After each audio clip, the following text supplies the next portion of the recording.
First panel of our today's meeting is devoted to knowledge transfer, how to connect research and industry.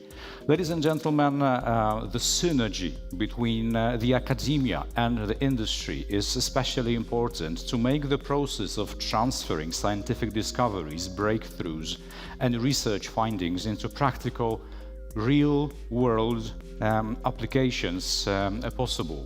So basically, the topic of the panel that is ahead of us is bridging the gap between knowledge creation and its transformation into tangible, marketable products and services. And the first speaker in the first panel today is Mr. Jarosław Antychowicz, President of the Chamber of Commerce and Industry in Białystok. And Mr. Antychowicz is one of the best, he's a long-time member of the council, IPH Council in Białystok, and since 2004 he's the president of the management board of Infinity Group, which is one of the best companies in Poland with an international reach, providing services in the field of digital transformation. Mr. Antychowicz is socially involved in many local initiatives. He serves as the vice president of the Eastern Court of Arbitration. On his initiative, the Infotech Technology cluster was reactivated and the first Infotech programming technical school in Poland was established. Please welcome our first speaker, Jarosław Antychowicz.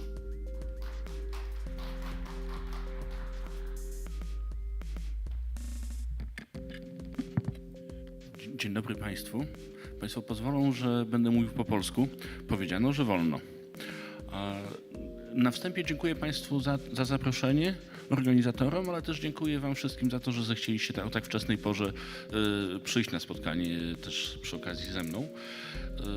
Przyznam, że przygotowując prezentację troszeczkę się nie wpasowałem, ponieważ kończąc prezentację zrozumiałem, że na temat współpracy z biznesem tu obecni mogą, współpracy nauki i biznesu, tu obecni mogą powiedzieć dużo więcej ode mnie. Natomiast z racji tego, że reprezentuję przedsiębiorców, to powiem, jak to wygląda oczami przedsiębiorcy. Oczywiście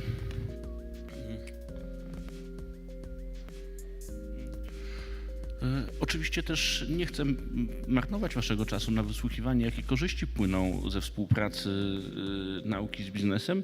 Bardziej chciałbym się skupić na kilku innych kwestiach, a mianowicie z punktu widzenia przedsiębiorcy kluczową rzeczą jest to, że biznes ma się opłacać. Pod koniec dnia patrzymy często na biznes, jakkolwiek byśmy nie mieli rozwiniętych kompetencji CSR-owych, to jednak pod koniec dnia ten Excel jest kluczowym elementem. I teraz współpraca z nauką zwykle jest postrzegana przez przedsiębiorców w kategoriach inwestycji. To znaczy my nie wspieramy nauki od tak sobie, tylko inwestujemy pieniądze w wiedzę i w technologię, w nowe technologie często. Inwestujemy pieniądze w naukę i mamy też doświadczenia we współpracy z bardzo wieloma instytucjami, które nam w tym pomagają i wspierają tego typu aktywności. Oczywiście mamy lokalne instytucje, takie jak Park Naukowy Technologiczny, czy też Instytut Innowacji i Technologii i oczywiście taką instytucją wspierającą współpracę uczelni, podlaskich uczelni głównie z biznesem, jest oczywiście Izba Przemysłowo-Handlowa.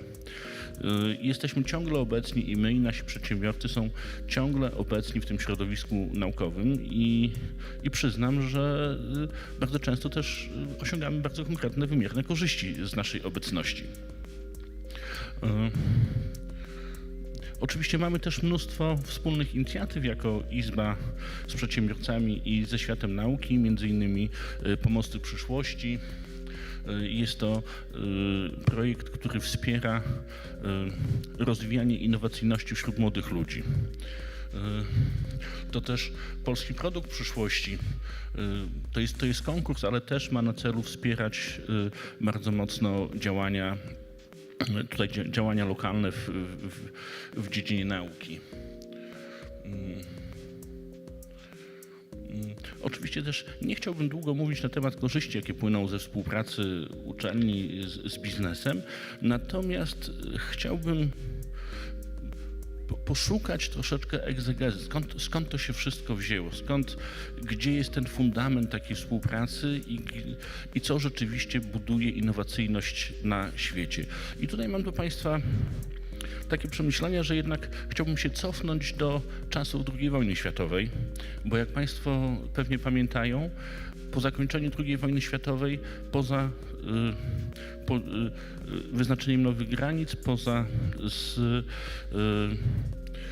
że tak powiem, nowym podziałem, nowym porządkiem świata, to jednak Stany Zjednoczone i Związek Radziecki, to co przejął po III Rzeszy, to byli naukowcy. I to był jeden z głównych takich elementów, które wpłynęły na dalszy rozwój technologii na świecie. Bo proszę sobie, bo pamiętają Państwo, że na początku była nieszczęsna bomba atomowa, a dopiero później powstały elektrownie. To pamiętajmy o tym, że na początku były rakiety V2, a dopiero później polecieliśmy w kosmos. I teraz, jeżeli spojrzymy sobie na taki rozwój technologiczny, to warto też zwrócić uwagę na to, że ten wyścig zbrojeń, którego świadkami byliśmy w latach 60., znaczy ja nie byłem świadkiem, jestem za młody i tutaj większość ludzi, którzy są na tej sali, byli za młodzi, żeby pamiętać lata 60. czy 70., ale ten wyścig zbrojeń był jednym z kluczowych elementów budujących współpracę nauki z biznesem. Lata 60. to są olbrzymie inwestycje, szczególnie w obecnej Dolinie Krzemowej, Kalifornia tam, czy Nevada były tam ośrodki pracujące na rzecz amerykańskiej armii. Podobnie było też na wschodzie w Związku Radzieckim. Więc ta nauka była wykorzystywana głównie do korzyści militarnych, do budowania tych korzyści militarnych. Ale co za tym idzie, tam zostało wydanych naprawdę bardzo dużo pieniędzy i te pieniądze miały jedną cechę. One nie musiały się zwrócić bezpośrednio. To znaczy one się nie przekładały na taki bezpośredni biznes, gdzie przedsiębiorca musiał na tej współpracy uczelni czy naukowców z biznesem, nie musiało to skutkować bezpośrednim zwrotem. Ale to, co się później zadziało, to było dużo bardziej interesujące, a mianowicie okazało się, że bardzo dużo wynalazków, bardzo dużo nowych technologii, które powstają przy okazji tej pracy nad sferą militarną, one mają zastosowanie na takim rynku cywilnym.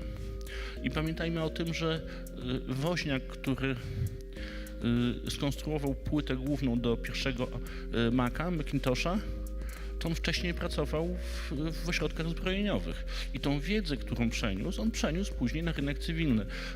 To też dotyczy na przykład Amigi komputera, który też na początku został wykorzystywany do symulacji wojskowych, a dopiero później okazało się, że można na nim grać. I podobnie też było na wschodzie. Też te inwestycje na rynek zbrojeniowy były bardzo, bardzo duże. I to był właściwie taki... Było to olbrzymie koło zamachowe do współpracy między nauką a biznesem. Na szczęście teraz bardzo dużo tych inwestycji i też między innymi, przewinąłem ten slajd, między innymi z powodu takich jak takie instytucje jak NCBR, czy PARP, czy inne, one są w stanie inwestować w naukę, inwestować w rozwój przedsiębiorców, są w stanie inwestować w budowanie nowych technologii już w oderwaniu od działań zbrojnych.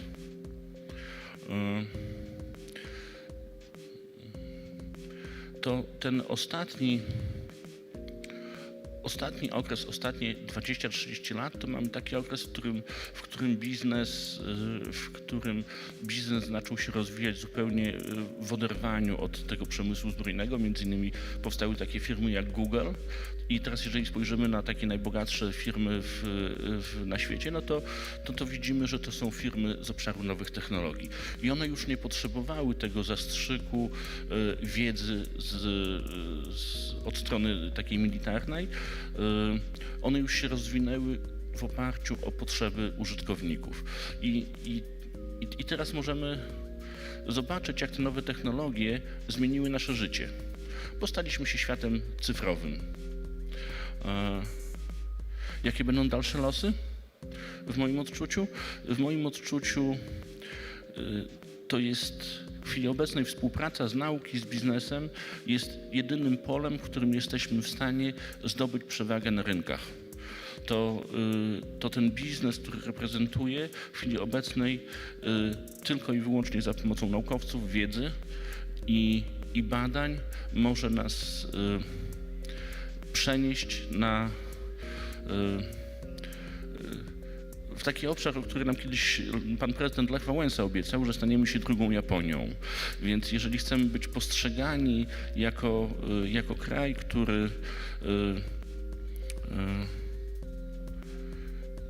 który sprzedaje swoją wiedzę i myśl technologiczną, to musimy współpracować z nauką, musimy inwestować w naukę, w szkolnictwo i też w badania.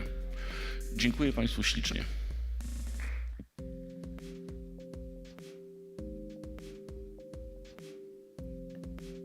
Dziękujemy bardzo. Thank you very much. And our next speaker, Tomasz Stypułkowski, is the president of the Institute of Innovation and Technology at Białystok University of Technology Limited. This is one of the leading SPV companies on the market, holding the status of a research and development center and an innovation center accreditation.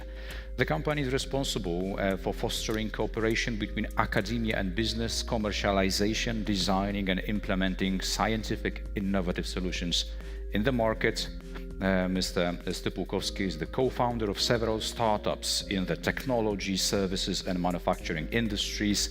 He is vice chairman of the Association of SPVs in Poland, an organization whose goal is to facilitate cooperation between academia and the market, engage in dialogue with stakeholders and decision makers at the national level.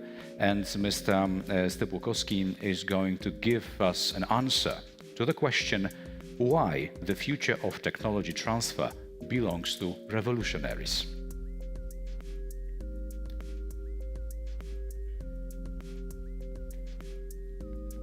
Thank you very much.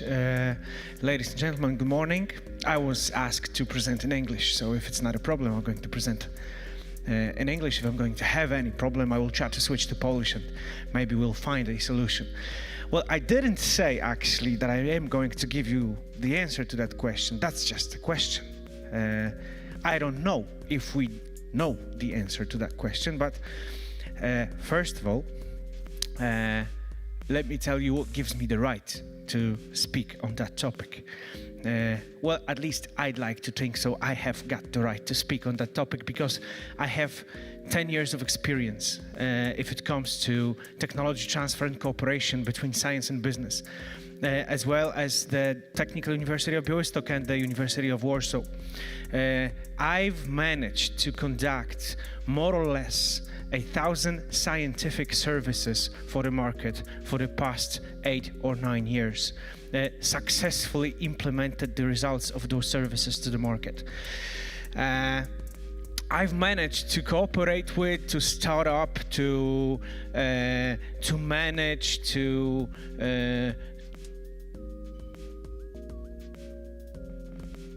more or less 20 new limited companies presented to the market.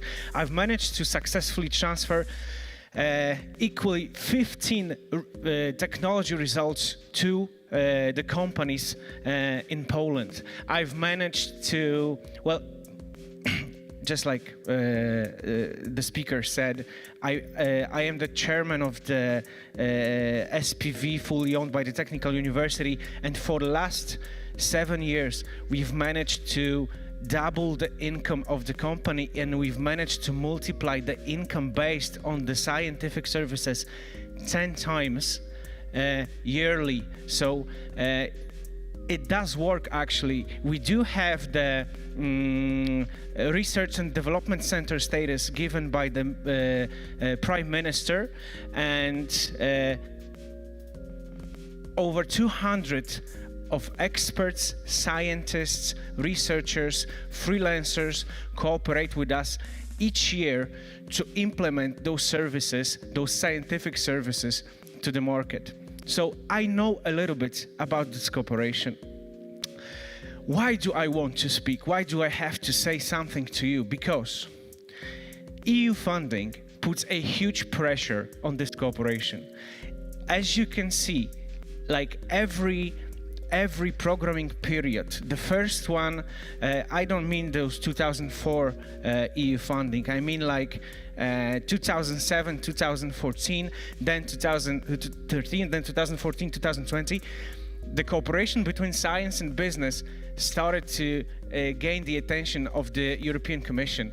Now, the European programs for like 2021-27 put a huge pressure on everybody, I mean the science and the business, to cooperate. Local, regional, and national funding does the same thing as well. So everyone is talking about the cooperation between science and business. Recently, legislation is changing, so the cooperation is going to get a little bit easier, like year to year. We do find some changes in the legislation that are supporting the process somehow. Local and national authorities begin to talk about the cooperation between science and business. Even the strategies of every university have a point where they finally talk about providing some services and providing some solutions to the market, not only teaching students and conducting basic research. And there's, just like Mr. Jarosław said, Silicon Valley pressure. Everybody wants to be like Silicon Valley. We also do have a dream to become the next, not maybe Silicon Valley, but some kind of a greenfield valley or whatever valley that is specialized in something where cooperation between science and business is actually gaining its influence and power. But what do I have to say on top of that? I need to know how much time do I have. Hold on a second. On top of that, what do I have to say? Because the conclusions are not really that optimistic. Even though here in Białystok, here at the Technical University of Białystok, we have an SPV that is capable of providing 30% of like the turnover of all the SPVs in Poland. There are like 40 SPVs in Poland. We single-handedly gain 30% of the income of those all SPVs in Poland. But like, I'm not here to brag. I'm here to tell you that there are some issues. And the first issue, we have the parameterization process. Of course, we see the development. We see that it's slowly getting ahead because there is a third way of of evaluating the university, where the cooperation between science and business is seen, but its impact is really low and not that significant as we would like it to be. Everywhere I go, whenever I would like to cooperate with some kind of scientist, some kind of research employee at the university, I always hear the question, will I have the points, like the parametric points, for the jobs, for the projects I'm conducting for the business? Since 2017, yes, because we've managed to convince the government to put the income of SPVs into the parameterization process. So those points, as you can see, are a little bit more important, still a little bit more important than the outcome of the process. And other things, like, for example, our approach. We are not business focused as the university, as the academic environment. We are not business focused. The approach is late 90s. The quality of the service is like the late 80s. But the biggest problem is the mentality. And I don't mean the mentality of the scientific environment. I also mean the mentality of the business side of the process. Like, we are still not ready to cooperate. We still do not understand that we are two completely different environments, and even sometimes speaking completely two different languages. This is the reason why such institutions like the Chamber of Commerce, this institute that I manage, or whatever entity on the border between science and business are really necessary right now. But let's not be that pessimistic. It's not our fault. Have you seen that movie? Who knows that movie? Put your hand up. What's the title of the movie, sir?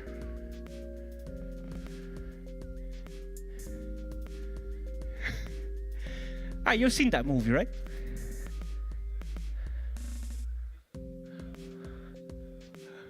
No, not this one. The same actor, but different movie. This movie is called The Good Will Hunting. Have you seen that? You haven't seen that movie? Come on, it's classic. Every minute you do not spend watching that movie, a small part of you dies. So you gotta watch it. I mean, you have to watch it. Good Will Hunting. This is a scene where, what should I press? This? Oh yeah. Where Robin Williams is a psychiatrist taking care of Matt Damon, who is a genius. Who is a genius capable of solving any kind of mathematical, physical, or chemical problem, whatever. But he doesn't want to use his talent because he works at the construction site, and that's it, that's his dream. And Robin Williams, this is the final scene of the movie, and he says, "It's not your fault." And what I wanted to say, that everything what's happening between science and business, it's not your fault. I mean, it's not your fault, it's not my fault, it's not the fault of the scientist, it's not the fault of the entrepreneur, it's not the fault of the private entity that is willing to use the scientific service. I wanted to tell you to repeat after me, it's not your fault, but I think it's going to be stupid right now. Because you haven't seen the movie, you need to see the movie, you don't feel it. It's not your fault, it's the system's fault. The system is not promoting the cooperation between science and business. So what we need to do is to convince the system to promote the cooperation between science and business. We are not capable of becoming another Silicon Valley, because at Silicon Valley, everyone understands, and by everyone, I mean scientists and businessmen, everyone understands that the money should fly from the business side to the university. The university gets up to 20% of the money from the state in the United States. The 80% of their money come from business. Samsung understands that he gains his business advantages by cooperating with Oxford Innovation. This is why they are neighbors. And it is going to happen here when the system is going to change. It changes slowly. It does change slowly. I was responsible for communicating with the Ministry of Education and Science and convincing them to implement some changes, and they did. But still, this is not enough. It needs to happen faster, and it needs to happen with a lot bigger impact than it does right now. So there's not going to be an answer to this question, but I'm pretty sure that I know what we need to do to get there. First of all, we need to learn from business. We need to get, as a scientific environment, we need to get some more business influence and management. Our SPV is managed not by a team of people who come from the scientific environment. We are the market managers. And I believe this is the reason why we are doing a little bit better than the other SPVs. We need to break the rules to make the change. And I'm telling you that because of my own experience. I had to break a lot of rules at the technical university to change those rules that I had to break. The regulations right now at the technical university, in a very small part, are the result of the fact that we had to break some of them. And we have to believe in what we do. We have to fight for that change. We have to be sure that what we do is going to be effective in the future. And sometimes, I think this is the hardest thing, we need to prove that something that was believed it's not possible is actually possible. And I will give you an example. When I was hired in 2015, I was told that my bonus is going to be paid when I will make the science and business cooperation economically effective. And it was told so because no one believed this is possible. And after 2 years, in 2017, finally someone had to pay me my bonus because it became, and since then it is, economically effective. So this is what I had to say. I'm not sure if this is the answer, but if you want to talk, if you want to discuss, I'm open and I'm at your service. Thank you very much.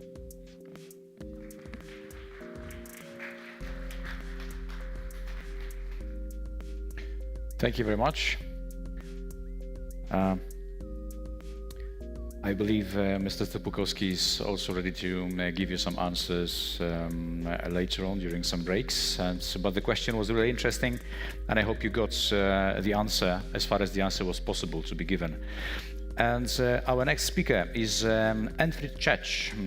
He's a CTO and co-founder of Deepex Scan GmbH company from Germany. And his responsibilities include R&D in the field of high-resolution X-ray imaging and the development of customized solutions for a broad range of applications.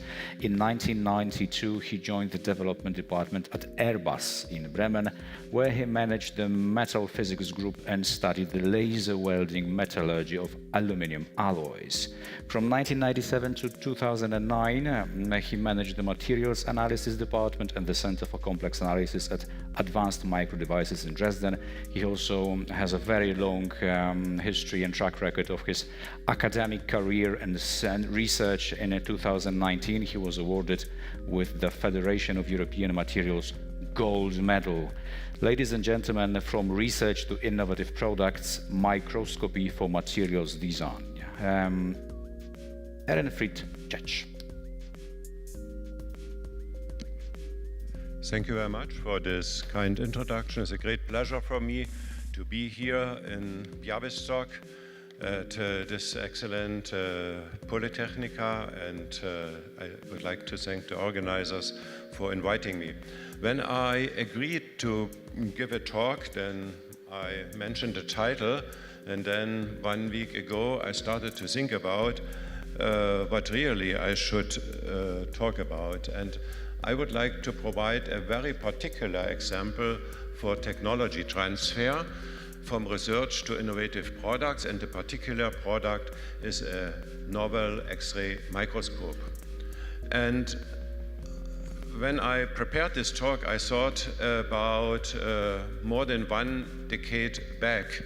It was in 2012 when at the Industry Tech Conference in Aarhus, we signed a declaration, the so-called Aarhus Declaration, with the goal to bridge the valley of death in Europe, because we know that we do excellent research, but the way to products for the market is much too long. And that means we need more technology research in Europe, we need development, and we need competitive manufacturing. In the meantime, several things have been done, good projects and calls of the European Commission. We have ERC, we have EIC, all developments that came after Aarhus. However, comparing to the speed others are showing to us in US and in Asia, we are much too slow in Europe. That's the status still. I would like to say now some words about this topic from the point of view of a startup company Deep Xgen in Dresden. What you need if you start a company, you need a dream, you need a great, unique idea. You need a passionate, highly motivated team of experts. You need a vision, a mission for disruptive innovations, and based on this, a business plan. You need a state-of-the-art infrastructure, you need creative environments and partners at excellent universities and research and technology organizations. I think in all these points, we are really good in Europe. If we bring Europe together, then I think we are not in a bad situation. But there's one critical point, and this I have to say, we have much, much less venture capital in Europe compared to the United States. And this slows development down in startups and also the growth. It's not the point if you can do some development or if you can grow, it's the speed. And the speed is much higher in other parts of the world, and this is a real disadvantage in competition to other regions. In my short talk, would like to say something about research, fundamental and applied research. Second point is market, and third point is innovation for new products. I'm talking about microscopy, and I think you all know light microscopy. Light microscopy was firstly used in the middle of the 17th century, and Anton von Leeuwenhoek, he imaged very nicely bacteria. This was the basis for really innovations in medicine. For instance, Robert Koch was able to use light microscopy to study tuberculosis, some diseases that he had to fight against. With light microscopy, we get a resolution in the best case of 200 nanometer. Then we have electron microscopy.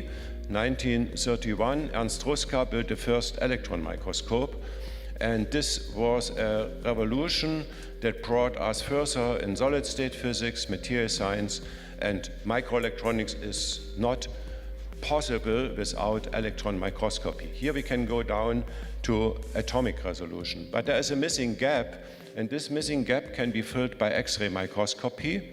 In the lab today, state-of-the-art with a resolution of 50 nanometers. Günter Schmal from Göttingen made the first experiment at the synchrotron, and this will bring completely new possibilities into material science and engineering, because it brings a combination of high spatial resolution and object penetration. So that means X-ray microscopy is high resolution, non-destructive, and 3D. Here you can see how the scheme of such a microscope looks very similar to a light microscope.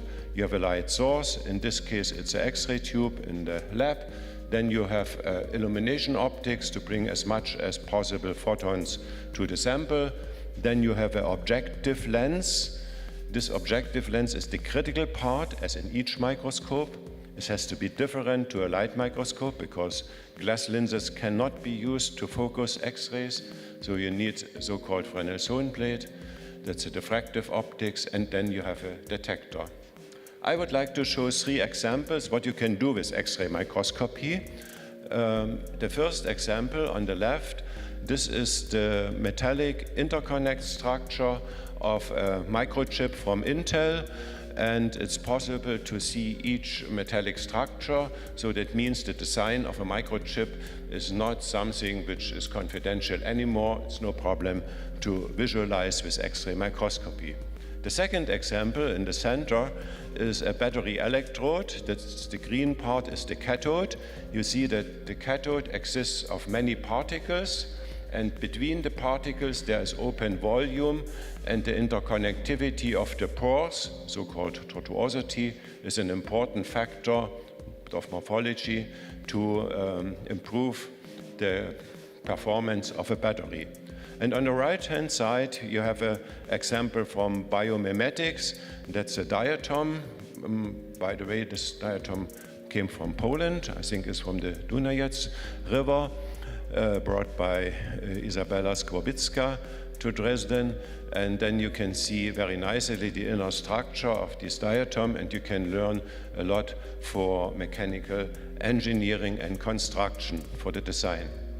Okay, so for about 1 decade, I had a huge opportunity to do research and development in this field, particularly in the field of X-ray lenses at Fraunhofer in Germany. State of the art for this particular lens is that these lenses are manufactured with technologies that are known from microelectronics, there's electron beam lithography and subsequent etching. With this technology, the resolution is limited to about 50 nanometers, and also the sample thickness that can be penetrated by the photons is in the range of 100 micron. Therefore, we developed new type of X-ray lenses on the right-hand side at the bottom. So these are planar lenses that are manufactured with a completely new technology, not with the patterning process, but with magneton sputtering on a planar substrate. With this technology, it's possible to go to much better resolution, targeting on 10 nanometers. From the physics point of view, also 1 nanometer should be possible. And it is possible to use higher photon energies. That means much larger samples can be penetrated. So this development was done together with my former team at Fraunhofer in Dresden, and one of the results was that we published paper, but also very important, we filed a patent. So at the end of this period of time, we built a completely new prototype for X-ray microscope together with 4 companies, Sigre in US, AXO in Dresden, Huber in south of Germany, and Krüter in Czech Republic. Here you see the scheme for the prototype of this. And then the question came, I'm talking now about technology transfer, how we can commercialize this development that we did in Fraunhofer. And we decided at first to look on the market. The market opportunities are really large for high-resolution 3D imaging. It's in the $1 billion range for nano and for X-ray microscopy. And we analyzed also the branches where we could go into. This is particularly semiconductor industry, renewable energies, battery fuel cells, hydrogen technologies, oil and gas, and advanced materials, including composites. And in addition, it's also medicine and system biology, particularly cell biology, important for cancer research and virology, medical diagnostics and healthcare. So we decided then to start with 2 branches we are focusing on. One you see in the middle, that's battery development to study particularly degradation processes in batteries that limit the lifetime of the batteries. On the right-hand side, it's for microelectronics. There you see a scheme of the Intes technology that will be brought into the market next year. It's the so-called backside power distribution network technology. And for this technology, because on both sides of the devices will be metal structures, other technologies like acoustic microscopy or ultrasound microscopy and infrared inspection will not work anymore. Therefore, we have to go into the X-ray range. And this, by the way, will be also important for the new Intel fab that will be built near Wrocław, which will be focused on advanced packaging technologies, particularly for such devices.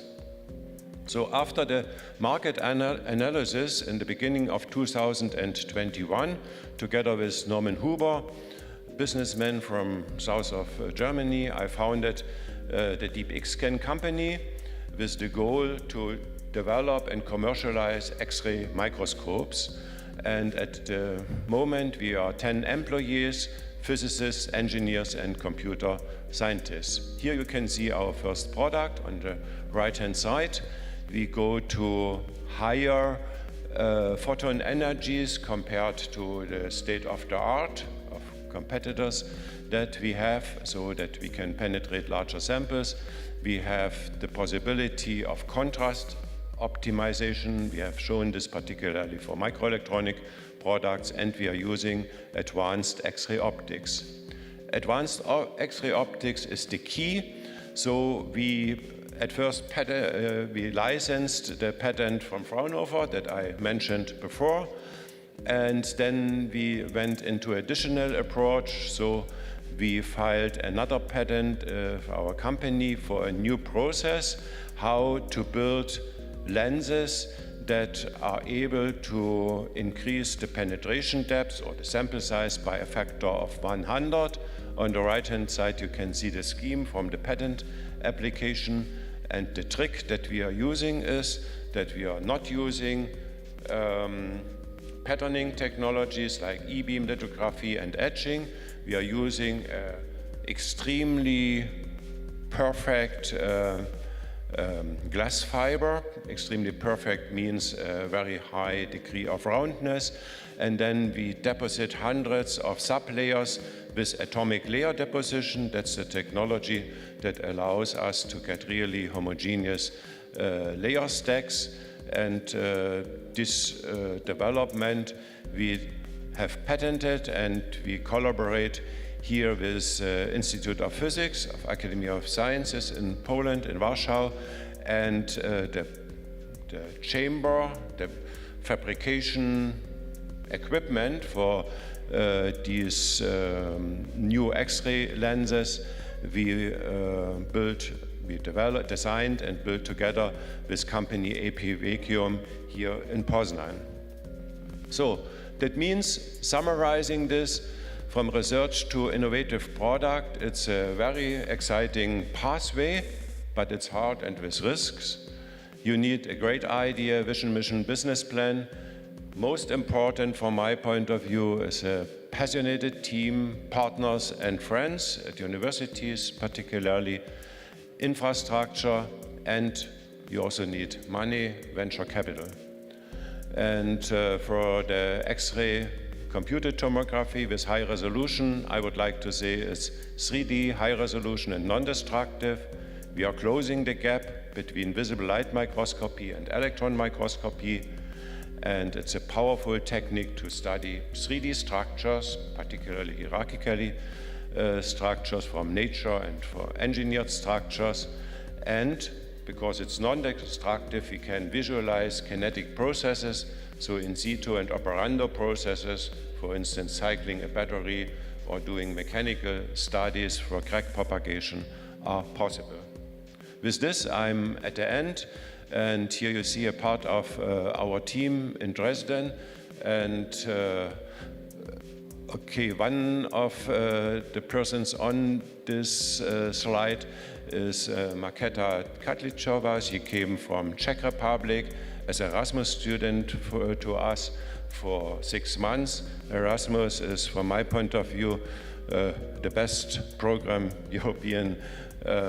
Europe has, and I would like to encourage particularly PhD students and young scientists to use this program, or also the AAD, to come for a certain period of time to another country in Europe. Use this chance, because only if we all stay together in Europe we will be able to bring new technologies, also from research to companies, and to produce products that are compatible on the global market.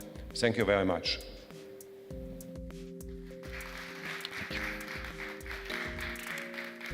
Thank you very much.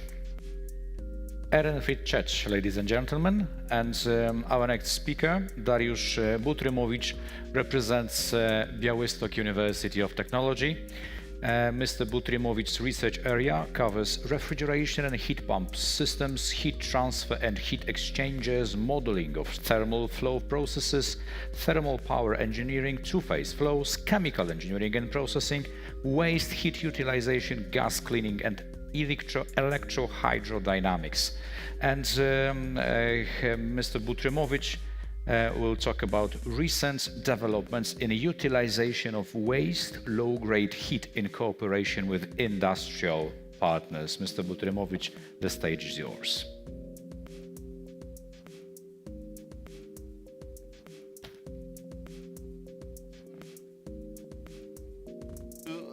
To present some topics concerning utilization of waste heat indeed, just because the merit of this conference is also circular economy, so that's waste heat is also a very important point.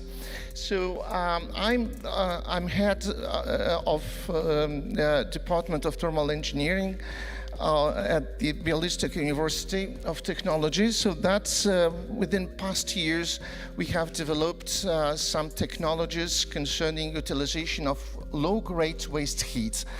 And indeed it is our motivation, just because large share of utilization of energy in industry in Europe, it is something like 26% of energy it is utilized in industry, and something like 70 up to 80% is going finally to waste heat. And what is more important, the most important share of waste heat, it is low-grade heat. So that, I mean, low-grade heat, it is heat at the temperature which is almost not utilizable for other purposes. So that's at the level below 80, and even the most important share is waste heat below 70 Celsius degrees. So that's there are some industries which, for example, iron and steel industry, chemical industry, and food processing industry, which utilize large share of the energy, and at the same time generating a low-grade waste heat.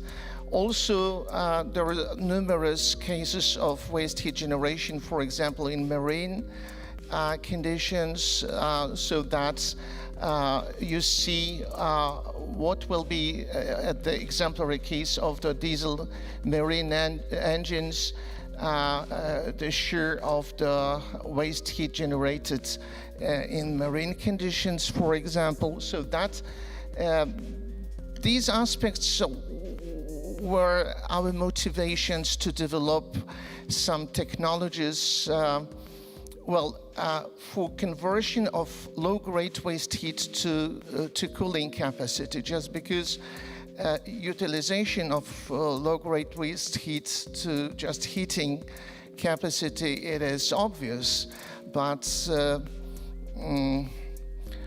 generation or utilization of low-grade waste heat to cooling capacity, it is a challenging task. Obviously, there are some well-developed technologies that could help us to convert waste heat to cooling capacity. I mean, sorption technologies. But unfortunately, all of these existing technologies are technologies that requires minimum at least 90 Celsius degrees of temperature of the waste heat, And so that's, it is a small share of the waste heat that could be utilized to convert waste heat to cooling capacity. And so we have recently developed a new type of technology. It is ejector refrigeration system that could be driven by extremely low temperature waste heat at the conditions of extremely low temperatures, even below 60 Celsius degrees. So that's the most important part of my presentation. It is just information concerning recent industrial applications of such systems developed at this university. So we have, for the first time, built at the technical scale ejector refrigeration system in 2016 with collaboration with the EDF, French power generation company. And in fact, it was the first prototype of the ejector refrigeration system. But what is more important, the system of the thermal capacity 100 kilowatts was developed to utilize district heating system during summertime for generation of cooling capacity under conditions that are required for the conventional air conditioning systems. So that the chilled water should be produced at the level of 6 Celsius degree, and we have utilized the very ecological working substance in this system, so that you see the picture and the main important parts. How to just... Przepraszam, tutaj nie widać tego wskaźnika. Tutaj jest. So maybe this is the most important part. It is supersonic ejector that drives the system. The system utilizes waste heat at, as I said, at the temperature 65 Celsius degrees. It is conventional temperature of hot water in district heating system during summertime. And if you are producing cooling capacity under conventional conditions from 100 kilowatts of the motive heat, you can produce something like 25 kilowatts of cooling capacity. But if you can operate under medium temperature of the air conditioning system, so it is temperature of the cooling water 16 to up to 19 Celsius degrees, so that you can double COP of the system. So from 100 kilowatt you can produce 45 up to 50 kilowatts of cooling capacity. It was in fact the first such system operating at technical scale. So that's next years we have developed cooperation with some companies. The first one, it is Klimer. It is manufacturer of the air conditioning systems in Poland, operating since 1950s. So that's in fact this company is operating in the entire Europe. And the second one, it is Mareni company. Mareni company, it is outsourcing a company, so that the company which is operating in large industry for air compression systems. So that's we are utilizing waste heat generated by air compression systems to convert low-grade heat to cooling capacity. For example, you see 200 kilowatt system that is just implemented just now in Timken company. So that's from 200 kilowatt we can produce approximately 50 kilowatts, utilizing 70 Celsius degrees of waste heat. But for it is just for comfort cooling, but for technological cooling, if you if your temperature required it is higher than 6 Celsius degrees, for example, 15, it is just, you can double the cooling capacity with this system. And the next, it is a 600 kilowatt system. That is we have just recently finished validation test of the system at the university.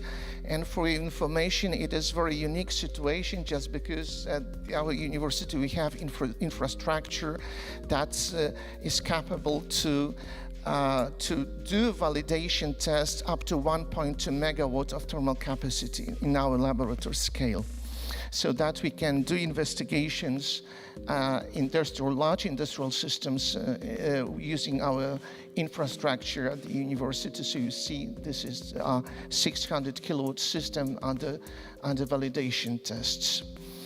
The next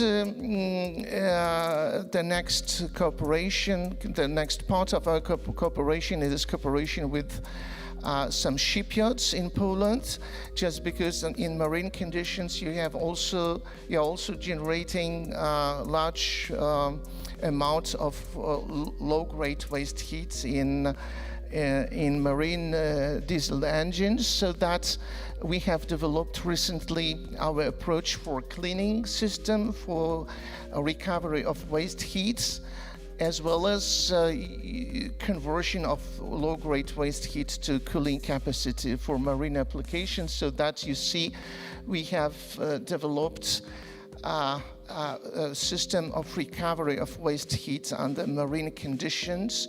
It is also a challenging aspect just because of legislation measures which should be fulfilled under marine conditions, so that we have developed recently the waste heat recovery system that uses water as a working substance, just steam water system.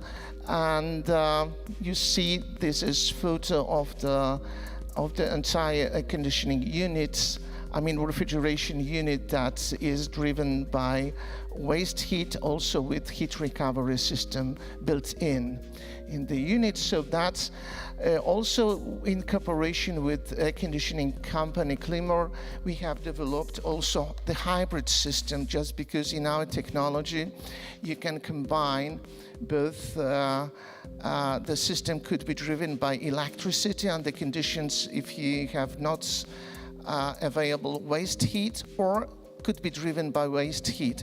In fact, even if you are driving the system by waste heat, you should utilize for pumping of the working fluid something like 1 to up to 2% of the motive of the motive heat. It is just electricity consumed by the pump. So that's 98 up to 99%. It is just heat that drives the system. And concerning the other possible applications, so we have recently published also results of our cooperation with Intel and Magnetic Development. It is the company from US. It is just utilization of waste heat at micro scale. So that's in fact for cooling of electronics, so that you may just use heat that is dissipated by the processor to drive the micro refrigeration system that could cool the other part of the electronic system. So you see the dimensions of the supersonic micro ejector.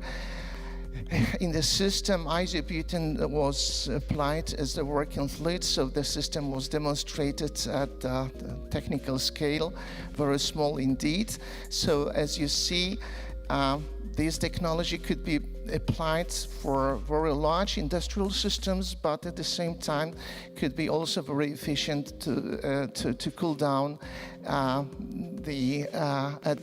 utilizing waste heat at microscale also. And with cooperation with our colleagues from Technical University in Berlin, We have developed also the cooling system that utilize waste heat generated by the diesel engine in the car to make for the conventional refrigerant that is applied in mobile air conditioners. In this case, it was supercritical cycle, so that may be dimensions of the heart of the system. I mean, supersonic ejector, it was something like 40 centimeter.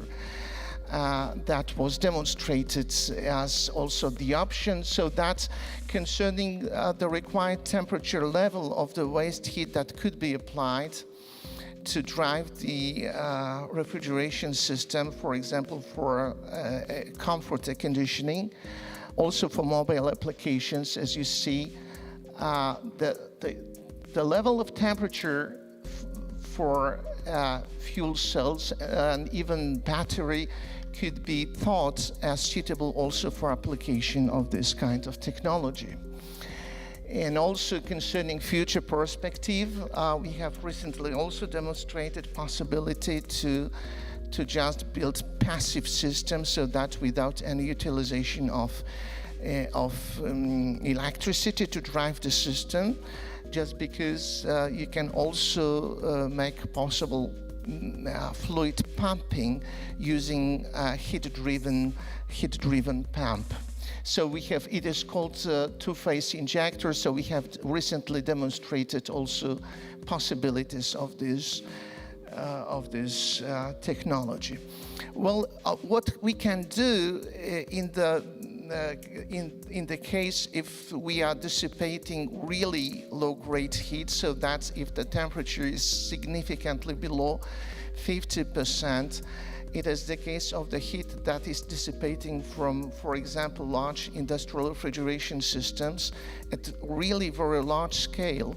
And in this case, the only option, you can utilize this heat in such a way that you are taking this heat and your task is to just shift the temperature of this heat to the utilizable level. And in this case, it is an ongoing project with the company Friso. It is producer or manufacturer of large refrigeration heat pumps and large ammonia or CO2 industrial refrigeration systems. So that's we have recently also developed ejector-based technology of the shifting of waste heat's temperature up to acceptable level, significantly above 100 Celsius degrees, so that you can utilize this heat in various industrial processes. Just at the university, we have small-scale demonstration unit at 50 kilowatts thermal capacity using propane as a working fluid. So that's in the conclusion. So I have just demonstrated feasibilities of utilization of waste heat, and with particular attention paid to the fact that just now we can effectively utilize waste heat even if you have relatively low temperature of the heat resources. Even below 70 Celsius degrees it is possible. We can effectively utilize heat that is distributed in district heating system at the level 65 Celsius degrees only during summertime for generation of cooling capacity during summertime. And I have also demonstrated that this approach, it is also possible to hybridization, so that you can in the units build both the components that make possible to that the system is heat driven and electrically driven if you are not able to just provide required amount of the waste heat for the system. Okay, so thank you very much for your attention. Thank you. Thank you very much. Please do not leave the stage. Have a seat, because right now we are beginning our discussion panel, and that is why I would like to ask Mr. Ehrenfried Czech also to join us here, and Mr. Tomasz Stypułkowski. Gentlemen, please have a seat so that we can have a short discussion revolving around the topics of your presentations.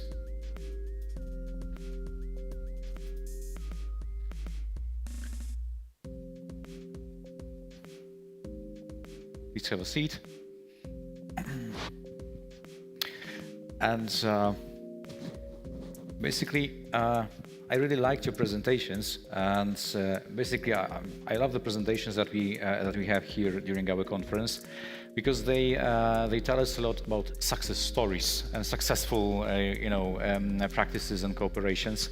And what I love to ask about are challenges and obstacles.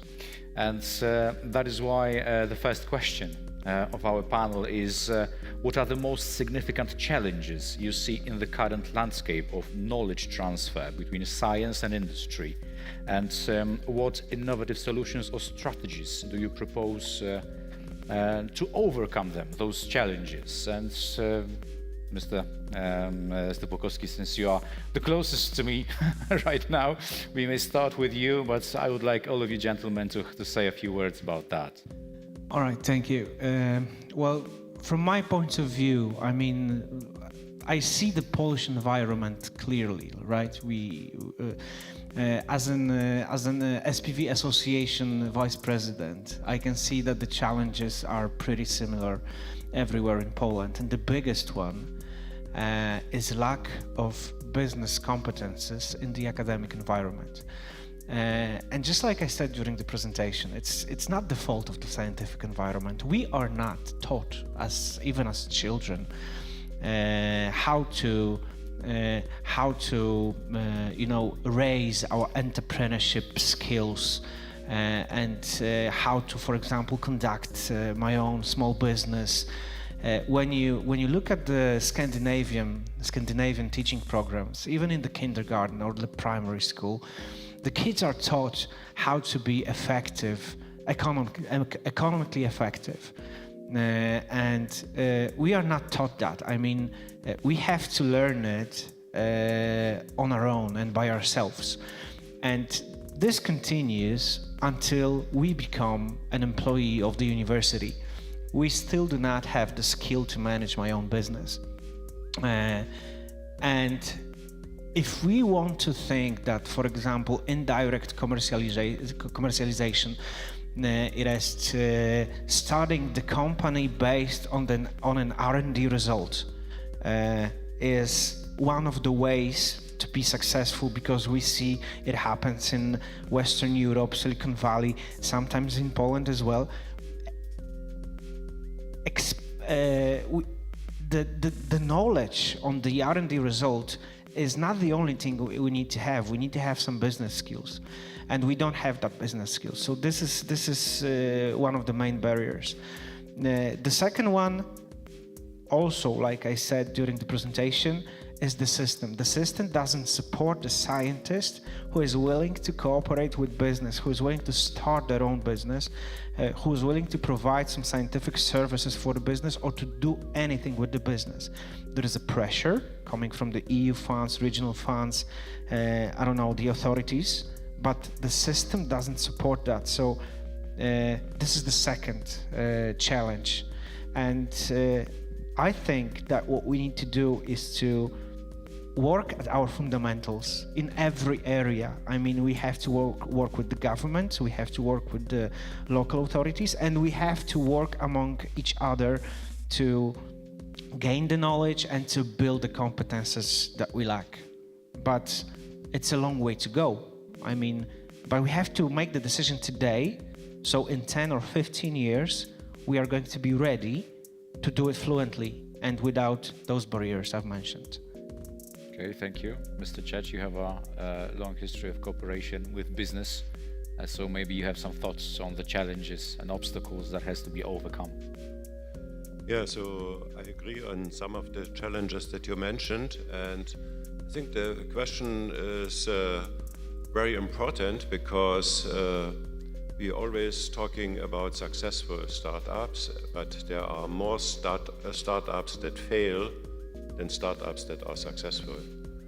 And I see the most challenging point in Germany, and I think generally in Europe, as I said, is the availability of the amount of venture capital, particularly for deep tech startups, and this slows the development and the growth down.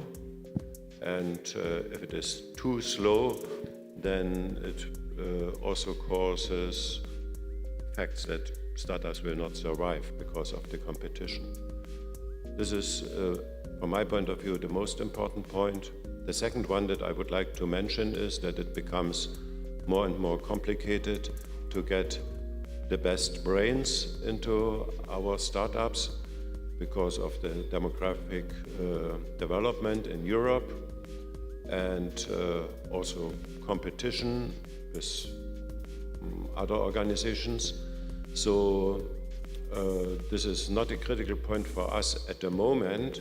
However, we see that it becomes more and more complicated to also because we are in competition with other regions in the world and we have to recruit the best brains from everywhere. Thank you for your answer. And Mr. Butrimovich, any thoughts? Okay, concerning me, maybe I would like to just say about two things. So the first one, my perspective concerning this, the way we are receiving financial support for doing of research, just because this model is probably totally different than in other countries. So in fact, most of the research projects focused on technologies are coming from National Center of Research and Development. However, you should take into consideration that all of the projects should be finished at the TRL at the level of 8 or 9. So that you are pushed away just to doing research that are finally should be just almost at once within 3 years applied. So this is really very challenging situation just because the financial support for the fundamental research almost not exist, just because the other institution that is providing our funds for the research, it is National Science Center, which is providing financial support for doing very fundamental research, so that far away from application. So that our problem is that we are almost not receiving any funds for doing research that finally maybe at the scale 10 years could be applied. Just you should apply almost at once. And maybe this is the reason why we are trying to be very effective concerning cooperation with industry. However, in my opinion, this way of the financial support should be just changed, just because it is really challenging for most of the research team. So concerning me as a head of the department, so it is my just task to just find out and establish cooperation with industrial partners. So I like it very much. However, just because we should just finalize our research just at the application stage, it is a challenging task for us. However, I would like to also to just say about the other maybe curiosity concerning difference between support for the research in Poland, but I do believe also in Europe and US, just because I have also some experiences concerning cooperation and the financial support from American industry and American institutions. So the most important difference it is just assessment of the risk of the project. So if you are applying for the financial support for the research in application finally, so that the risk should be very minimum, so that you should just demonstrate that you know everything and the risk is really very, very small, so that you can convince that it is worth to just pay for the research. concerning US project, it is totally different. So that you should just convince that the risk is absolutely not acceptable. But you know, the results are really could be very promising, and this is a really so extreme challenge that industry cannot support such research. So that you need to receive financial support in order to do that. So it is really very challenging, but I like it very much. So it is just so that you are paying for the research who's really worth the money. So this is the main difference between the approaches in Poland, but I guess in general in Europe and in the US. Okay, thank you.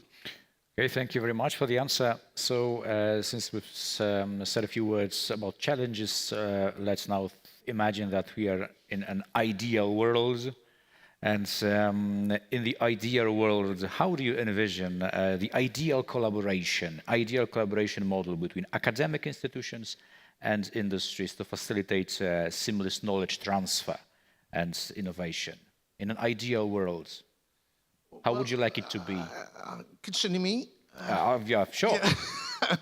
So that's, I have some experiences concerning collaboration under private funds, as well as some also financial support from various institutions in various models.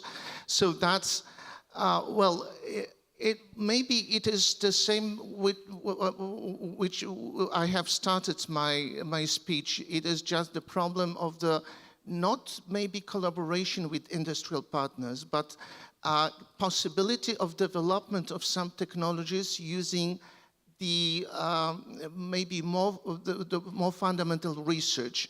I mean that it is still lack of possibility of receiving money for research that is necessary to develop of technology up to the level that could be acceptable by industrial partners. So that in the present situation, we have to start almost from the scratch with developing of technology directly during cooperation with industrial partners. So that's it, in my opinion.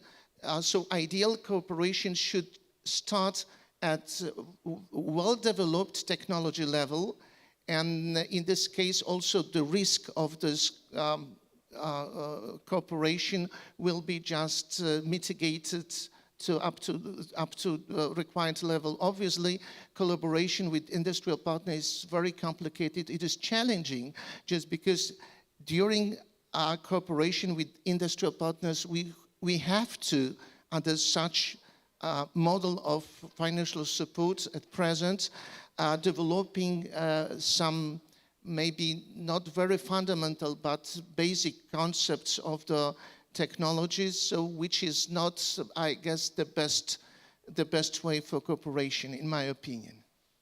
Okay, Mr. Church.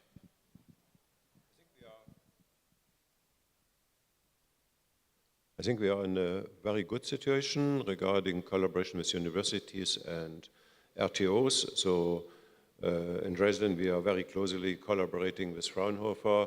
That's an excellent way to go ahead in the same way with universities in Germany, but also in Poland.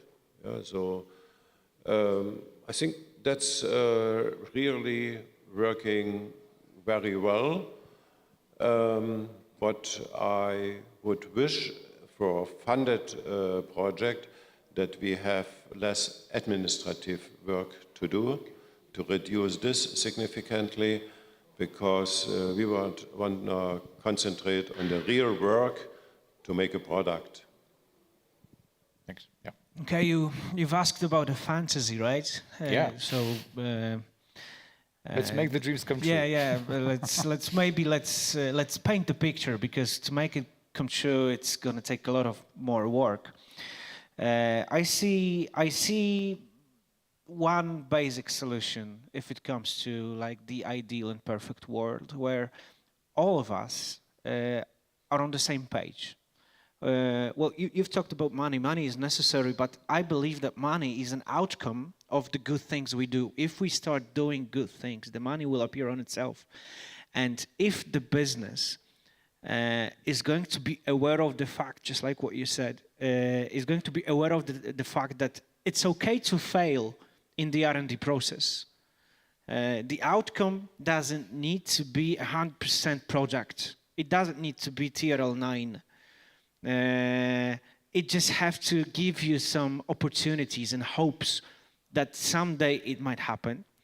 And on the other hand, the scientific environment is aware of the needs of the business, and it's not conducting, I mean, fundamental research is necessary. It needs to be done. But the scale of the research conducted for the purpose of the industry, it needs to grow a lot. So the business is aware that it's okay to fail in the R&D process, and the scientific environment is aware of the business needs. This way, we are on the same page and we look in the same direction. And there is a third party, of course, because there's science, there's business, and there's administration, like the funding you've mentioned. And they see that since we, both sides of the process, are on the same page, they need to fund it the way it is. They don't make the rules of the funding. Like the process makes the rules of the funding. And the administration gets that, understands that. It took us like 2 or 3 years before Polish agency of entrepreneurship development understood what is R&D process. And they understood. So it's a fantasy, but it's in our reach, I guess. Okay, so we fantasized a little bit right now.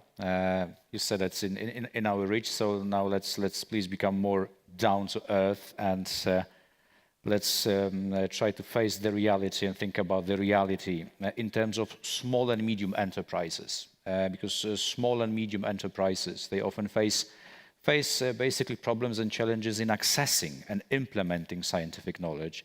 And are there any strategies or programs that you recommend to make it simpler and to connect small and medium-sized enterprises with scientific experts, scientific expertise, to help them implement the knowledge developed at the universities? Because small and medium enterprises do not typically have this easiness of establishing the collaboration and implementing the scientific innovation. Well, let me surprise you, because we've conducted a survey like 2 or 3 weeks ago, and what appeared like not that obvious, because we thought that whenever the bigger company, the more acceptable the risk is. I mean, the bigger company is always more keen to cooperate with the scientific environment where it doesn't have to end up in a final product. It appears not. It appears that SMEs are more willing and are more capable and are willing to accept the bigger risk to cooperate with the scientific environment to gain more advantages in their own sector, to fight those bigger companies, to have some tools to fight with those bigger companies. And you're asking about some kind of a system support, some kind of system solution. Well, I don't like the system, so I don't have an answer for you. But from what I see, that lots of institutions like the Marshal's Office, Polish Agency of Entrepreneurship Development, or even like the Regional Foundation for Regional Development, they do have some tools, like financing tools for those SMEs to cooperate with scientific environment. This is good. This should happen. But just like I said before, I don't believe that this is well settled. This is adjusted to the needs of the SMEs. I think that the process should settle the rules, not those entities responsible for financing should settle the rules. So I think the system, I'm sorry, I'm repeating that like for the 4th or 5th time today. The system needs to be changed a little bit. It's changing, but not as fast as I would like to. in the end, the SMEs are not left alone. I mean, there are some tools for them. There are going to be some tools for them in 2024. We know that. We are preparing for that. And I hope it is going to work. And if it's not going to work, I hope it is going to change so it would work. Okay. Maybe, Mr. Church, Airbus is not a small and medium enterprise. It's a rather huge No, but enterprise. I'm not with Airbus anymore. Yeah, I'm with a startup, as I've shown. Short question to you. Yeah. The project or the proposal that you said now, is this Polish or is this a European approach before No, it's 2024? strictly, it's EU funding, but it's managed nationally. It's nationally, yeah. Yeah, and there are some regional financing sources. So some of them are managed nationally, some of them are managed regionally, and even some of them are managed locally. Like there are going to be two funds, one settled here in Białystok and one settled in Suwałki, like north of Białystok, that are going to support SMEs if it comes to cooperation. Well, not maybe cooperation with scientific environment, but are going to support them in conducting the R&D process. Yeah, but it's in the national framework, not in the European one. I'm asking because one of the, if you look globally, one of the excellent programs that exist is in US, DARPA.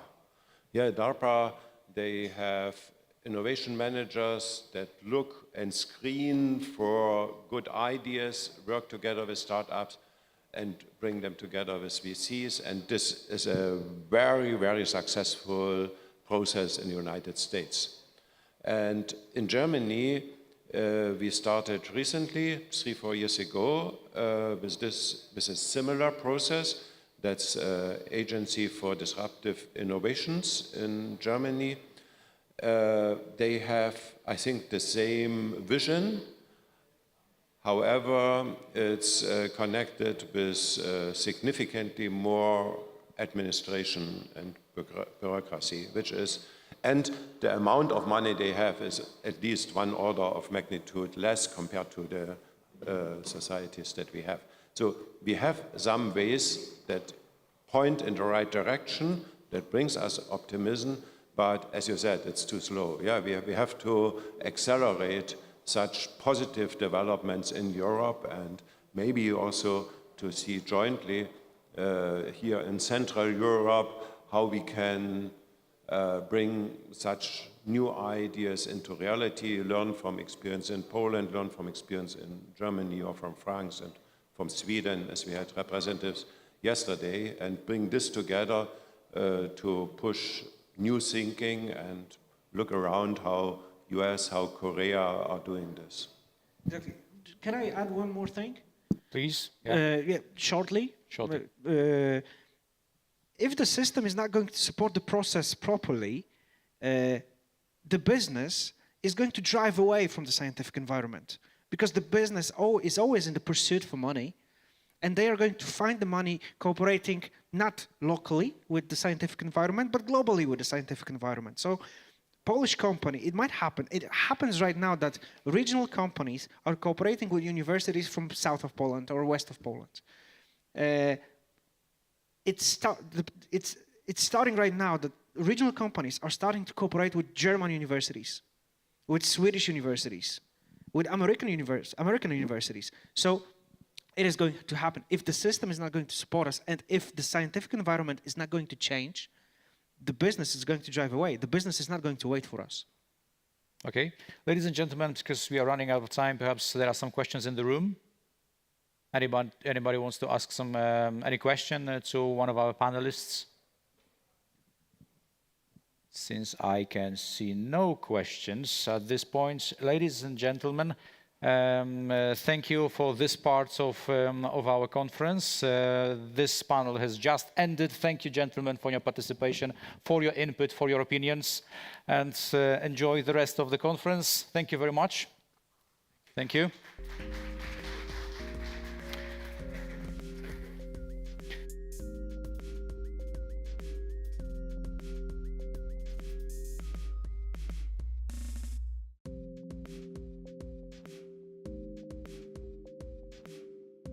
Because in the face of the climate change in the contemporary world,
Dziękuję bardzo. Szanowni Państwo, ponieważ to będzie taka mała opowiastka, bardzo przewrotnie związana z tematem tej konferencji i tego panelu, pozwolę sobie mówić w języku polskim, ponieważ w angielskim chyba nie osiągnąłbym pewnego etapu snucia pewnej opowieści. A dlaczego mówimy tutaj o snuciu pewnej opowieści? Dlatego, że mówimy dużo tutaj o gospodarce obiegu zamkniętego, o tym, jak iść do przodu i tak naprawdę, żeby tą gospodarkę wdrażać, potrzebujemy rozwiązywać albo stawiane są przed nami nowe wyzwania, rozwiązujemy nowe problemy i do tego potrzebujemy myśli technicznej. Rozwiązywanie problemów nazywamy naukami stosowanymi tak naprawdę. To, co my robimy na co dzień, uprawiając nauki stosowane, to nie jest nic innego jak szukanie rozwiązań w celu rozwiązania konkretnych problemów lub osiągnięcia konkretnego celu. W Polsce prowadzi się mnóstwo dyskusji na temat współpracy nauki z przemysłem i konkluzja jest zawsze taka: może być lepiej. Ja sobie zadałem pytanie, czy tak naprawdę my mamy rozdzieloną tą naukę i ten przemysł. Bo jeżeli sobie spojrzymy na to, jak to wszystko jest odbierane, to czy celem przemysłu jest uprawianie nauki? No, celem przemysłu nie jest uprawianie nauki, celem przemysłu jest przetwórstwo i zarabianie pieniędzy. No i w tym momencie, jeżeli sobie wyjdziemy z takiego punktu założenia, jeżeli wyjdziemy sobie z takiego punktu widzenia, no to gdzie naukowiec w fabryce? Tak mówiąc takim prostym językiem, no po co mi naukowcy w fabryce? Tak, no musimy coś sobie zrobić, musimy wyprodukować, sprzedać, gdzie tam miejsce na naukę? Tymczasem, drodzy Państwo, rzeczywistość wygląda zupełnie inaczej. I myślę, że jeżeli część z Państwa nie jest tego świadoma, to chciałbym Was uświadomić w tym zakresie. Mianowicie badania stosowane w przemyśle są codziennością. Problemy są rozwiązywane praktycznie codziennie i każda szanująca się firma ma w cudzysłowie nawet dział badawczo-rozwojowy. W przypadku dużych firm są to zorganizowane jednostki. W przypadku małych firm to jest na przykład, nie wiem, jakiś pan Jurek, który jak są problem, to się go wzywa, on siedzi 3 dni i go rozwiązuje.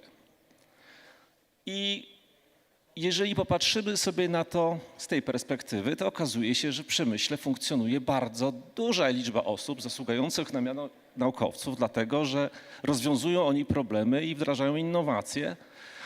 I z mojego osobistego doświadczenia wynika, że swoją wiedzę mogą bez najmniejszego problemu konfrontować z jednostkami naukowymi. Myślę, że to, co mówię w tej chwili, może się wydawać niektórym truizmem, ale spójrzcie Państwo na siebie i zastanówcie się, czy myślicie w tych kategoriach każdego dnia. Centra badawczo-rozwojowe, to szczególnie w dużych firmach, posiadają na swoim pokładzie osoby, które mają tytuły naukowe również. Poza tym przypominam, że mamy w tej chwili w Polsce taki program doktoratów wdrożeniowych, gdzie można w firmie prowadzić pracę doktorską i się bronić ze współpracy z uczelnią i to wspiera tego typu działania. I czy w przemyśle funkcjonują niedostrzegani naukowcy? I tutaj, drodzy Państwo, jest następna niespodzianka. Ja to trochę inaczej sformułuję to pytanie. Gdzie jest większa wolność naukowa? W przemyśle czy w jednostkach naukowych? Jeżeli weźmiemy pod uwagę, że mamy szeroki zakres badań na uniwersytetach i w zasadzie możemy zajmować się czym chcemy, no to zdecydowanie w jednostkach naukowych, ale ja troszeczkę mam do czynienia ze środowiskiem naukowym. Tam jest cały czas pościg za publikacjami, impact faktorami, punktami, nie wiem jeszcze za czym. Cały czas jest konflikt między dydaktyką a czasem spędzanym na badaniach naukowych. I okazuje się, że jeżeli znajdzie się określoną specjalizację, to wolność naukowa, szczególnie w dużych przedsiębiorstwach, które mają centra B+R, jest dużo większa. Bo tak naprawdę mamy tam typowe badania stosowane. Jest postawiony problem i są środki przeznaczone na rozwiązanie tego problemu. Nie trzeba pisać wniosków, nie trzeba kombinować. Trzeba powiedzieć, tak, podejmuje się rozwiązać ten problem. Są przeznaczone odpowiednie środki w budżecie i się idzie do przodu. Kto z Państwa z jednostek naukowych może sobie pozwolić na taki luksus? No, w przemyśle bardzo często można sobie pozwolić na taki luksus. Oczywiście to nie są środki nieograniczone, niemniej jest to naprawdę zupełnie inny poziom rozwiązywania problemów i inny poziom wolności. Podkreślam cały czas przy pewnej specyfice, tak? Jednak dowolność i szerokość możliwości w jednostkach naukowych jest większa. Ale tu jest taka smutna wiadomość dla pracowników przemysłu, mianowicie ich praca jest niedoceniana. Jak się znajdzie dobre rozwiązanie, no to się nie pozwala go opublikować. Zresztą doskonale Państwo wiecie, że artykuły naukowe się pisze tak, że najważniejsze to jest tam 3 kropkami, prawda? Albo nie jest ujawniane, jeżeli chodzi o konkretne rozwiązania, szczególnie jak nie są zabezpieczone patentem, a nawet jak są, to liczy się tak naprawdę know-how, a nie ten patent. W bardzo wielu przypadkach, czyli po polsku diabeł tkwi w szczegółach. I ze względu na specyfikę działalności pracujący w przemyśle, no, ludzie, których możemy nazwać naukowcami, nie mają żadnych tytułów naukowych, pomimo tego, że ich wiedza bardzo często, bardzo daleko wybiega poza standardowe ramy absolwenta studiów magisterskich. I wracam do początku. W Polsce cały czas prowadzimy dyskusję na temat efektywnej współpracy nauki i przemysłu. Mówi się, że może być lepiej, że to jest problematyczne, że naukowcy nie rozumieją biznesu, biznes nie rozumie nauki. Tylko że ten problem już został dawno rozwiązany. My fragment nauki przenieśliśmy do przemysłu i nawet tego nie zauważyliśmy. A może nawet ktoś zauważył, ale ja jeszcze nie słyszałem, żeby ktoś głośno o tym jakoś specjalnie mówił i jak gdyby tą myśl rozpowszechniał. I ja uważam, że nawet w grupie Azoty mamy grono pracowników, którzy naprawdę bez kompleksów mogą konkurować z ludźmi z jednostek naukowych. Tym przykładem przenikania się, drodzy Państwo, mamy takie przedsięwzięcie w grupie Azoty, gdzie mam centrum badawczo-rozwojowe, centrum wdrożeniowe i tam pracują ludzie, którzy wdrażają konkretne rozwiązania. Od w zasadzie zera została wdrożona produkcja materiałów do druku 3D. I również zostało u nas wdrażane, przepraszam, bo tutaj coś przeskoczyłem, również wdrażane tutaj jest linia produktów Envifil. I to jest wąska grupa ludzi, która de facto uprawia nauki stosowane na bardzo wysokim poziomie. I ten przemysł z nauką jest bardzo mocno powiązany na poziomie personalnym. Przykładem tego są moje koleżanki, które tu siedzą z nami, się na mnie teraz patrzą. Ja powiem tak, jedna pani, która tutaj siedzi, pani Magda, właśnie będzie realizowała, w zasadzie już realizuje założenia doktoratu wdrożeniowego, a druga pani przyszła do nas z uczelni tarnowskiej wyższej, pani Paulina. I drodzy Państwo, osobowo nauka z przemysłem już dawno współpracuje. To my sobie sami stawiamy problemy i bariery, jak tą współpracę nawiązać na poziomie biurokratycznym. Ta współpraca już jest. I tym chciałbym zakończyć, ale dlaczego ja o tym mówię i dlaczego nawiązuję na tym panelu? Dlatego, że moim zdaniem nie możemy wymyślać nowych materiałów, nie możemy robić gospodarki obiegu zamkniętego bez wdrażania nowej myśli technicznej, bez nauki stosowanej, tak, bez nauk stosowanych. Nie da się tego zrobić.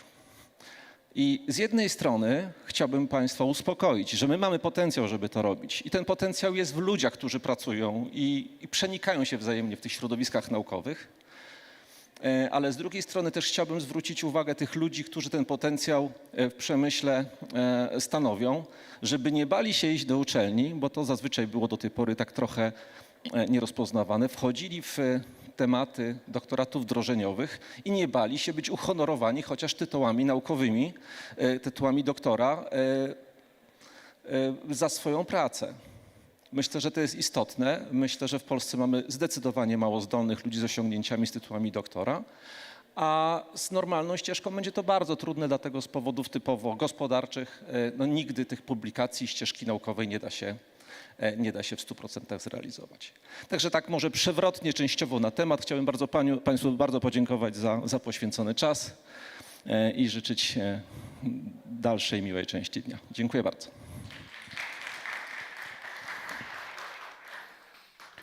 Thank you very much.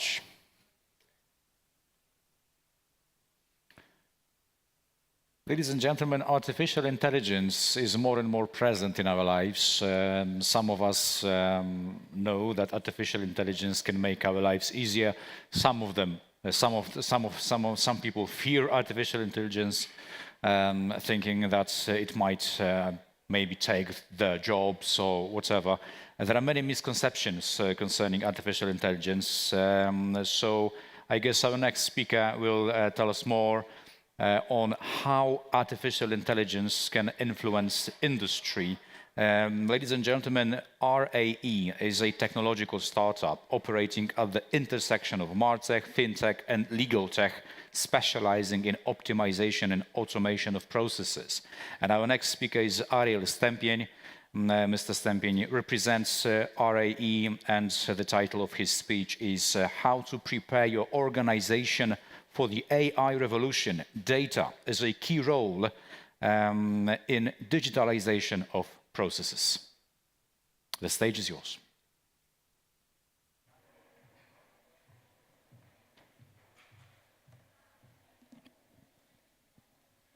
Dzień dobry.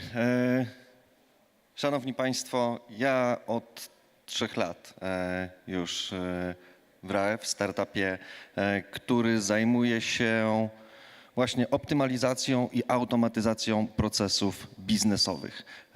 Automatyzacją przy wykorzystaniu zarówno naszego oprogramowania, jak i AI, machine learningu i jeszcze kilku innych nowych technologii. Dziś jako ludzkość stoimy u progu rewolucji AI. Rewolucji, która podobnie jak rewolucja przemysłowa oparta jest na automatyzacji powtarzalnych zadań. Z tą tylko różnicą, że te roboty, które teraz mamy, nie są już napędzane parą, a są napędzane przez dane właśnie. I dziś trochę więcej o tych danych, o kluczowej roli danych w automatyzacji, w optymalizacji procesów właśnie. A mówiąc o sztucznej inteligencji. Dzisiejsza sztuczna inteligencja, którą mamy, którą znamy, tak jak ChatGPT, czym jest? No tak naprawdę jest zbiorem danych. Jest algorytmem, który na podstawie danych wejściowych, takich jak różnego rodzaju teksty, treści, zdjęcia, filmy, jest w stanie generować nam za pomocą tych algorytmów żądany przez nas efekt za pomocą komend, tak zwanych promptów. Tak? To wszyscy wiemy, to jest oczywiste, chyba wszyscy już ChatGPT znają, wiedzą do czego jest zdolny. A do czego jest zdolny? No, może przygotować nam jakiś tekst, maila, jakąś analizę wykonać na danych i to już się dzieje. To, co nie jest oczywiste w tej technologii, w tych procesach, to to, że te same mechanizmy możemy wykorzystać w Państwa firmach do tego, żeby analizować i przetwarzać dane, które Wy w Waszych biznesach zbieracie i generujecie. I teraz jak to zrobić? Są 4 kroki, które muszą się wydarzyć. Przede wszystkim zdobycie danych. Tak jak mówiłem, to może nie być oczywiste, ale naprawdę w wielu firmach, właściwie we wszystkich firmach, generowane są niewyobrażalne ilości danych. Tylko te dane często są gubione. One często nie są zapisywane, nie są przetwarzane, więc należy zacząć od ich zdobycia. Następnie ich obróbki, pewnej standaryzacji, formalizacji tych danych. Czemu? No dlatego, żeby móc ten silnik sztucznej inteligencji w jakiś sposób nauczyć, zasilić odpowiednią strukturą danych. Następnie potrzebna jest analiza tego, co mamy na wejściu, co jesteśmy w stanie z tym zrobić i po tej analizie jesteśmy w stanie dobrać odpowiednie narzędzia, odpowiedni zarówno software, jak i hardware do tego, żeby te dane wykorzystać właśnie do automatyzacji albo optymalizacji procesów biznesowych. Jak to działa w praktyce? Tutaj przykład na kancelarii prawnej.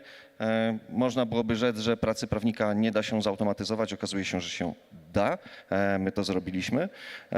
A może nie konkretnie pracę prawnika, a pewne powtarzalne procesy, które wykonuje, jak analiza umów, przygotowanie dokumentów, umów, pozwów sądowych.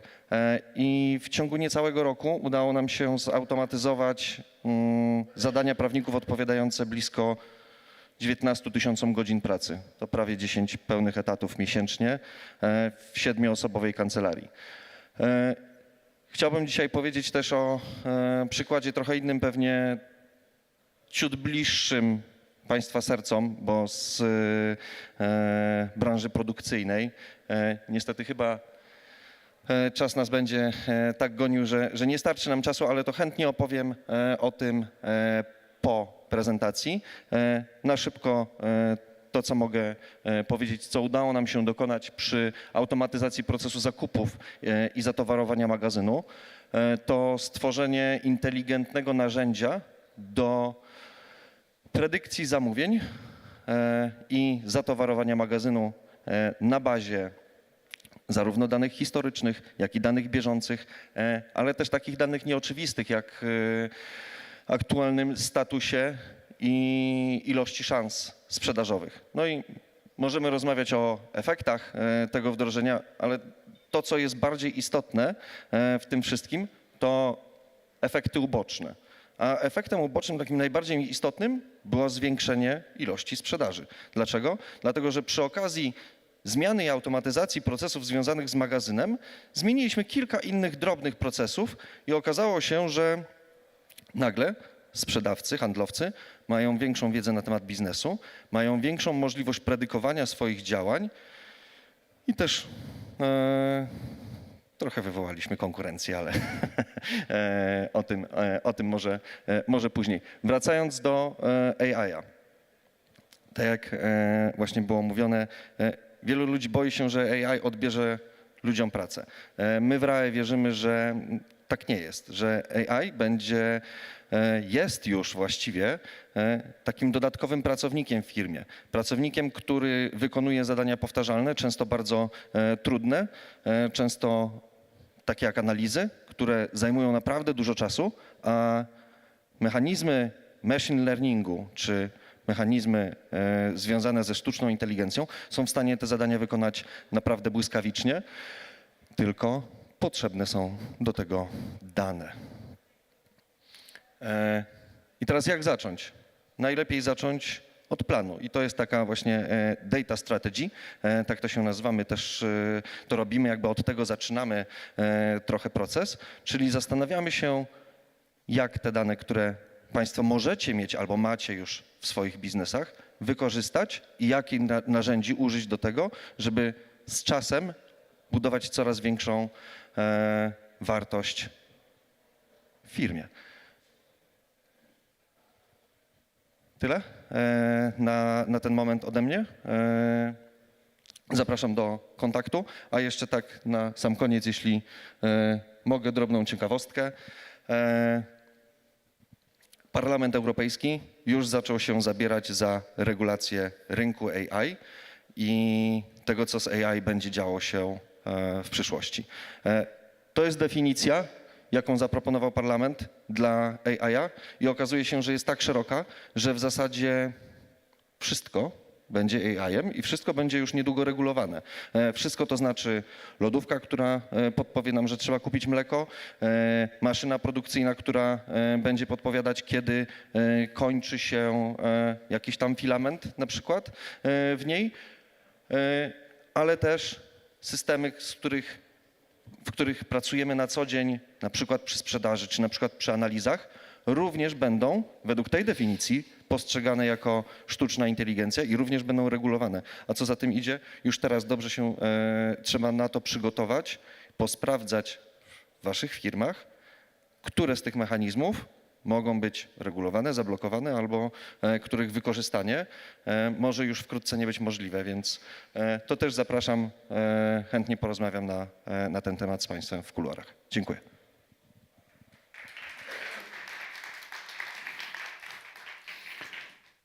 Thank you very much. And our next speaker, Mariusz Iwanejko, represents a company called Poliner.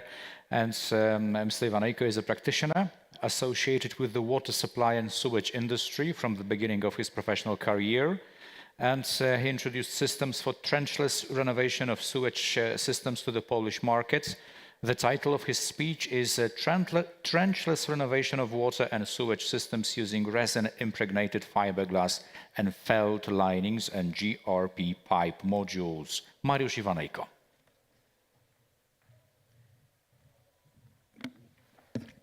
Dzień dobry Państwu.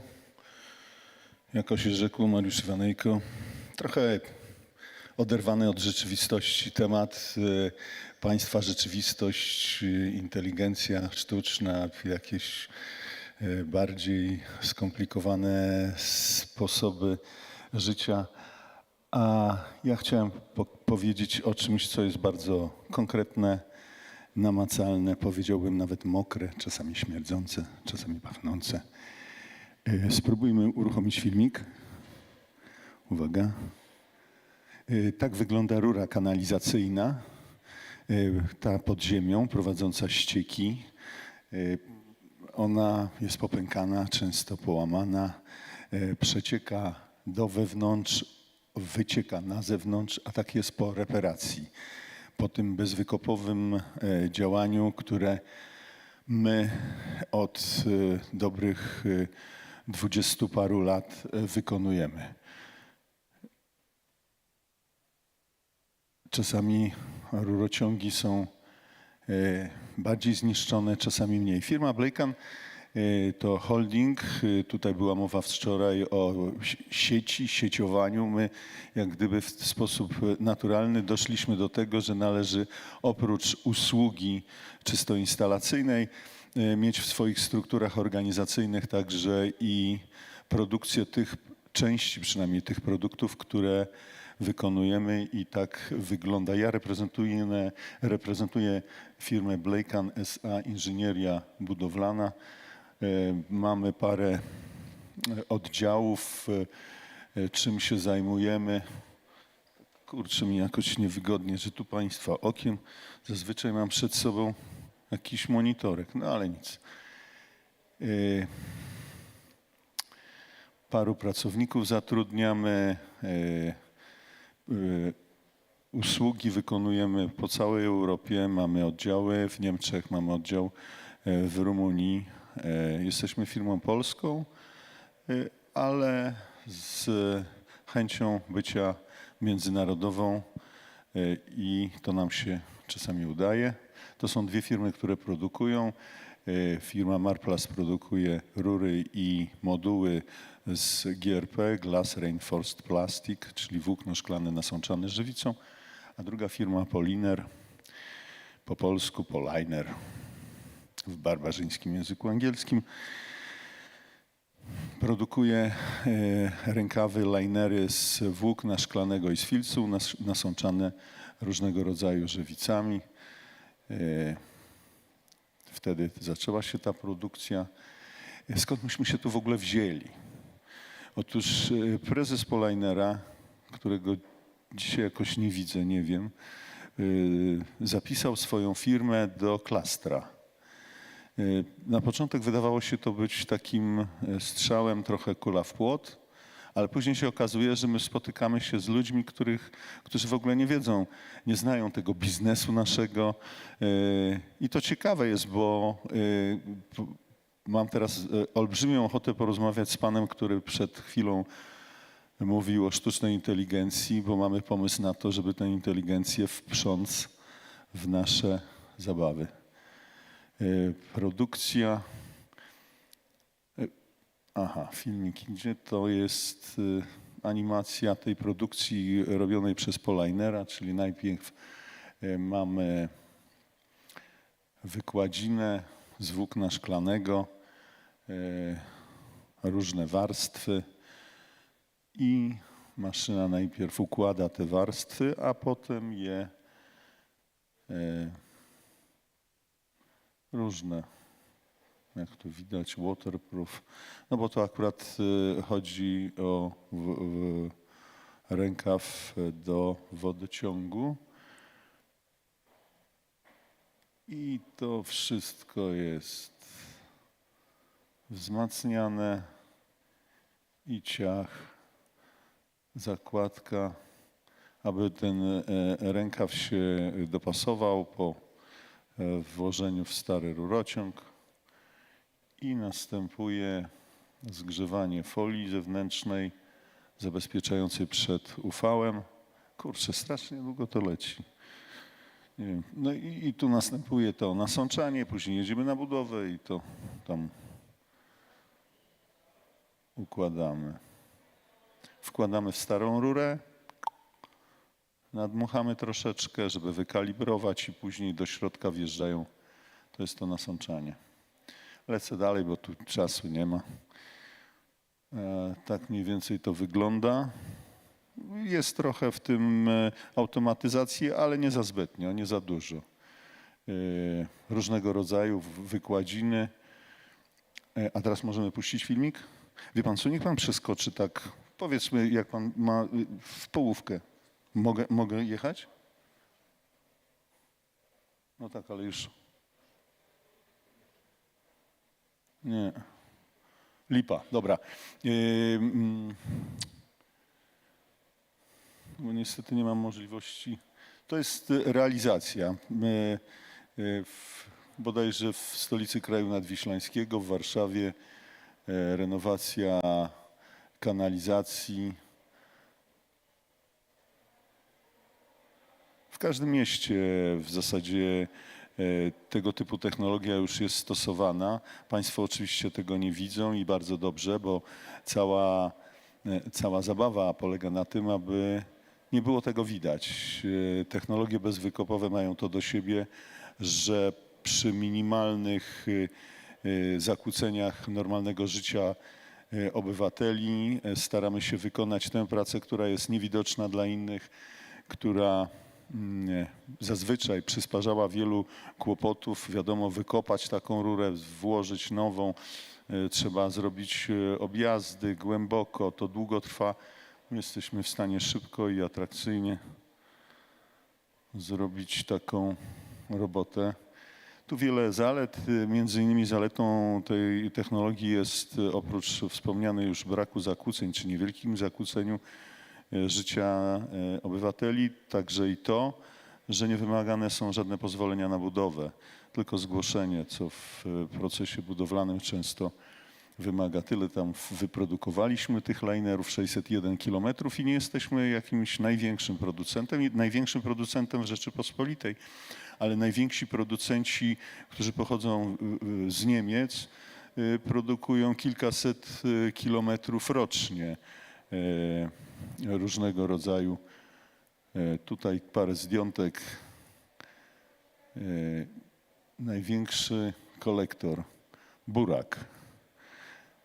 To teraz pozwolę sobie puścić go. A może pan puścić filmik? Na dole jest, o, cyk. To renowacja kolektora kanalizacji ogólnospławnej w Warszawie na Żoliborzu.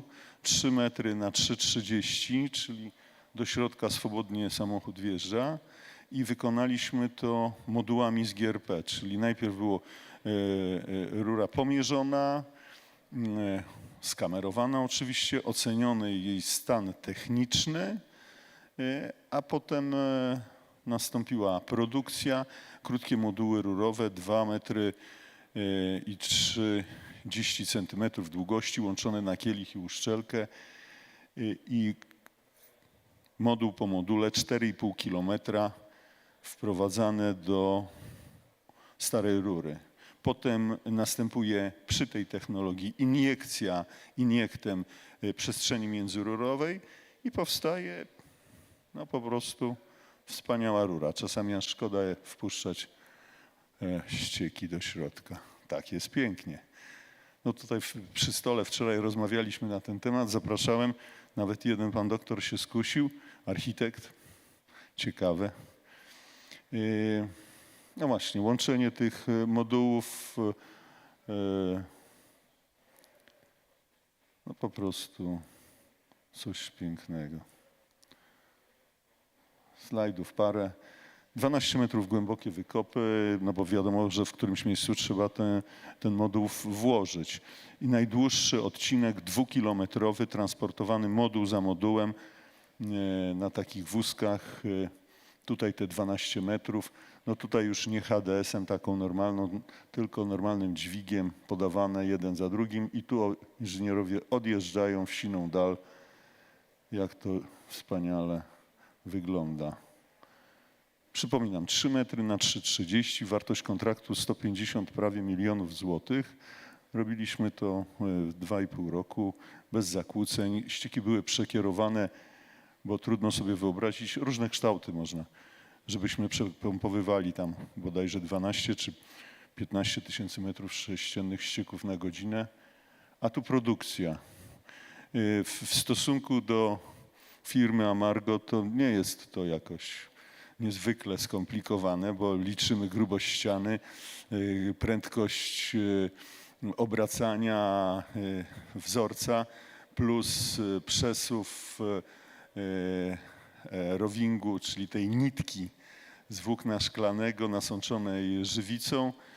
Od czasu do czasu przekładka i powstają w ten sposób kształty różne. Oczywiście nie tylko metoda nawojowa, ale także metoda ręczna, bo trudno sobie wyobrazić, żebyśmy mogli wyprodukować profil wklęsły na wiarce. Więc tu i nie ma się to czemu dziwić, ponieważ wiele konstrukcji z GRP powstaje właśnie przy laminowaniu ręcznym. Tutaj jakiś tam wykaz różnych projektów.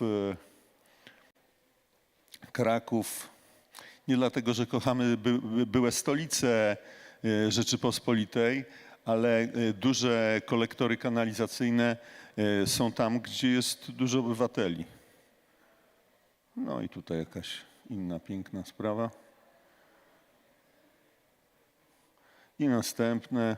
Oczywiście to wszystko na zdjęciach bardzo fajnie wygląda, ale oczywiście budowa, instalacja, szczególnie na żywym organizmie miasta, często wymaga zarządzania zmianą, bo na przykład deszcz duży pada, jak się jest kanalizacja ogólnospławna, ścieki napływają, sposoby przepompowywania tych ścieków, ilość ścieków, czasami nie da się przepompować tych ścieków, więc trzeba po prostu zabezpieczyć robotę i wiać. No i koniec. Ciekawe. Dziękuję za wypowiedź. Ale jakbyśmy mieli porozmawiać, to zapraszam. Dziękuję bardzo.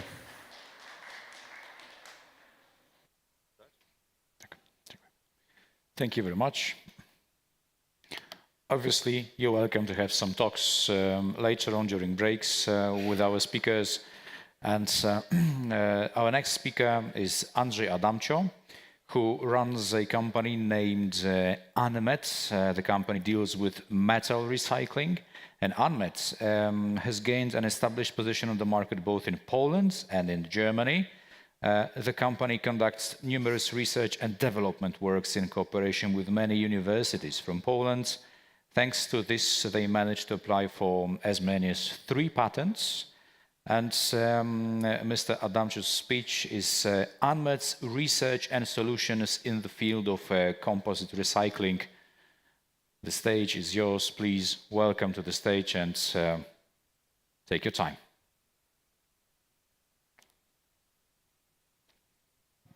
Dzień dobry, Andrzej Adamcio nazywam się.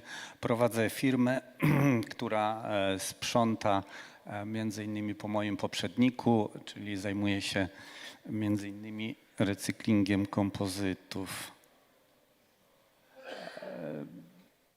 Zaczynałem powiedzmy od recyklingu złomu, czyli handel złomem i podobne rzeczy. Od około 8 lat zajmujemy się recyklingiem również materiałów kompozytowych, a przez przypadek zajęliśmy się w zasadzie recyklingiem śmigieł Tu różne materiały recyklingujemy. Tu jest pokazane, jak robimy, ponieważ śmigła są to obiekty dosyć duże. To jest problem zarówno z cięciem, z załadunkiem, z transportem. Całe śmigła transportuje się transportami, które są bardzo drogie, natomiast my staramy się to tak zmniejszyć, żeby był transport jak najtańszy, jak najmniejsza liczba tych elementów transportujących. Tu jest w tekście też zawarte, że piłą, którą to tniemy, to jest taka nasza konstrukcja, a charakteryzuje się tym, że jest do granic możliwości prosta i prymitywna i lekka przy tym. Tu jest pokazane, jest kolejna piła, też jest zupełnie prosta. Przy konstrukcjach tych powiedzmy pił to bazujemy na przemyśle kamieniarskim, bo tam są bardzo popularne piły. Są piły zwykłe, piły linowe, diamentowe. Tu pokazany jest proces produkcji tych elementów. No, jednym z zastosowań tychże śmigieł to jest tak zwana mała architektura, a produkujemy różne powiedzmy obiekty. Część projektów powstała przy współpracy z uczelniami. To są projekty studentów i studentek akurat Uniwersytetu Zielonogórskiego. Niektóre z tych projektów to są takie projekty własne. Następnym zastosowaniem to jest wykorzystanie potencjału wytrzymałościowego śmigieł. Takie śmigła po okresie eksploatacji około 20 lat są demontowane.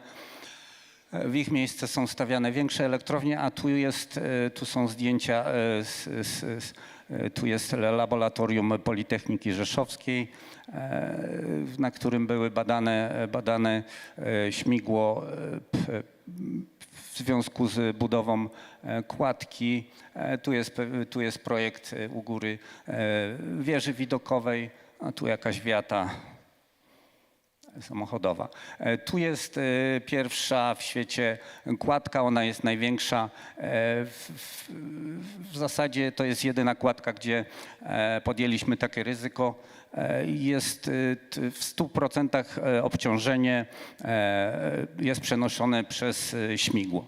To śmigła były takie dosyć małe, z elektrowni o mocy 500 kW.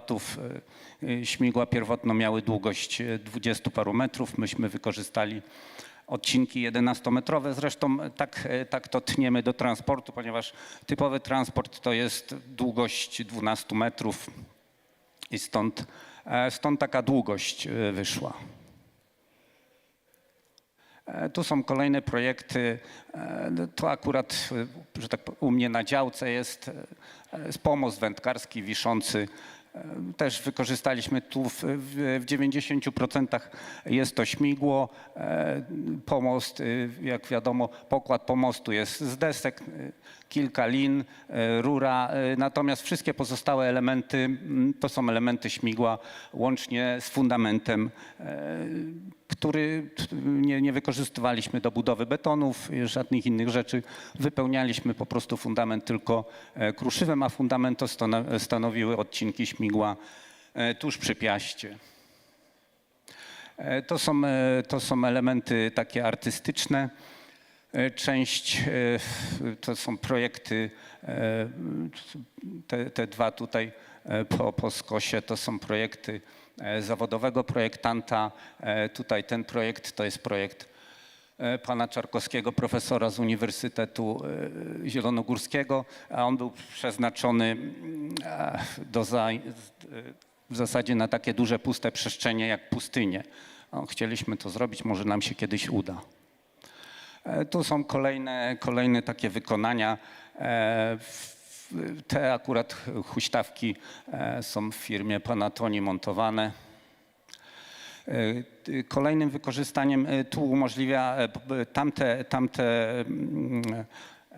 Tamte realizacje to raczej są na małoskalowe, jeżeli chodzi o ilość wykorzystanych śmigieł, bo dotychczas wykonaliśmy kilkaset tylko elementów tych małej architektury, czyli różnego rodzaju ławek, no i jeden mostek, czyli użyliśmy może 100 ton śmigieł. Tu są wzmocnienia osuwisk dróg i nasypów. Zaletą tego jest to, że możemy wypełniać te przestrzenie dowolnym kruszywem. Materiał, jak wiadomo, jest odporny na warunki atmosferyczne, a praktycznie niezniszczalny po okresie użytkowania, czy w czasie przebudowy. Możemy tak to zdemontować, że powtórnie użyć, lub możemy nie bacząc na nic zdemontować to w sposób i niszcząc to. Tu jest kolejne wykorzystanie tych kompozytów. To jest wykorzystanie zmielonych kompozytów, bo na ogół śmigła i inne kompozyty się mieli i się po zmieszaniu z jakimiś organicznymi elementami typu papier, stare meble, używa się je w spalarni, natomiast myśmy doszli do wniosku, opracowaliśmy taką płytę wspólnie z Politechniką Koszalińską i Uniwersytetem Przyrodniczym w Poznaniu. To jest płyta z wykorzystaniem mielonego kompozytu. To jest taka popularna płyta trocinowa czy OSB. Tu umożliwia, jeżeli byśmy mieli dostęp do tych śmigieł, to w ciągu, myślę, że roku, dwóch, to jedna fabryka jest w stanie zużyć wszystkie śmigła świata po to, żeby z nich zrobić płyty. Także taki jest potencjał, bo taka średnia fabryka zużywa około 1 000 000 metrów sześciennych drewna rocznie. To jest takie minimum, bo tam na ogół jest to więcej. A kolejnym zastosowaniem, kolejnymi pracami, na którym żeśmy się skupili, to jest odzysk włókien węglowych. Wykorzystujemy tutaj popularny proces pirolizy, tylko nie jest to piroliza taka pełna, ponieważ wykorzystanie takiej typowej pirolizy bez dostępu tlenu powoduje, że bardzo wzrasta moduł sprężystości, co powoduje ogromną kruchość włókien i one w zasadzie się nie nadają do użytku później, chyba że jako wypełniacze powiedzmy do hamulców.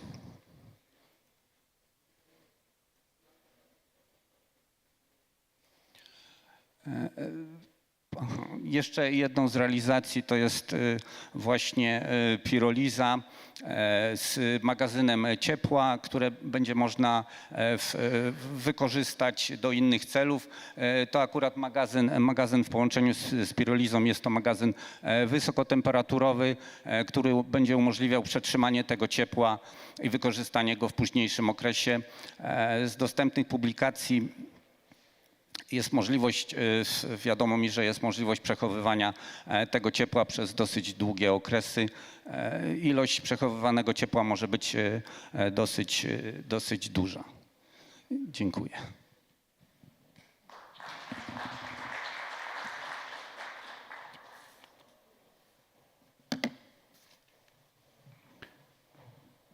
Thank you. And right now, ladies and gentlemen, I would like to ask to take the stage Mr. Szczepan Gorbacz, who for over 18 years has been successfully managing the Amargo company, whose main area of activity is the production of plastic tanks and installations. He has completed many highly complex projects, including for the energy, chemical, pharmaceutical, petrochemical and food industries, so the paint and varnish industry, at water treatment plants, waterworks and sewage treatment plants. Lots of experience. Our next speaker, please welcome him on stage. Mr. Gorbacz, please take the floor.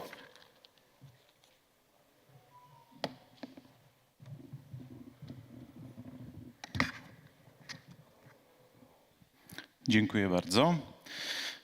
Witam wszystkich Państwa. Nazywam się Szczepan Gorbacz, reprezentuję Amargo, Tank Think Tank, czyli zespół ekspertów w zakresie zbiorników przemysłowych i instalacji z tworzyw sztucznych. Amargo jako wieloletni producent zbiorników, w tym do przechowywania substancji żrących, trujących i niebezpiecznych oraz łatwopalnych, oraz realizator 3-letniego programu badawczo-rozwojowego w ramach Narodowego Centrum Badań i Rozwoju, jako lider konsorcjum wraz z Politechniką Warszawską i Politechniką Wrocławską. Obecnie kontynuujemy pracę wraz z specjalistami nad rozwojem ciśnieniowych zbiorników, w tym także magazynujących wodór do zastosowań przemysłowych.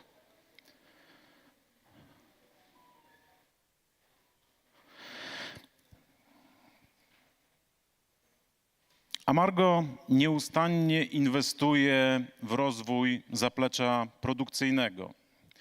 W parku maszynowym została zamontowana i uruchomiona kolejna nowoczesna, najnowszej generacji linia nawojowa do produkcji zbiorników chemoodpornych, w tym ciśnieniowych i z linerem, oraz również rur kompozytowych GRP, FRP metodą nawijania ciągłego włókna szklanego lub węglowego. Pozwoli ona na produkcję zbiorników w zakresie od 200 mm do 4300 mm średnicy i długości rzędu 10-12 metrów. Rozszerzony zakres produkcji pozwala pokryć jeszcze większą ilość zastosowań i aplikacji przemysłowych, tam gdzie nie wystarczają już parametry technologii w zakresie tworzyw termoplastycznych, jakimi dysponujemy, czyli technologii zgrzewanych arkuszy tworzywa Amark Tank Classic Weld i metody beznaprężeniowej, nawojowej, czyli ekstrudowanej, uplastycznionej wstęgi tworzywa Amark Tank Safe Seamless. Rozwój i realizację poszerzonego zakresu zbiorników umożliwiają nam nowoczesny, zautomatyzowany park maszynowy, własne laboratorium oraz dział badawczo-rozwojowy B+R. Aktualnie zespół badawczy w ramach wspomnianego programu NCBIR wykonał prototyp zbiornika z linerem, kaszerowanym tworzywem PP oraz polietylenem wysokiej gęstości HDPE w dwóch metodach, jako zgrzewane arkusze oraz formowane rotacyjnie. Owy zbiornik, owa konstrukcja jest gotowa do skalowania. Zbiornik po próbach i po produkcji najpierw w skali laboratoryjnej, kolejno w skali przemysłowej, jest przygotowany do kolejnych już finalnych badań. W przypadku zbiorników Amargo, uwzględniając m.in. gospodarkę obiegu zamkniętego oraz optymalizację finansowo działania przedsiębiorstw, dążymy do projektowania maksymalnego możliwego przewidywanego okresu eksploatacji, żywotności. W konstrukcji każdego nowo produkowanego zbiornika dozorowego, czyli podlegającego pod Urząd Dozoru Technicznego, stosujemy unikalne elementy wskaźnikowe, które ułatwiają ocenę techniczną stanu materiału, ułatwiają rewizje okresowe i pozwalają nie wyłączać takiego zbiornika z eksploatacji lub też na krótki czas w porównaniu do metod tradycyjnych. Ponadto pracujemy nad wdrożeniem systemu monitoringu zbiorników. Prace mają na celu przedłużenie cyklu życia całej konstrukcji, czyli lifetime, przewidywanie uszkodzeń, stworzenie dokładnego cyfrowego bliźniaka zbiornika w oparciu o wykorzystanie technologii IoT oraz sztucznej inteligencji. Prośba o włączenie. Krótki filmik, zapraszam. Możemy z głosem prosić. Miliony podmiotów, a sam przemysł pozostaje w fazie wzrostu i rozwoju. Ochrona zdrowia, obsługi, dbałość o nasze środowisko naturalne, a także odpowiedzialne zarządzanie infrastrukturą produkcyjną powinny być więc priorytetem dla wszystkich przedsiębiorstw produkcyjnych. W produkcie firmy Amargo opracowany zostanie system monitorowania w oparciu o różnorodne technologie sensoryczne, m.in. czujniki światłowodowe, piezoelektryczne, czujniki temperatury czy ciśnienia.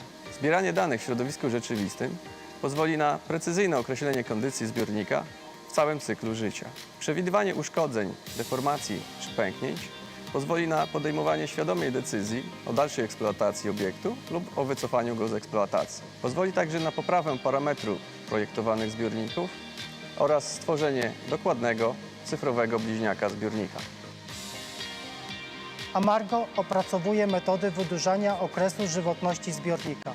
W tym celu wykorzystywane są statyczne modele wytrzymałościowe w oparciu o wytyczne normy DVS. Dodatkowo wdrożyliśmy w swoich zbiornikach element wskaźnikowy. Innowacyjny zbiornik będzie wykonywany w 3 różnych technologiach. Ze zgrzewanych arkuszy płyt termoplastów, beznaprężeniową metodą koekstruzji uplastycznionej wstęgi tworzywa lub metodą nawojową z użyciem kompozytu oraz wzmocnienia włóknem szklanym czy też innym materiałem. Jednocześnie zastosowanie 3 technologii wytwarzania zbiornika wraz z implementacją systemu czujników przełoży się bezpośrednio na wydłużenie cyklu życia produktu, bezpieczeństwo obsługi i brak zagrożeń dla środowiska. Inteligentne rozwiązania znajdzie zastosowanie zarówno w zakładach przemysłowych różnej wielkości, jak i obiektach publicznych. Odegra ono szczególną rolę w zakresie bezpiecznego magazynowania substancji niebezpiecznych. Przyczyni się również do rozwoju magazynowania energii. Nasz innowacyjny projekt o niesamowitym potencjale jest reakcją na zindywidualizowane potrzeby branży i odpowiada na trendy przemysłu 4.0, a nawet 5.0. Sztuczną inteligencję, samodiagnozujące się urządzenia czy uczące się algorytmy.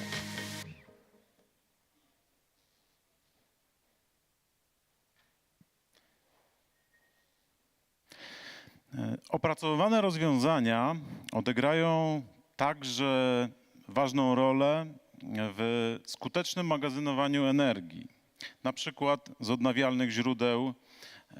Powstające aktualnie nadwyżki energii, czy to ze słońca, czy z wiatru, w głównej mierze są obecnie marnowane lub nie do końca wykorzystane, czyli brak jest możliwości przechowywania i jedynie niewielkie możliwości i często nieopłacalnej sprzedaży.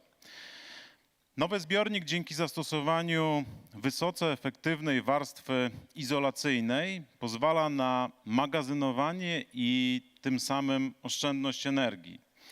Na zdjęciach tutaj prezentujemy zewnętrzny magazyn ciepła i chłodu, współpracujący m.in. z buforem wewnętrznym. Tutaj widzą Państwo taką nagrzewnicę, to jest faza testów, badania, jeżeli chodzi o współczynniki i efektywność całego systemu. Główny zbiornik, ten wewnętrzny, został wykonany nawojowo w technologii Amark Tank Safe Seamless. Kolejną warstwą jest grube ocieplenie o bardzo dobrym współczynniku, czyli jest to rzędu 20 cm, na przykład wełna mineralna lub też poliuretan w zależności od wariantu takiego zbiornika naziemnego lub podziemnego. Zewnętrzny płaszcz osłonowy został wykonany z płyt PP już w tej standardowej technologii, czyli zgrzewanych arkuszy Amark Tank Classic Weld. Obecne wyzwania, przed jakimi stoimy w zakresie zbiorników kompozytowych, w tym także do magazynowania wodoru, obejmują optymalne wykonanie układu pilotażowego. Umożliwi on zaprezentowanie zarówno możliwości działania całego takiego kompletnego układu, wskazanie jego przewag oraz wyznaczy dalsze kierunki zastosowania. Kolejnym niezwykle istotnym elementem będzie przejście przez pełną ścieżkę certyfikacji poprzez zaangażowanie właściwych organów. Chcemy sprawić, by aspekty formalne związane między innymi z magazynowaniem wodoru nie były tematem tabu. Dzisiaj zarówno od strony legislacyjnej, rozwiązań, przepisów jest naprawdę bardzo duże zamieszanie i to często gęsto paraliżuje realizację wielu inwestycji, jak również same podejście projektowe już na wczesnym etapie tym koncepcji.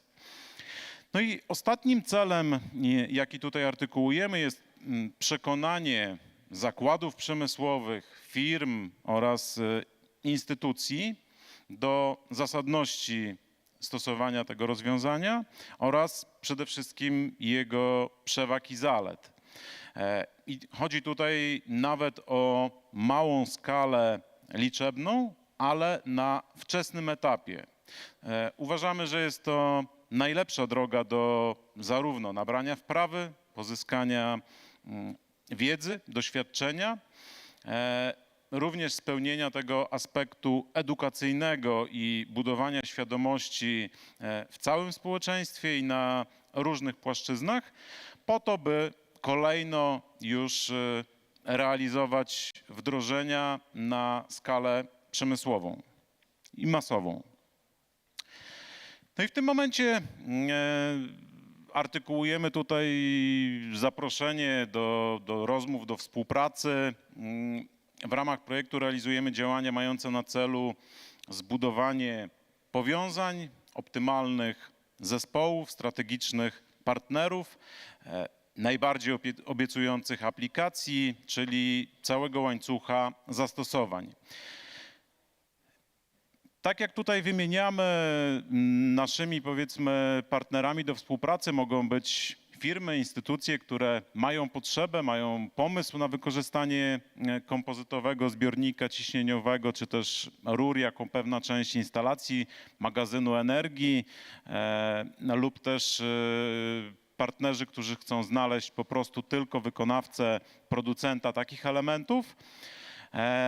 Jak też jeżeli chodzi o zewnętrzne firmy, koncerny, które planują choćby jakieś inwestycje i ekspansje, jeżeli chodzi o Polskę. No i firmy, które nie mają swojej produkcji i doświadczenia i nie zamierzają albo nie ma na to czasu najzwyczajniej w świecie od strony biznesowej. W przypadku zainteresowania taką współpracą partnerską i chęcią wykorzystania potencjału zbiorników kompozytowych do magazynowania wodoru, zapraszamy Państwa do wspólnych konsorcjalnych projektów B+R, zarówno krajowych, jak i europejskich, no generalnie do bezpośredniego kontaktu i rozmów. Dziękuję bardzo za uwagę. Zapraszam do zadawania pytań, rozmów kuluarowych. Zapraszam również do Amargo, do spotkań na żywo, do Żarowa Mazowieckiego. Dziękuję bardzo. Thank you very much. Ladies and gentlemen, for the time being, I will switch into Polish. Przechodzę na język polski w tym momencie. Panie Szczepanie, tutaj proszę nie uciekać jeszcze, można się rozsiąść. Drodzy Państwo, nadszedł czas na panel dyskusyjny z udziałem naszych prelegentów, dlatego też chciałbym poprosić tutaj do nas na scenę pana Tomasza Węsierskiego, pan Ariel Stępień, również zapraszam, żeby usiąść tutaj z nami na scenie, pan Mariusz Iwanejko i pan Andrzej Adamcio, wszyscy panowie, którzy braliście udział, właśnie mieliście swoje wystąpienia, zapraszam tutaj do nas. Krótka sesja pytań i odpowiedzi. Być może będą też pytania z publiczności.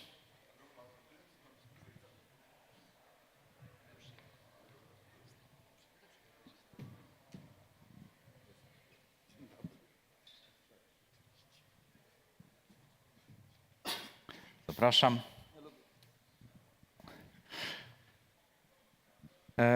Panowie, rozmawiamy sobie troszeczkę tutaj dzisiaj o tej tak zwanej w języku polskim gospodarce cyrkularnej, tudzież gospodarce o obiegu zamkniętym. Wszyscy troszkę powiedzieliście o swoich własnych dokonaniach w tym zakresie, w zakresie waszych przedsiębiorstw.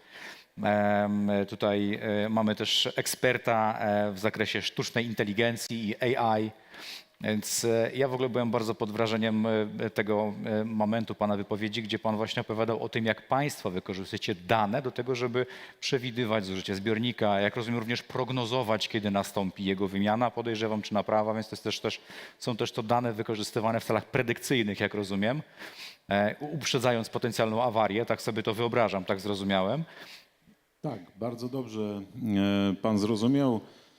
Dzisiaj niektórzy tutaj z państwa nieco się śmiali, jak mówiłem, jak to wygląda w przypadku zbiorników poprzednich generacji, gdzie trzeba praktycznie wycinać element zbiornika, czyli de facto go zepsuć, żeby ocenić, w jakim on jest stanie, żeby kolejno przygotować dokumentację, uzgodnić ją w Urzędzie Dozoru Technicznego, no i zrealizować tą naprawę.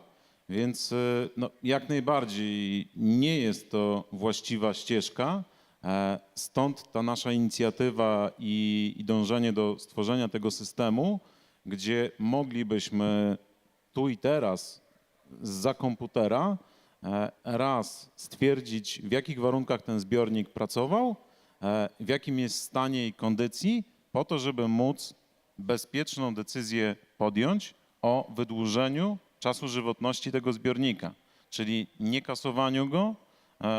Tu oczywiście może nie będzie to w interesie pana, który zajmuje się przetwarzaniem, ale spokojnie ten zbiornik trafi do pana tak czy siak, natomiast nam zależy, żeby on trafił jak najpóźniej, tak? Czyli żeby jak najdłużej mógł służyć przemysłowi zakładowi, co również jest w interesie, gdy użytkownikiem jest choćby grupa azoty, a zbiornik jest na przykład zamontowany gdzieś w ciągu produkcyjnym i jego demontaż często gęsto wiąże się nawet z otwieraniem dachu. To jest bardzo skomplikowany proces i oczywiście zakłady przemysłowe za wszelką cenę chcą tego uniknąć.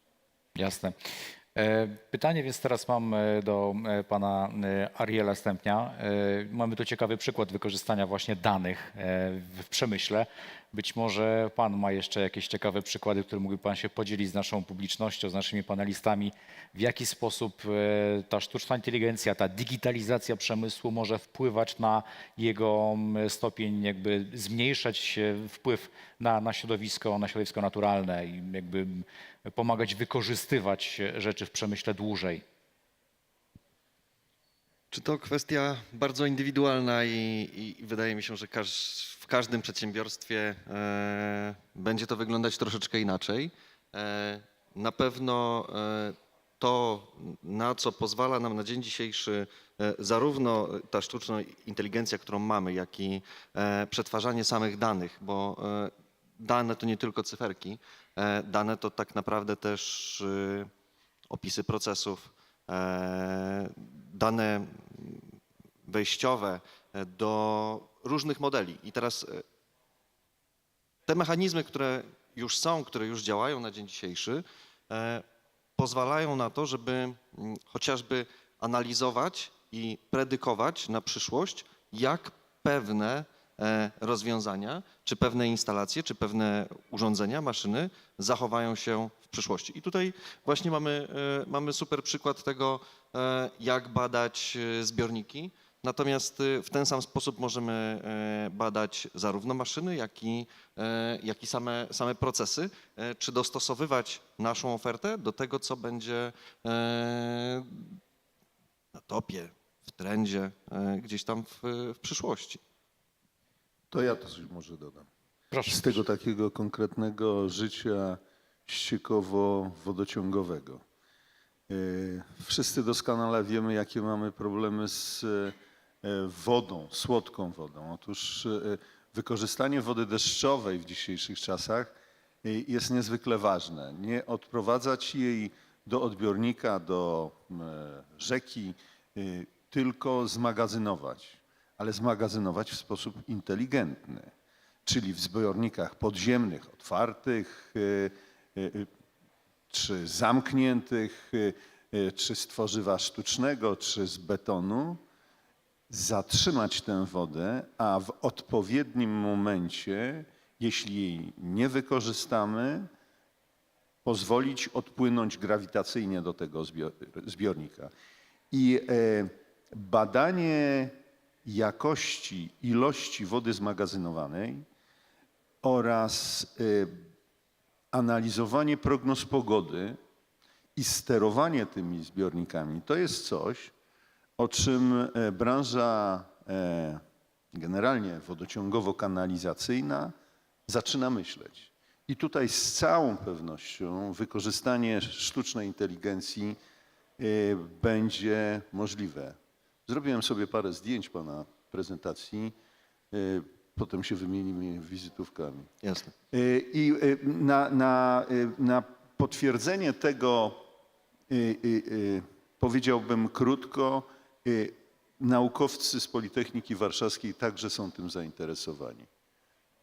Dziękuję za wypowiedź. To jeszcze może tylko uzupełnię tak krótko w kontekście tego, co pan powiedział. Nasz ten system i czujniki to jest nie tylko ocena stanu technicznego zbiornika, natomiast powiązanie go z całym układem instalacji. Czyli mamy tutaj wpływ wówczas, znaczy system kontroluje całą eksploatację, czyli załóżmy przeciwdziała przekroczeniom ciśnienia, temperatury, czyli takim zjawiskom czy sytuacjom, które by zagrażały bezpieczeństwu albo wpływały na tą żywotność, czyli jest w stanie wówczas spowodować zamknięcie odpowiedniej zasuwy odpowiednio wcześniej, żeby wyeliminować tego typu sytuacje, lub też docelowo zależy nam, żeby zbudować tą bazę danych i żeby ten system był w stanie wychwytywać pewne prawidłowości, czyli na zakładzie X, po tym jak zadziała się pewna kolejność, sekwencja kroków, nastąpiło na przykład przekroczenie i żeby teraz w innym zakładzie, analizując tego typu kroki, taka sytuacja została od razu przewidziana i nastąpił powiedzmy alert albo konkretne działanie instalacji. To raz. A jeżeli chodzi też w kontekście tego, co pan powiedział, co do tej wody, przewidywania opadów i tak dalej, to już się dzieje, tak? To te systemy już są, one może jeszcze nie są całkiem powszechne, natomiast to jest podobny też system, ten, który ja pokazywałem, z magazynowaniem energii. Realizowaliśmy to z firmą Connect Point, to jest firma zajmująca się właśnie sterowaniem komputerowym i oni budowali właśnie system, który zarządza, analizuje, czy te słońce świeci, jak ono świeci, bo to jest układ powiązany z OZE i z fotowoltaiką i w pierwszej kolejności zaspokaja potrzeby energetyczne danego budynku w tej chwili. Dopiero jeżeli ma nadwyżkę, magazynuje w tychże magazynach, no i racjonalnie tym dysponuje, tak, żeby nie oddawać energii do sieci, bo to jest nieefektywne, a jednocześnie zapewnić w miarę możliwości samowystarczalność i neutralność energetyczną, czyli dążenie do tego, co mówimy, że będzie, czy jest naszym celem w 2050 roku, tak? Dziękuję. Ciekawe, co na to firmy zajmujące się dystrybucją energii, to już... To ja jeszcze tylko dodam, może tak troszeczkę upraszczając, ale to jest właśnie świetny przykład wykorzystania tych danych. Tak?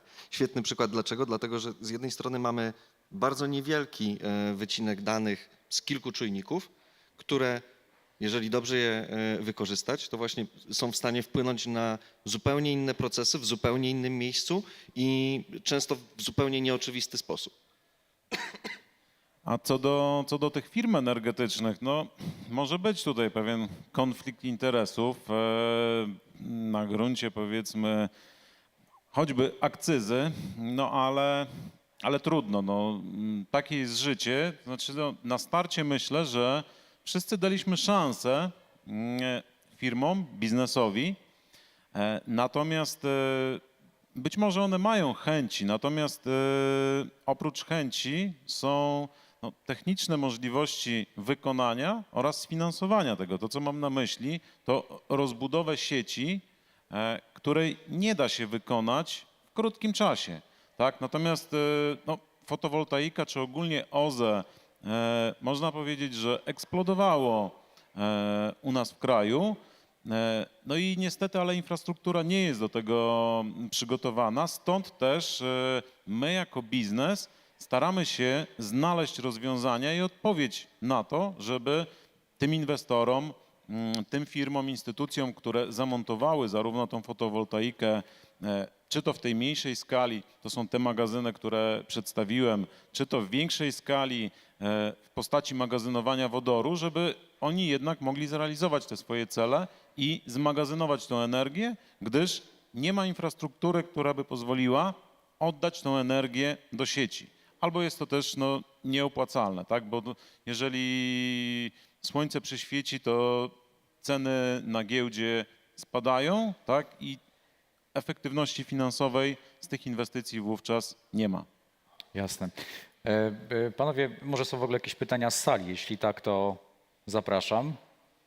Czy ktoś chciałby się zwrócić z jakimś pytaniem do naszych panelistów? Na ten moment nie widzę, więc pytanie ode mnie kolejne. Firma tutaj pana firma Anmet, właściwie cały ten biznes, tak go postrzegam, to właściwie wszystko jest... Coś tu się dzieje. Wszystko, co robi firma Anmet, ja postrzegam jako takie no, myślenie w myśl zasad właśnie gospodarki cyrkularnej, bo to jest wykorzystywanie, ponowne zastosowywanie rzeczy do nowych celów. Ja tutaj to pytanie adresuję szczególnie właśnie do pana i do pana Tomasza Węsierskiego z grupy Azoty. Czy są jakieś takie przykłady współpracy ze środowiskiem akademickim, które panom szczególnie utknęły w głowie, które miały szczególny wpływ na to, żeby państwa firmy wesprzeć w myśl takiego działania, w myśl zasady tej gospodarki cyrkularnej? Czy jakieś tego typu projekty państwu przychodzą do głowy, które mogli państwo przytoczyć? Współpraca, biznes, środowisko akademickie w tym zakresie. Zdecydowanie tak. To znaczy, może zacznijmy od tego, że ta współpraca Grupy Azoty z instytucjami naukowymi, sporo współpracujemy z siecią badawczą Łukasiewicz i oni się bardzo często, te grupy naukowe bardzo często się wpisują w nasze potrzeby, jeżeli chodzi chociażby o, w tej chwili nie chcę specjalnie mówić o szczegółach, ale jeżeli chodzi o nasze biodegradowalne produkty, jeżeli chodzi o zastosowanie tych produktów, to jak gdyby z definicji jesteśmy tutaj na jakimś poziomie właśnie gospodarki obiegu zamkniętego, jeżeli chodzi o tą biodegradowalność, chociaż to nie dla wszystkich jest oczywiste. Jeżeli chodzi również o pewne odwracanie procesów czy recykling, no teraz zaczyna wchodzić w grę coraz więcej pojęć tego recyklingu. Kiedyś proces recyklingu chemicznego się w ogóle nie opłaca, teraz coraz więcej się o tym mówi. I oczywiście na tym poziomie no też jakaś współpraca jest, bo są instytuty, które specjalizują się w procesach chemicznych i nawet jeżeli one opracowywują pewne cykle, to my to potem jeszcze razem modyfikujemy, sprawdzamy przede wszystkim pod kątem ekonomicznym, bo to jest najpoważniejszy problem.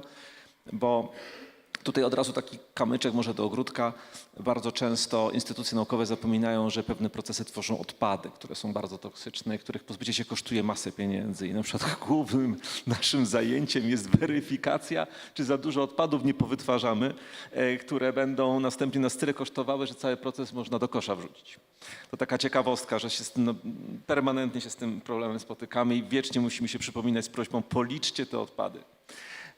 Także tak, mamy takich przykładów bardzo dużo, ale tak jak powiedziałem, ja bym nie rozróżniał do końca tej nauki instytucjonalnej od tej nauki, którą mamy wewnątrz. Dlatego, że pracują u nas ludzie mocno powiązani ze środowiskami naukowymi i ta myśl sobie przepływa w zupełnie nieformalny sposób.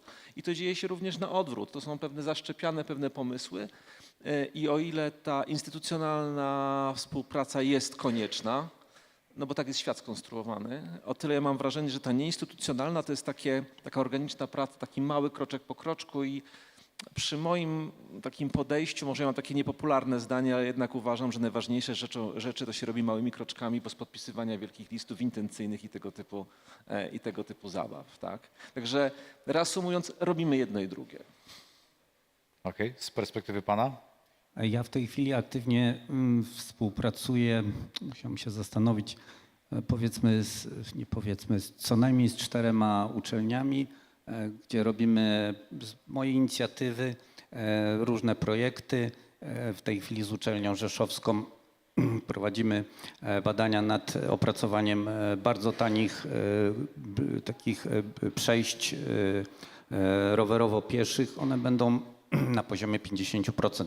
Myślę, cena w porównaniu z tradycyjnymi, nawet z takimi z drewna, trwałość będzie duża. No, bazujemy tutaj w tym wypadku na potencjale wytrzymałościowym śmigieł, ale też w tej chwili z Uniwersytetem Poznańskim Przyrodniczym nowy projekt wdrażamy na takie łączniki z wykorzystaniem kompozytów.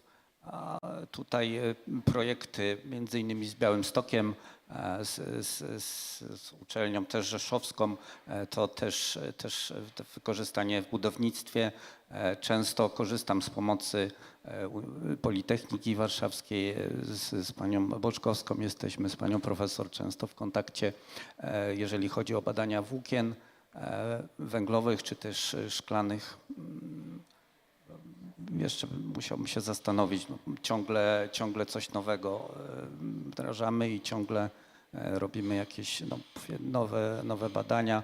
A jeżeli chodzi o te rozwiązania odnośnie magazynów energii, to ja poszedłem w magazyny energii wysokotemperaturowe, gdzie będzie możliwość wykorzystania technologicznego tego ciepła, ponieważ nawet dochodzimy powiedzmy do ciepła, do temperatury topnienia tych metali niskotemperaturowych, gdzie cynk, ołów bez problemu. Natomiast jeżeli chodzi tutaj, jestem pomocny też w rozwiązaniach kanalizacyjnych, bo obecnie mamy przegrody spiętrzające w 100% z recyklingu i też jako taki to nie będzie system aktywny, ale system taki, gdzie wyregulujemy i w czasie ulew nie będzie te duże rurociągi będą stanowiły magazyny wody, chroniące przed wybijaniem tym popularnym studzienek. No tak, to takie kanałowe zbiorniki retencyjne. Tak. A o tym, o czym pan mówi, to popularnie w branży nazywa się przelewy burzowe. One właśnie nieaktywne, a my chcemy zrobić to bardziej aktywne, żeby otwierać, zamykać tak, w sytuacjach, w których w zbiorniku woda deszczowa pozostaje, w zbiorniku kanałowym, czyli na dużym rurociągu, takim jak pokazywałem, 3 metry, możecie sobie państwo wyobrazić, ile można by zmagazynować tej wody deszczowej, ale ona oczywiście nie może tam zalegać nie wiadomo jak długo. Zachodzą procesy biochemiczne, które spowodują, że ta woda deszczowa zrobi się ściekiem, który będzie trzeba oczyszczać. A przechodząc, bo tak rękę podnosiłem, nie jest oczywistym, że firma instalacyjna, budowlana, jaką niewątpliwie jesteśmy głównie, współpracuje z naukowcami. Otóż my tacy jesteśmy. My współpracujemy zarówno z Politechniką Poznańską, jak i Politechniką Warszawską, z Politechniką Wrocławską w bardzo skomplikowanych obliczeniach wytrzymałościowych linerów, które stosuje się do bezwykopowej renowacji wodociągów i kanalizacji i z dobrym skutkiem. Oni dają nam coś, ale my też im coś dajemy. Czym konkretnie? Co dajemy? Otóż jutro wpuszczamy do kanału, Państwo się pewnie może uśmiechną, do kanału 2 panie profesor, 1 panią doktor i 1 pana doktora, który się zgodził, że wejdzie do kanału. Dzisiaj właśnie powiedział, to ja wejdę. Architekt. No, czyli ich wiedza nie jest w kontaktach z nami wiedzą teoretyczną. Dodatkowo jeszcze prowadzimy wykłady na uczelniach. No ja osobiście na przykład na wydziale, który studiowałem na Politechnice Warszawskiej, na Wydziale Inżynierii Sanitarnej i Wodnej.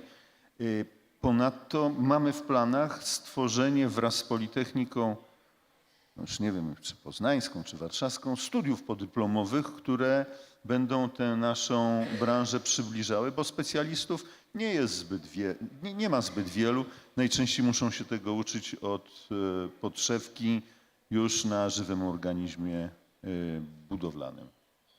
Panowie, i tym świetnym akcentem i przykładami doskonałej współpracy między przemysłem a środowiskiem akademickim chciałbym zakończyć naszą rozmowę, nasz panel.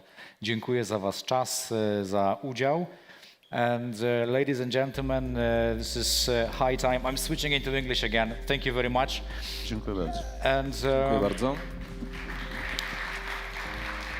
It's high time for a well-deserved coffee break.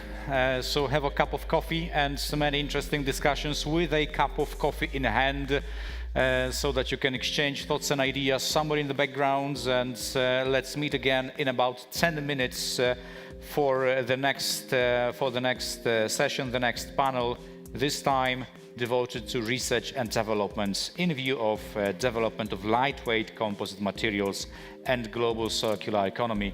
But this is something that is going to happen in about 10 minutes. Coffee break right now.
during the previous panel that we've just finished a few minutes ago, we adopted a more kind of industry point of view with the representatives of industry here on stage, having their speeches on their achievements and things they do in their companies. And in the next panel that is ahead of us, and that we are about to start, we're going to adopt a more scientific point of view, academic point of view.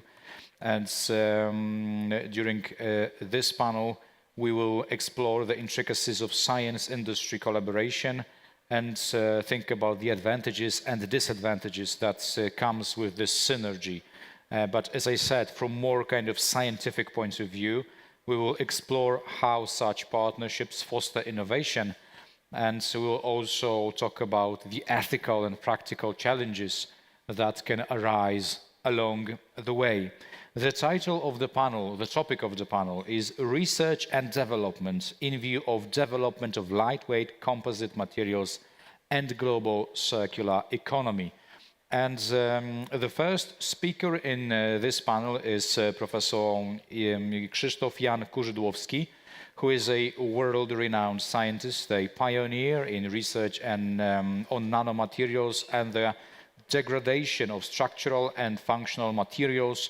He is an academic teacher, advocate of commercialization of scientific research results. Professor Kurzydłowski is a recognized scientific authority in Poland and abroad.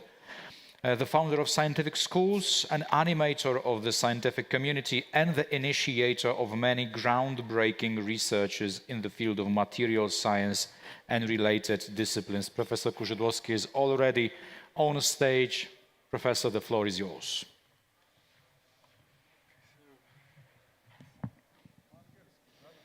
In English, okay. So thank you for your nice introduction. It always helps me to maintain good humor, to listen how many achievements I have already managed to produce. Today I'm going to talk not about material science, but about R&D activities at Faculty of Mechanical Engineering of Białystok University of Technology. And my presentation is, in a sense, much easier because about some of achievements you've already heard from Professor Butrymowicz, who is one of the key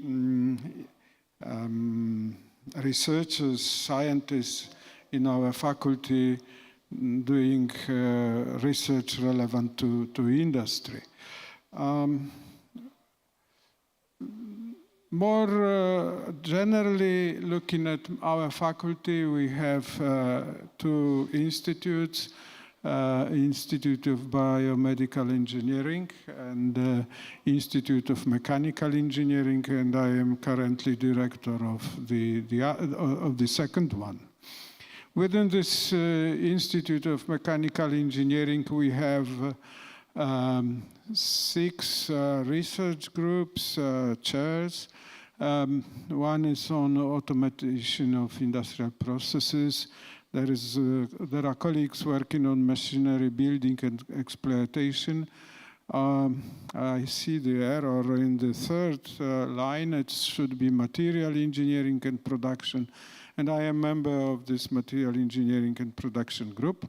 Applied mechanics, heat transfer engineering, or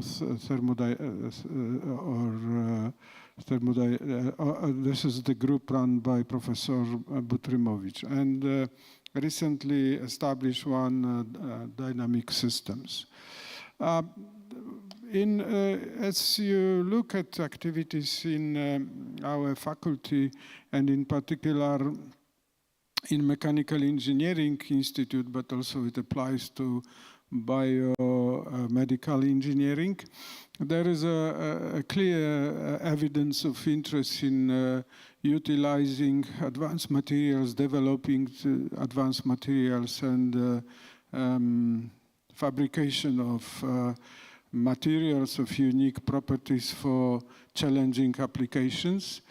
And this is not surprisingly, because if you read some documents produced by European Commission and other bodies concerned with defining science policy in world, in Europe, in United States, you will see that there is a lot about materials and need to develop materials to be useful for tackling these challenges we face, including food, environment, and so on and so forth. And today, in the previous session, we could learn about possibilities offered by composite materials in this respect. Energy, food, health, environment, climate, and safety. These are issues which can be efficiently addressed in the coming years only under development of new innovative materials. So not surprisingly, we are also engaged at our institute in projects which are aiming at development such modern materials. In particular for health applications, one of these projects, and I am just giving you some examples of projects illustrating activity at our institute, but you are welcome to visit our pages to see more examples. And as I said, achievements of the Professor Butrymowicz group have been already presented today. So this SMI project is financed under Meranet. It's in collaboration with colleagues from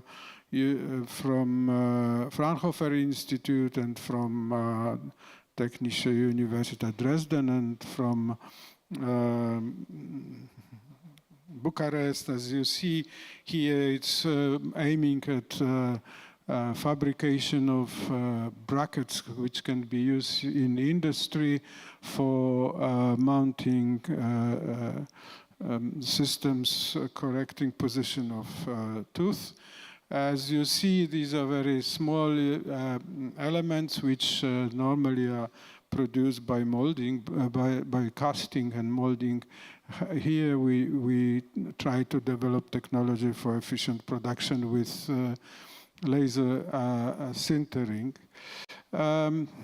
So in this example, I am just trying also to illustrate that we offer, as a partner in such a venture, expertise not only in microscopic approach in allowing to visualize fine details of structures fabricated by 3D printing, but also we do modeling to understand properties partly shaped by fabrication process, and also application of possible application based on the fact that normally there are some spherical features visible on the surface of such printed elements, which can be viewed as unwanted if one needs a smooth surface. But for this particular application, they actually help to interconnect this metallic part with polymeric coating, which is added in place when we place these brackets into tooth. Another project which is also carried out in the international collaboration is related to fabrication of very thin layers of diamond-like carbon and on glass with the idea to replace silicon interposers. And that again is executed with colleagues from Fraunhofer Institute from Dresden. And as you see in this collaboration, we have also access to facility of Fraunhofer Institute in Dresden, which offers a very unique opportunity to investigate materials in fully atomic scale. By the way, this morning we heard a presentation by Professor Czech, who used to be a member of this group with which we are collaborating. Also of international dimension, we have projects run by Professor Zglobicka, who is interested in novel-based and bio-inspired materials. I'm also, in my last slide, I would also like to bring again to your attention the fact that we, as all other faculties and institutes in our university, we are very well supported by Institute of Innovation and Technology. You heard a presentation today by CEO Tomasz Typułkowski, and I may only confirm that this is for us a very straightforward and very efficient way of commercializing our knowledge or transfer our results to industry. Thank you for your kind attention.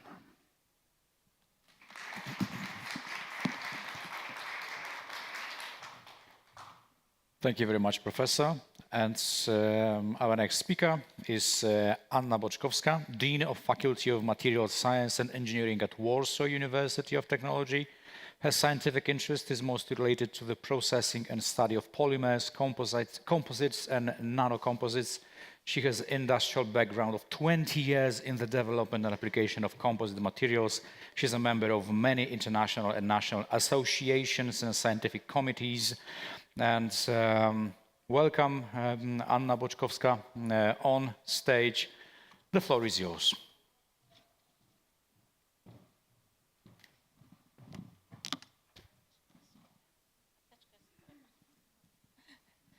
Thank you very much for your kind introduction. So now it's time for Warsaw University of Technology. You've heard about the Białystok University of Technology, and now I will present Warsaw University of Technology, exactly Faculty of the Materials Science and Engineering. The faculty is one of the 20 faculties of Warsaw University of the Technology and one of the smallest. We have a little bit more than 140 employees. Among them are more than 50 academic teachers, more than 70 scientific and technical employees, and we have also, of course, administration employees. We are doing research on a high level. Recently we've got the category A, which is not the highest. Previously we have 2 times the highest category. This time this is a little bit lower, although we've got the highest amount of points in the material science in Poland. Sometimes such things are happened. We have 4 divisions at our faculty: Division of Surface Engineering, Division of Ceramic Materials and Polymers, Division of Structural and Functional Materials, and Division of Materials Design. And Professor Kurzydłowski was the head of this division for many years at our university. We have also research groups, more than 25 research groups, which are doing interdisciplinary research. Among, I think, the most important are investigation of the relation between the nano, micro, and macro structure of the materials and the effect on the properties of the materials. And we have also strong collaboration with the industry. I will show you with the next slides how strong this is, the collaboration. I think that the strongest among all the faculties at our university. And we are doing projects. Last year, in 2022, we conducted more than 90 projects at our faculty. Different kind of project founded from the National Center for Research and Development, from the National Center of Science, and also coming from the industry. Here you can see the research teams, research groups. Each group belongs to each division, of course. And we have published the book with the description of our research teams. This is the research and development portfolio, which can be also found at our webpage and also at the webpage of the university. Each faculty published their own portfolio with their research offer for the industry, for not only for the industry, also for other universities, for research institutes. And our main research domains are biomaterials and bioengineering, 3D printing, polymer matrix composites and polymers, computational modeling, nanomaterials and ultrafine materials, materials for energy sector, advanced functional and structural materials, ceramic and ceramic matrix composites, and surface engineering and heat treatment. And within these main research domains, the research groups are located. So each group belongs to each research domain. We have also spin-off companies, 1, 2, 3, 4, 5, 6, 7. 6 companies, seven was recently closed. 6 companies, spin-off of our faculty. And as you can see, they are doing different things. ADJ nanotechnology produce bioactive nanocompositive powders. AmazeMet use ultrasonic technology application for 3D printing in metals. Azocarbon is doing industrial application of surface treatment produced by glow discharge. Materials cares about our health through the 3D printing, biodegradable and long-term implants. Smart Fluid is the company which use non-Newtonian fluids for the production of pressure-thickened liquids. And Nanostal developed the industrial implementation of modern technologies for nanostructured steel. We also provide services to the industry. As I said, we have strong collaboration with the industry, and we have at the faculty a special research laboratory which is dedicated for the collaboration with the industry. We are doing in-service monitoring of materials degradation processes. We are doing analysis of materials failure. We also doing development and optimization of new materials technologies. The laboratory possesses the accreditation certificate of testing laboratory and also is approved by the Office of Technical Inspection, which is, I think, the requirement if we would like to collaborate with the industry. And here you can see also a long list of our industrial partners. For some of them, we are doing just research. For some of them, we are doing research services. Some of them are our partners in the projects. For instance, Amargo. You've heard the presentation from the CEO of Amargo.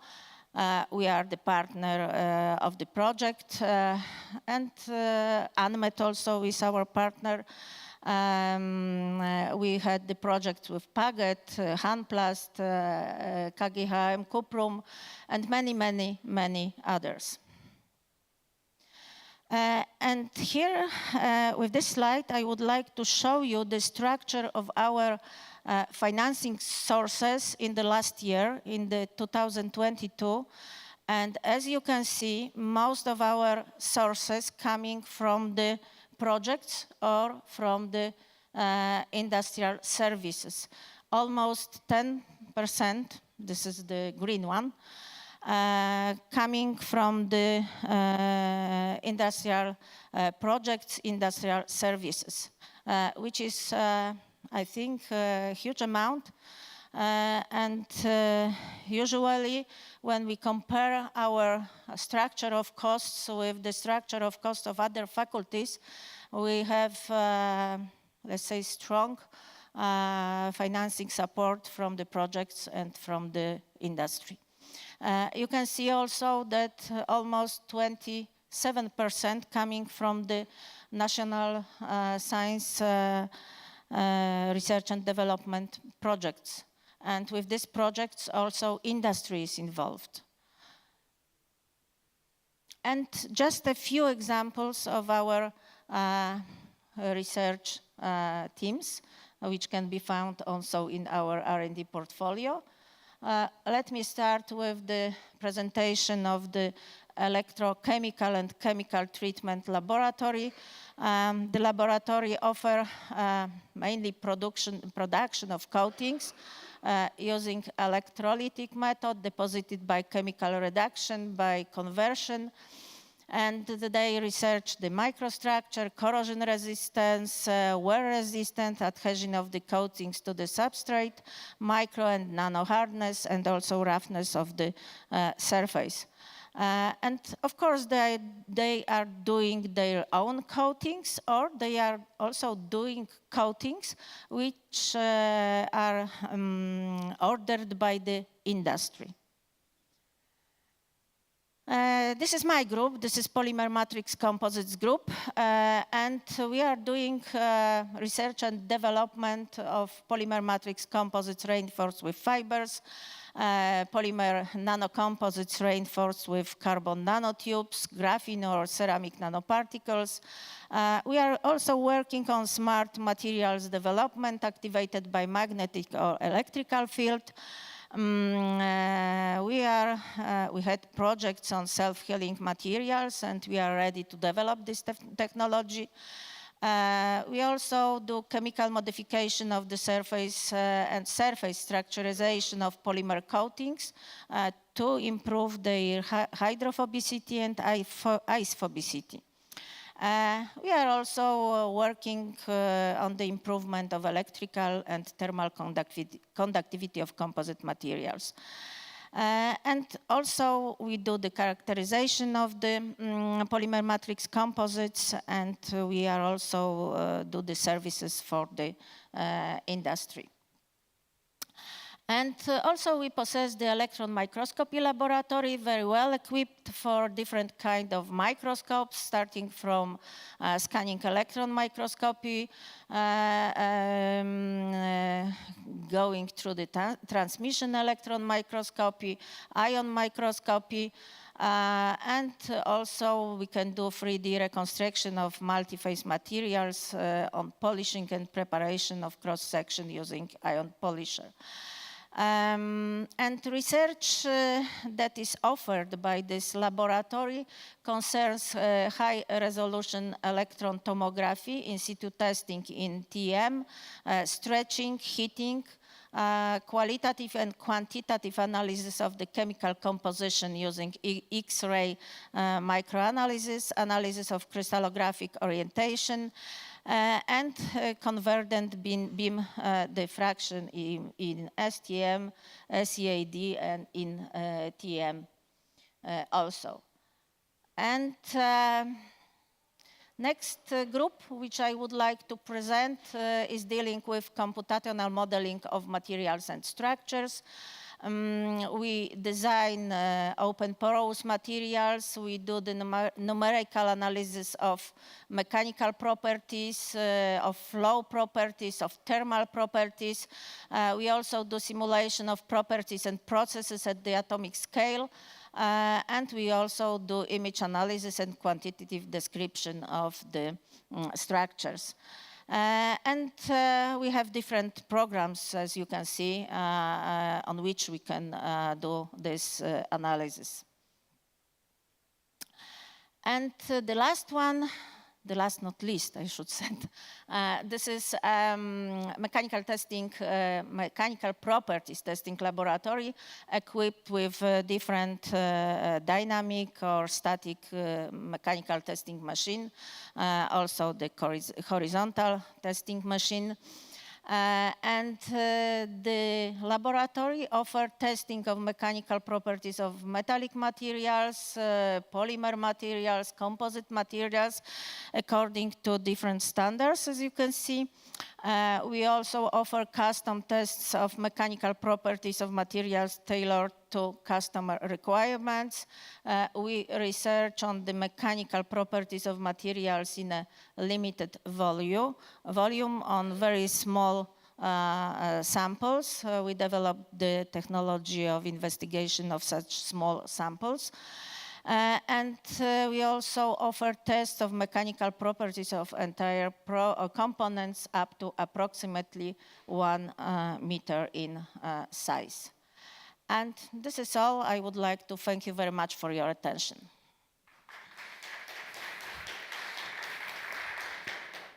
Thank you very much. Our next speaker came to us from abroad.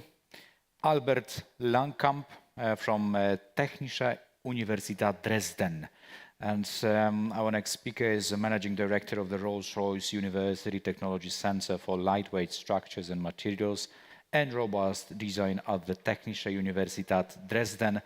And Mr. Langkamp, the stage is yours. It's your time.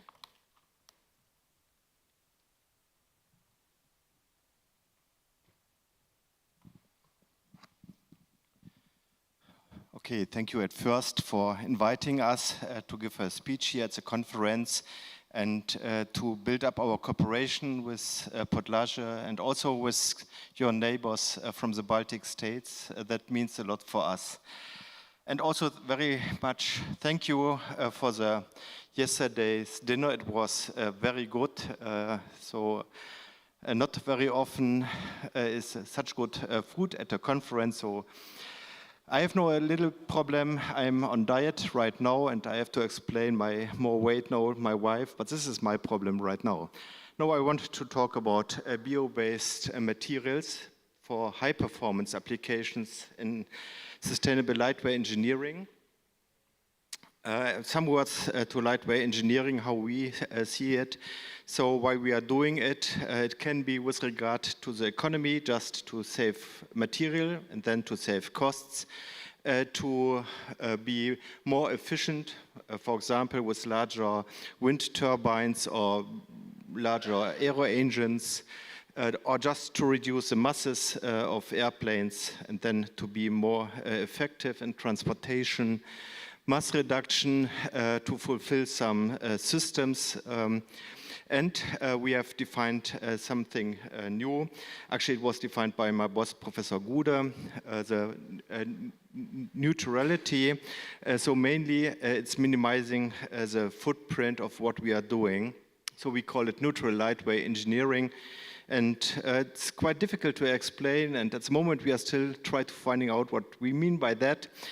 Actually, it's, I would say, with regard to the balance regarding the planetary resources, and we should not disturb this balance. And if this balance is already disturbed, we have to think about how we can restore this balance again. Here you see the fields of actions where we are working with regard to the especially neutral lightweight engineering. It's the design process, and we try to be to consider sustainability already in the design of a product, in the material, of course, circular economy, reusable resources, and of course, toxic-free materials. We look for processes, energy-efficient processes, and also to look for reducing pollution during the processes, and of course care for resources. When we consider our lightweight approaches, we also try to consider the environmental impact through the entire life phase of the product, during design, also during manufacturing, use, and after use. With regard to planetary boundaries, of course, a problem with climate change is what is driving us quite a lot. Not only climate change, but this is most obvious that we have to look for it. And what are possibilities to reduce the climate change? To get improvement on that, of course, it's just reduction of CO2 emissions, and this is where I think we are quite perfect, because lightweight means you need less energy, for example, in mobility, so that works very well. But there's also an idea to use materials, so-called carbon-based materials. And these materials, they are produced out of the carbon coming from the CO2 of the air. Actually, sometimes you hear about this idea, and it was the German German Center for Rail Transport Research at the Federal Railway Authority, so it's twice in English. Actually, I wanted to say it also in German. So Deutsches Zentrum für Schienenfahrzeugforschung, and they had the idea, okay, let's look how we can consider this idea, taking out the CO2 out of the air and bring it into structures. And they have defined 3 lots to investigate that. 4 lots. 3 of these lots were related to infrastructure. This will be done by the Institute for Material Mechanics in Freiburg, and our lot was the last one to look for vehicles, locomotives, wagons, traction units, and special vehicles.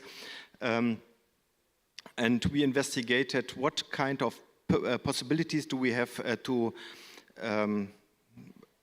use materials made of the CO2 out of the air and to bring them into the wagons or locomotives.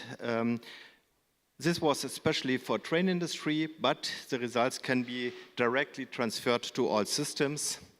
And the first idea is just to take out the CO2 with special processes. To use absorbers to take out the CO2 out of the air. And then you can take the CO2 out of the air, out of the absorber at a temperature of 100 degrees Celsius. So at first it looks like a quite well process, but even so the amount of CO2 in the air is too high. For the climate, it's pretty low, so it's 0.00 ppm. So you have to suck a lot of air to take out the CO2. So it's not the absorption and the taking out the CO2 out of the absorber. It's more the airflow that costs the energy. It works. There are some demonstration plans, and here on the right side that you can see where CO2 is used, and you can use really CO2 as raw material for some chemical products. So this is a proven process. It works. Problem is really this ventilating of the air. Actually, there's one quite interesting idea, not to build up special plants to do this. We have a lot of ventilation everywhere. So also here in this room, we have ventilation to have some fresh air. And the idea is just to use these ventilators to absorb the CO2, and then with some energy, for example, from photovoltaic techniques to get chemicals out of the CO2 They call it, so I heard it from KAT in Karlsruhe, they call it crowded oil. I'm not sure if that will work, but this is one idea. Actually, we think more conventional way is more interesting, and so it's not a new idea to use material which took at first the CO2 out of the air to structural materials. When we look to rail industry, we have the Saxonia, one of the first, or I think the first train in Germany. It's now located, it's not the original, it's now located in Dresden in the Traffic Museum. And here we see just an interior of a train. And we have the use of wood since a very long time, so it's nothing new. So that's the easiest, just to take the wood how it is, to cut it and to bring it into the application. I'm not sure if that will be relevant for modern train industry, probably not. So we also looked for other possibilities, and at least you can see it starts with this ready-made natural fabrics or wood. So for example, just sawn timber, and then we continue with engineered natural materials. So we are using this in the furniture industry. So we have this multi-layered, cross-layered wood. We have chopped wood and different kinds of wood. And it is already in use. So this plywood is used currently as floors in goods wagons. And it's state of the art. But still there's more possibilities. There's always a discussion on processed natural materials, for example, natural fibers. We use natural fibers for our clothes. It's, so it's normal. I'm not very sure if natural fibers are the right material for high performance applications. So I will show you one picture from BMW, from Mercedes, where natural fibers are used. I think they don't have the high performance.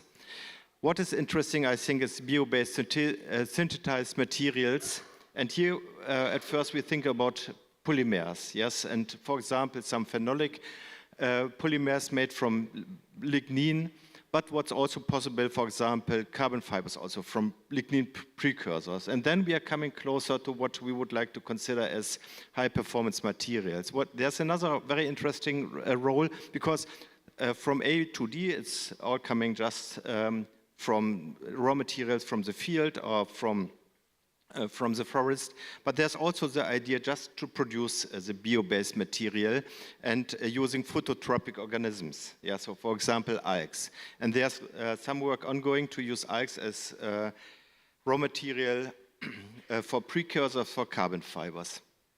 Here we see the use of natural fibers in car industry, so it's also state of the art already, but this is not for materials that which offer high strength and high stiffness. This is more for materials which offer good damping or maybe some other advantages, but not high performance. So we don't see it as very important for structural applications in train industry, which is quite interesting to look for polymers. And bioplastics, they are in use since the mid of the 19th century. It started with rubber from Goodyear, and then we had this materials based on cellulose. So we have found a presentation from Mr. Andres. He's from Hanover. He's working intensively on biopolymers, and he has said, okay, these are the old economy bioplastics, and he proposed to name the new economy biopolymers. And we have the chemical new ones. The chemical new ones, they are mainly developed in the 80s or 90s. There was a discussion to use polymers in consumer industry, which can be made of bio-based materials, which can be easily put to a compost. And now we use PLA very often, especially for 3D printing. So they have become quite relevant. The point with these materials is these are mainly thermoplastics or maybe all thermoplastics. And the performance is quite low, and sometimes they are not very strong against water and so on. And there's possibility to consider other bio-based materials, which are called drop-in polymers or bio-based polymers, and they are synthesized with technologies similar to conventional technologies, and we have biopolyamide, biopolyethylene, biopropylene, and now on we see more and more coming up of bioepoxy. And when we see the properties of the materials, they are comparable what we see from conventional from conventional polymers. Yeah, so we see really a very high potential to apply this polymers also not only without fiber reinforcement, also in combination with fiber reinforcement. Here you see the possibilities to generate these materials from oils, sugar, and cellulose. So there's still a very wide field of research what is possible, and I think it's at the moment very interesting to see what will happen on that. Now with regard to the carbon fibers. Carbon fibers, we like them because they have very high strength, very high stiffness. So personally, I think why to use steel or titanium when you can have carbon fiber reinforced epoxy. We have better, considering the density, better stiffness and better strength. Okay, let's think about circularity. I come back to this. So I think this is a perfect material for high performance application, and there's some work ongoing to use lignin. It's a waste material in cellulose industry, and to use this lignin for the production of carbon fibers. Generally it works, so actually it's working quite well. The problem is that the structure of the lignin is very complicated, and to generate from a lignin good quality, high performance carbon fibers, it's quite difficult. And here I have a picture which I got from Niklas Garow from Stora Enso. They did a lot of research on generating carbon fibers from lignin, and we see that they are able to produce high modulus fibers, or quite high modulus fibers, but not high strength fibers. So there's some potential, but there's not an ideal potential. Of course, problem is that because of the scatter of the lignin, we have a large scatter in properties of the carbon fibers, and typically that is a showstopper. So there's still a lot of work necessary to improve the lignin precursors, and we are working on that. Stora Enso, they want to wait a little bit, and we hope that they will come back in this business again. And we see really very high potential of that. There's another possibility to have high performance carbon fibers, but from alg material.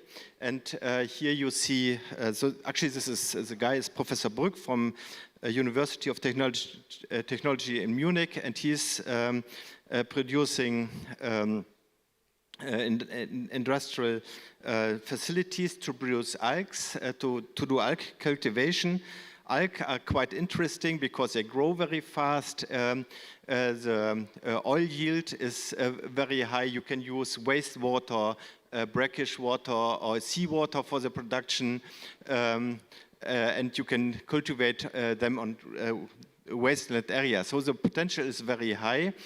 And the very interesting thing is you can use the algae to produce polyacrylnitrile. And polyacrylnitrile is the typical precursor for carbon fibers. So you have a material at least that is comparable to conventional polyacrylnitrile, and you will get out of this algae carbon fibers that are fully comparable to currently used carbon fibers. Okay, then you will say, okay, that is everything is very nice, and but what about circularity? With regard to circularity, of course, we should try to keep the material in the loop as long as possible, yes? But when we think where the material is actually coming from the CO2, from the air, but where the CO2 is coming from. It's coming from the coal mines. So we think it's not wrong to say we can also do some landfilling with this material. We just bring back the coal where it comes from. So it's maybe a discussable argumentation, but I think we really should think about that. Of course, the idea is to reduce the CO2. Are we able to do it?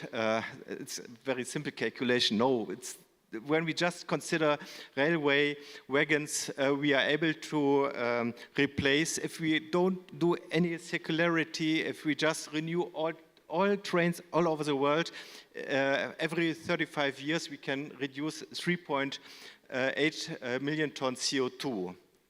But to stop the climate change, we have to reduce 5 to 20 gigatons. So it is not much relevant to just to change all trains from steel to composites or to carbon-based materials. And you can see it would be maybe make sense if we would change all steel production from steel to carbon-based materials. I think this is just a crazy idea, not more. So you could say, okay, the idea that was where we started makes no sense, but we think that the pressure on us to reduce climate change, but not only climate change, to address the planetary borders is that high that the industry will more and more pushed to think sustainable. So we should think about the possibilities that I have described. There will be also an effect on the markets. So especially a region which is strong in farming can benefit from it, and also regions with a lot of forest industry, they can benefit from it. Of course, we should also keep in mind the materials coming from somewhere. We are using it from the land, so we have land use, and also we have to think not to produce so much, for example, corn and waste the land for corn production. So the land use should always also be in mind. With this, I would like to end here. This is just a slide explaining our institute. I'm not sure if the slides will be offered to you, and this will be in our copy if you want it. Otherwise, you can contact me and I can tell you some more about our institute. Many thanks for your interest.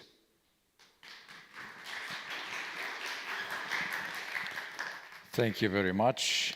And now, ladies and gentlemen, we are coming back to the topic of artificial intelligence because our next speaker is Yuri Mayak, who is a professor of Mechanics of Materials at the Department of Mechanical and Industrial Engineering of Tallinn University of Technology. He has led several research projects, of which most remarkable is smart composites, design and manufacturing.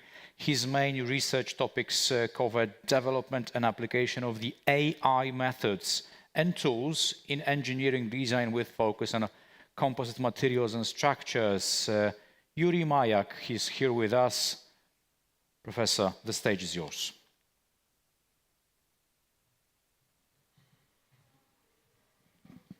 Dear colleagues, ladies and gentlemen, I have pleasure to make here presentation. Thank you for invitation. So, I am Yuri Mayak from Tallinn University of Technology, and my topic is listed here.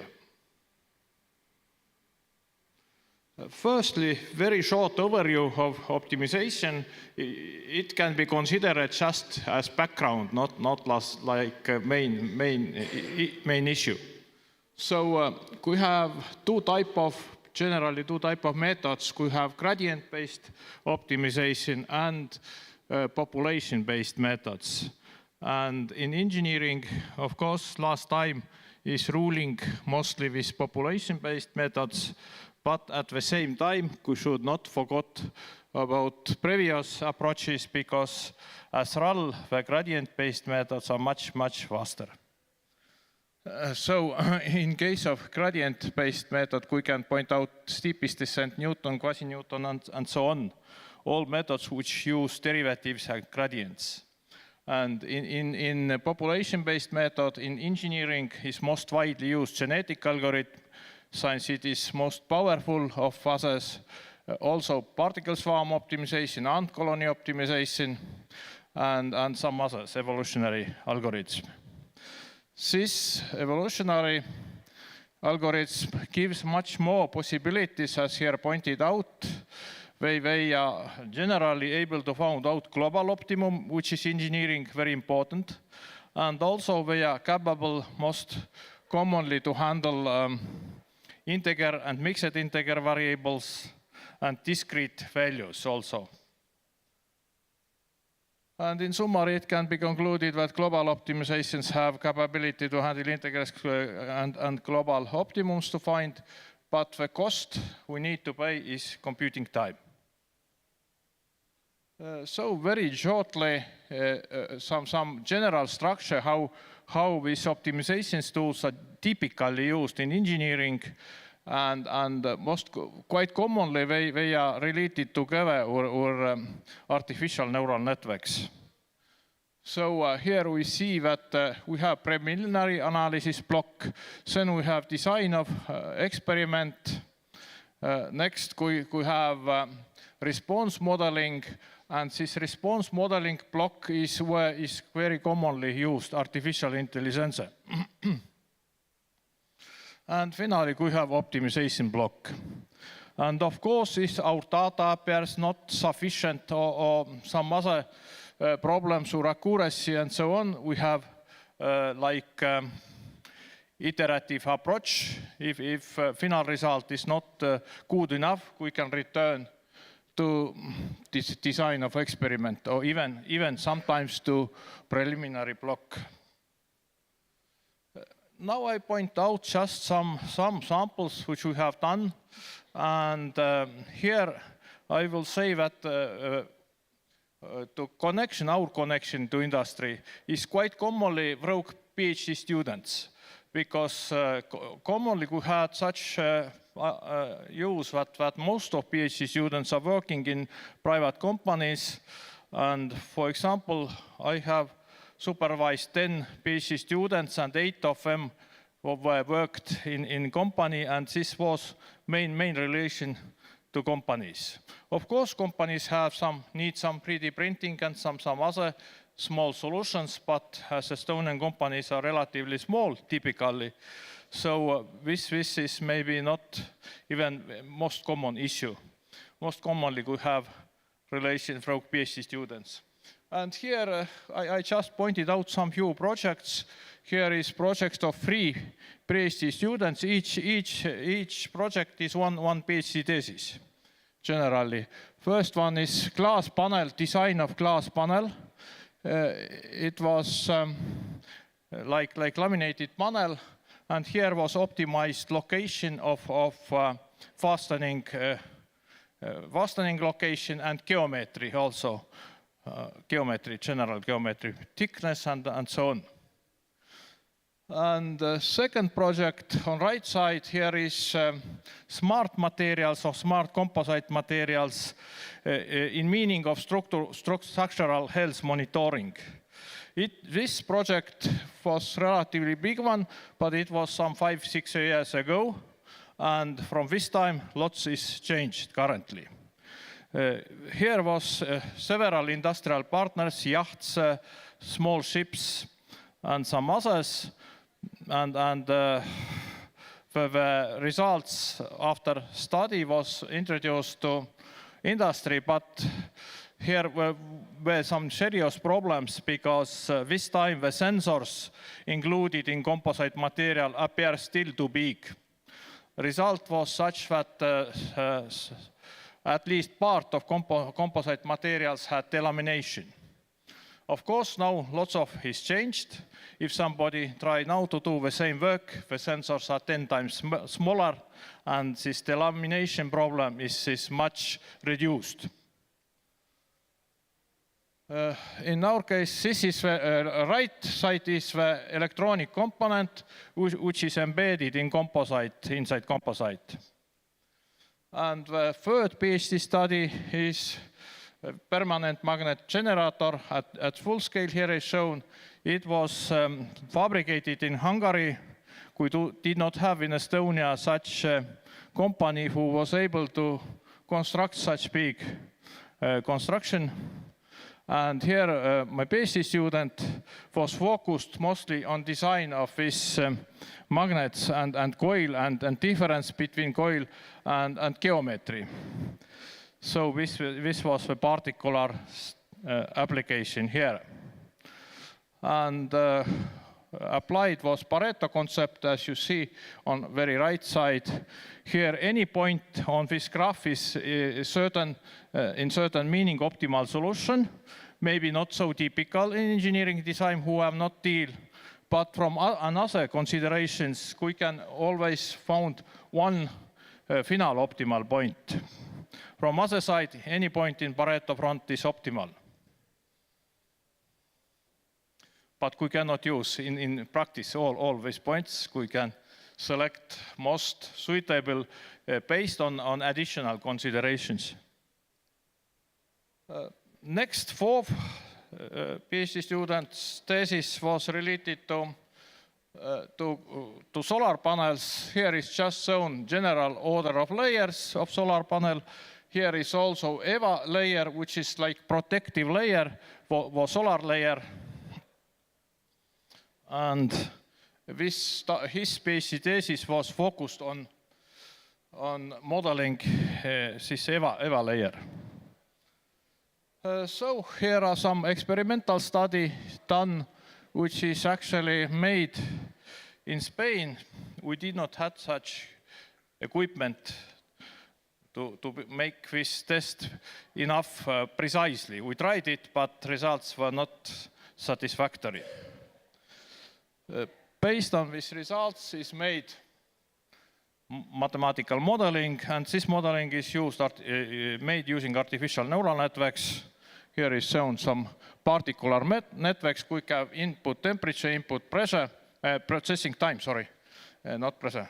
And we have final value as scale content. And we have some hidden layer also.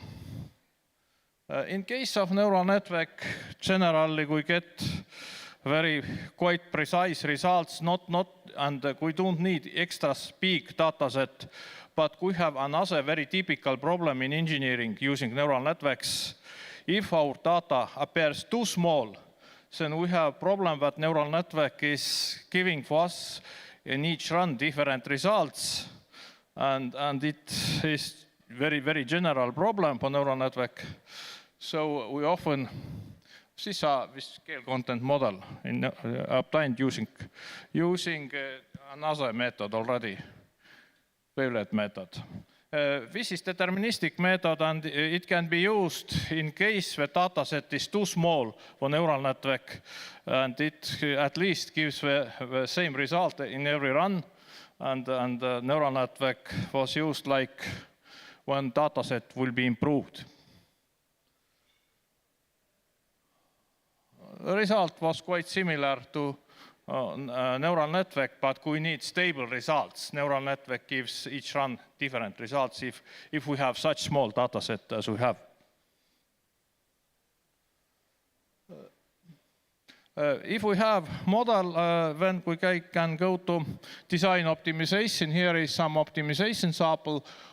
This is not actually extra PhD thesis, but just sample that Pareto front can be also not continuous. Here was sandwich panel, design of sandwich panel was considered, and we have in Pareto front cost and versus I even can't load out. Okay, let's say here.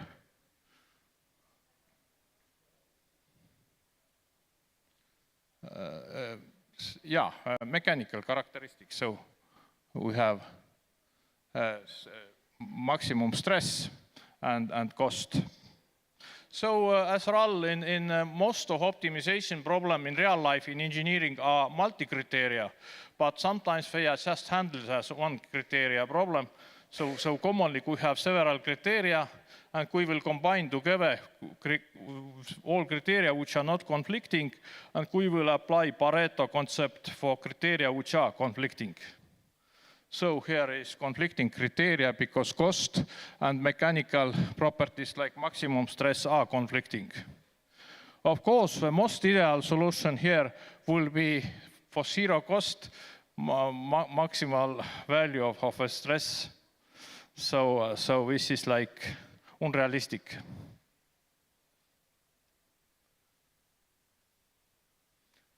Here is next application. So specific stress in here and air permeability in second figure. This is like recycled cotton polyester blended material.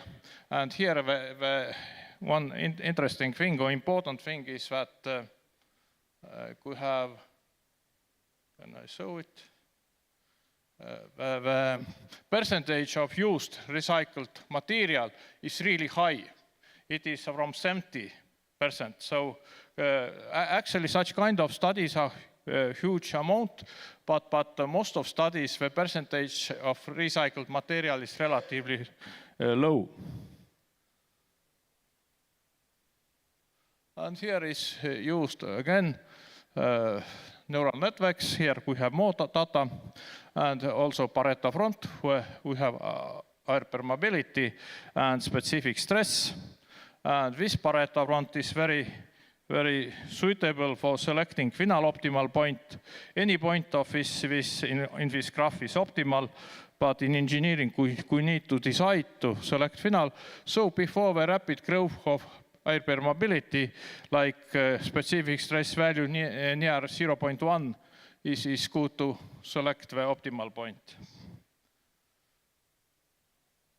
Some ongoing projects. Actually, our situation is not very typical. Normally, we have mostly project in science or research projects and few projects on teaching.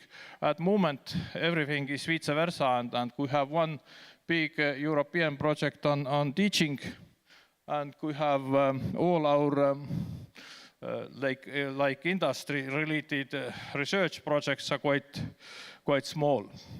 Like together all 4 projects just over 200,000. What kind of applications we have at the moment? AI-based management in efficient production logistics is first project. Second is study of applicability of AI-based optimization model for production process. And third and fourth project are related to replacing plastic packaging materials with wood material. So plastic materials are maybe 2030 or something like this, not allowed in most applications, and this is emerging problem. We also try to solve it, but here a particular secret sign company, and they are not allowed to open. But this work is still in starting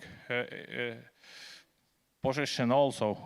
So we cannot be sure that it can be realized in mass production, because we need about 10 times to make speed higher, about 10 times, not 1.5 or 2 times. So it is a real challenge, and maybe it can be realized. Small possibilities, but not. So generally I have all. Thank you.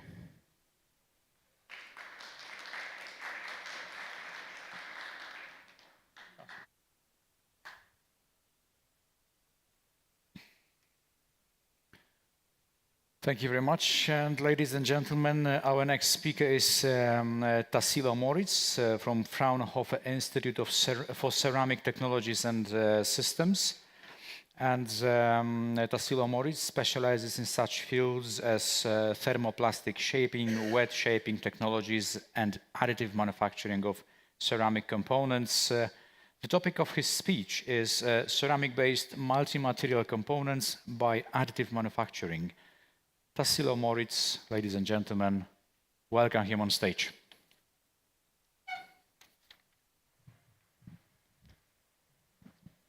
Thank you for the kind introduction. Dear ladies and gentlemen, good afternoon.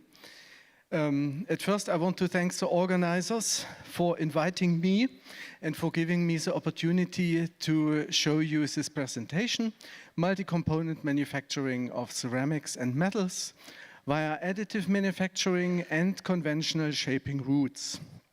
This is a thematic area we have been dealing with for more than 15 years, and today I will give you a best of our results here.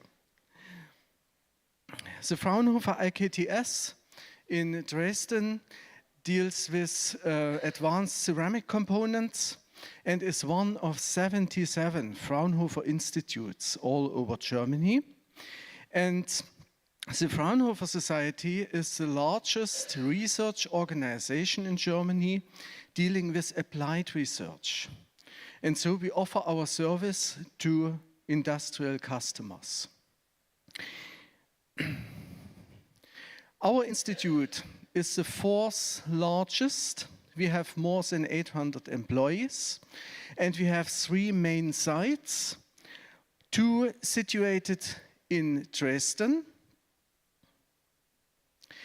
and 1 in Hermsdorf in Thuringia. And furthermore, we have external research groups, I think 12 we are now, distributed all over Germany, mainly in the eastern part.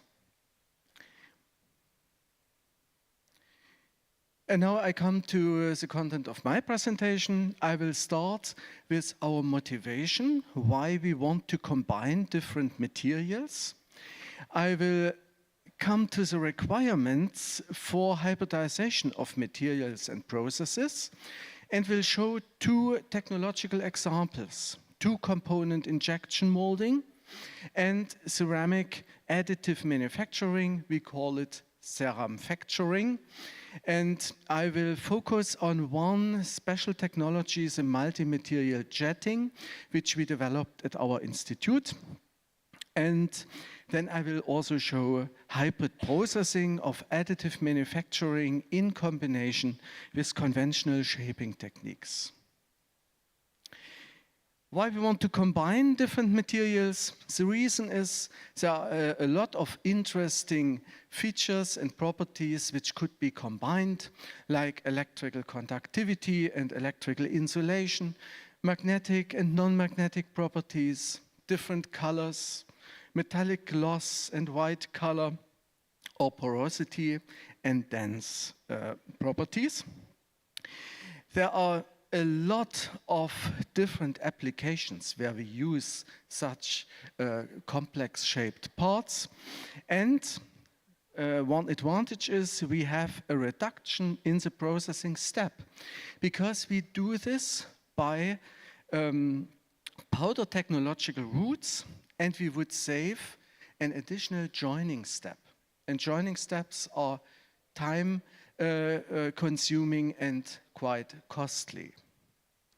But on the other hand, when using powder technological routes, we always have to deal with debindering and sintering of the components. And this leads me to this explanation here. Where are the requirements for combining different materials?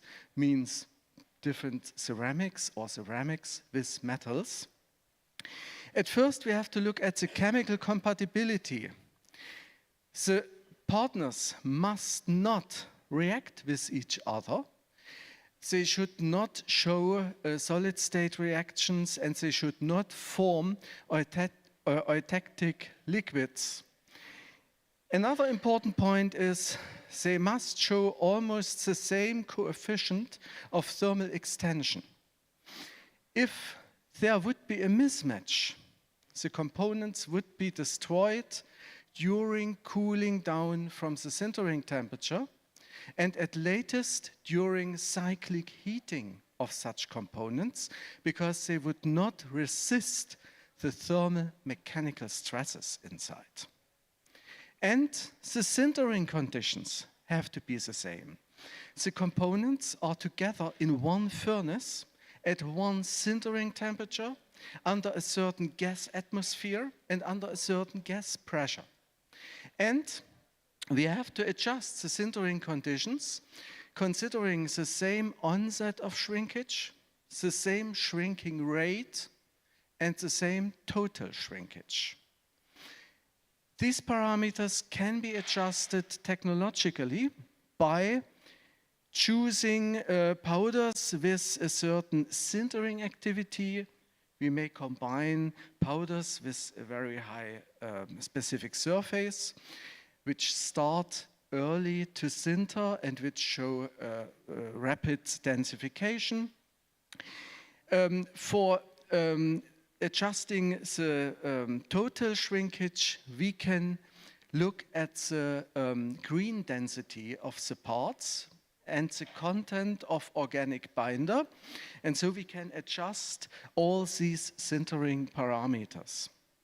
Nevertheless, we also have to look at the binder system because it should show the same performance for both components, and the rheological properties of the feedstocks we want to combine must also be the same.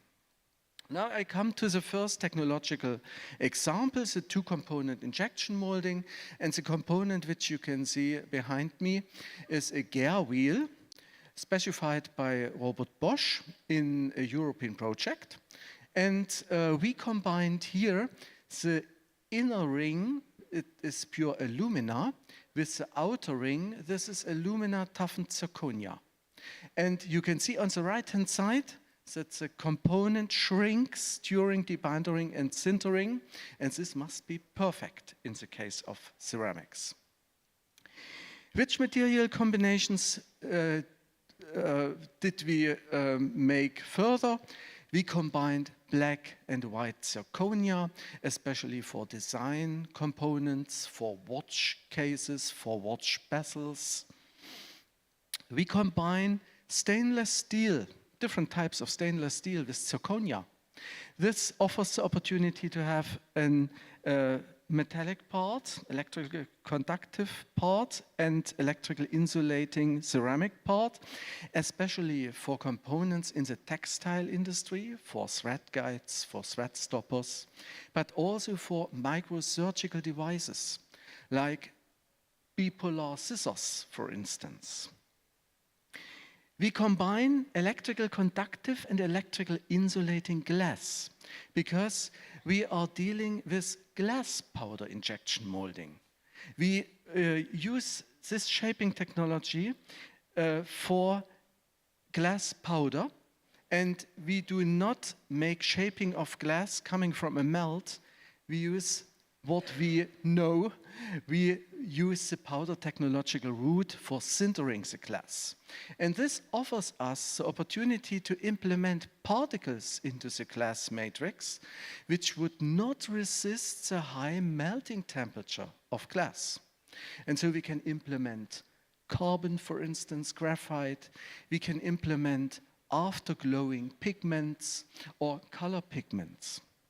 And would you please start this short film? Here you can see an electrical conductive glass crucible, which can be intrinsically heated. Yeah? This could be a crucible, it could be a nozzle for low melting polymers, for instance, or something else. Then we combined so-called cermets with black alumina toughened zirconia, also for design aspects. And last but not least, we often combine silicon nitride with a certain amount of molybdenum disilicide, because this allows us for making high temperature glow plugs, for instance. Next film, please. And here you can see that we can attain a glow plug which is heated up to 1350 degrees within 3 seconds. And we can apply this for several thousands of cycles. This shows how perfect the match between both materials must be for attaining this. Then we developed a variant of two-component injection molding. We call it in-mold labeling. This is borrowed from the polymer industry, but we applied this for ceramics, and we use a limp ceramic green tape or a metallic green tape. We insert it into the open cavity of the injection molding tool, and then we inject a ceramic feedstock. And so we can attain components consisting of a very thin layer of a certain material and a more bulky material as the second component. We have several testing tools for developing such components, and here I can show you a real part which we developed in a project, a piezo-resistive pressure sensor. And what we did here is we started with a limp LTCC tape. We punched this tape and put it into the cavity of the injection molding tool. Then we injected a so-called lost core, a sacrificial material, as the inner part, and in a second step we injected the LTCC powder as a feedstock and combined the components as can be seen here. Then we burned off the lost core and produced components looking like this. By screen printing, we apply an electrical conductive layer for attaining the pressure sensor. Now I come to the second part, the additive manufacturing. And I want to introduce you here the multi-material jetting. Multi-material jetting means we use a wax-based ceramic slurry with a very low melting temperature of approximately 80 degrees. And we fill this feedstock into such cartridges, which can be seen here. So the blue cartridges, they can be heated for melting the feedstock.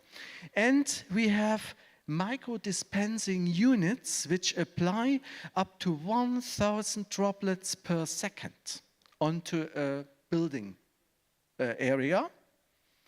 And here you can see in very slow motion how this works.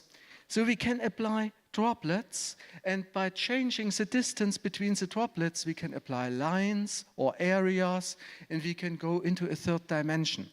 And the great advantage is we can combine different materials, up to 4 different materials in one layer, because we can change the material from droplet to droplet. This can be done in a layer, but also from layer to layer, and this means we can really build functionally created transitions from one material to another. And this allows us for softening differences in any properties. No? We can calculate the transition in the first step by simulation, and then we can really build this by this technique. And this is what we are now doing. We are making multi-component parts. You can see one example on the right-hand side. And here are some real examples which we already did. This is an igniter for fuels for space applications. And here we combine the red one. This is electrical conductive silicon nitride with a certain amount of molybdenum disilicide. And the gray one is also silicon nitride, but with less molybdenum disilicide, which is not electrical conductive. And this yellowish material is a supporting material, which is burned off afterwards. We need this only for the building process. And so we build up this quite complicated structure, and after sintering, we make a finishing of the component. And then you can see here how this igniter works. We have real an ignition of plasma, And this can be used as an igniter for fuel, for instance. Another example is a combination of black and white zirconia again. We can make design parts, and at the moment it is more fun. And if you would take a picture of this QR code, you would come to our web page of the IKTS. But what is important here is that we could show that the mechanical properties of both materials are quite similar to injection molded parts. This means we attain already a very high mechanical properties, and that's why this multi-material jetting method is very reliable already.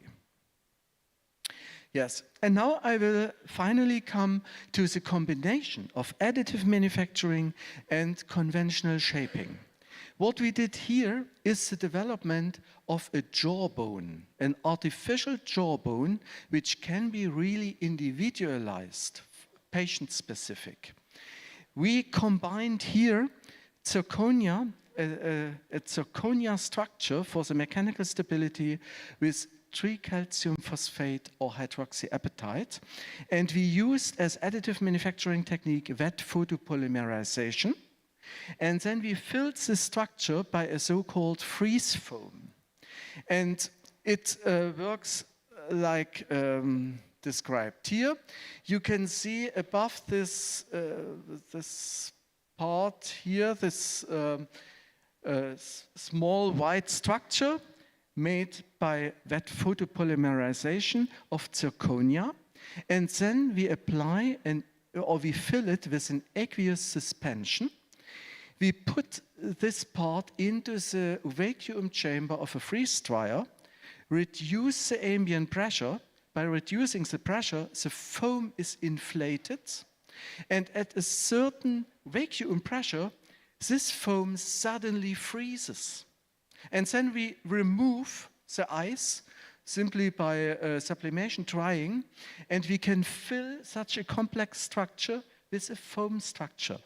And now we put such parts into the jaws of mini pigs, and they survived 6 months. And afterwards they had been sacrificed, and we are now analyzing the bone replacement parts, which you can see on the right-hand side. And we could show that the artificial bone structure has been already partially replaced by naturally grown bone cells. And another example is again wet photopolymerization of zirconia in combination with screen printing. And here we developed a reactor which could be used for replacing hydrazine by hydrogen peroxide as fuel for microsatellites. And you can see the part inside has a very complex structure which cannot be made by any other shaping technologies than additive manufacturing. And on the outer area we printed via screen printing an electrically heatable structure. So to summarize, two-component injection molding, of course, is state-of-the-art, but we applied this as a large series production technology for making functionalized ceramic parts or metallic ceramic parts. Ceramic additive manufacturing now offers the feasibility to make components in a complexity we did not know so far. And we can also make multifunctional components now. And we can hybridize additive manufacturing with maybe large series production technologies of ceramic components for attaining more personalized, individualized components. Yes, of course, we always need a co-sintering step. This has to be taken into consideration here. And the components which you see here are micro reactor with a heating structure, or a component on the right-hand side. There are hollow channels in the ceramic components which can be used for active cooling, a very interesting application, especially in microelectronics. So this is the end of my presentation, and I thank you for your attention.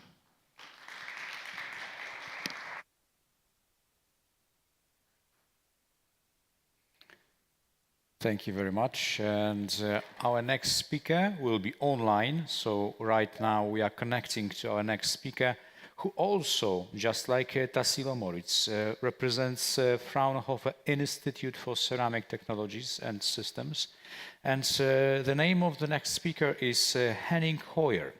And Henning Hoyer is a professor for sensor systems for non-destructive testing at Technische Universität Dresden. And with his strong background in semiconductors and the packaging and assembly technologies, his team of 50 scientists and technicians developed a new generation of eddy current and ultrasonic inspection systems for materials such as railway, lightweight and battery components.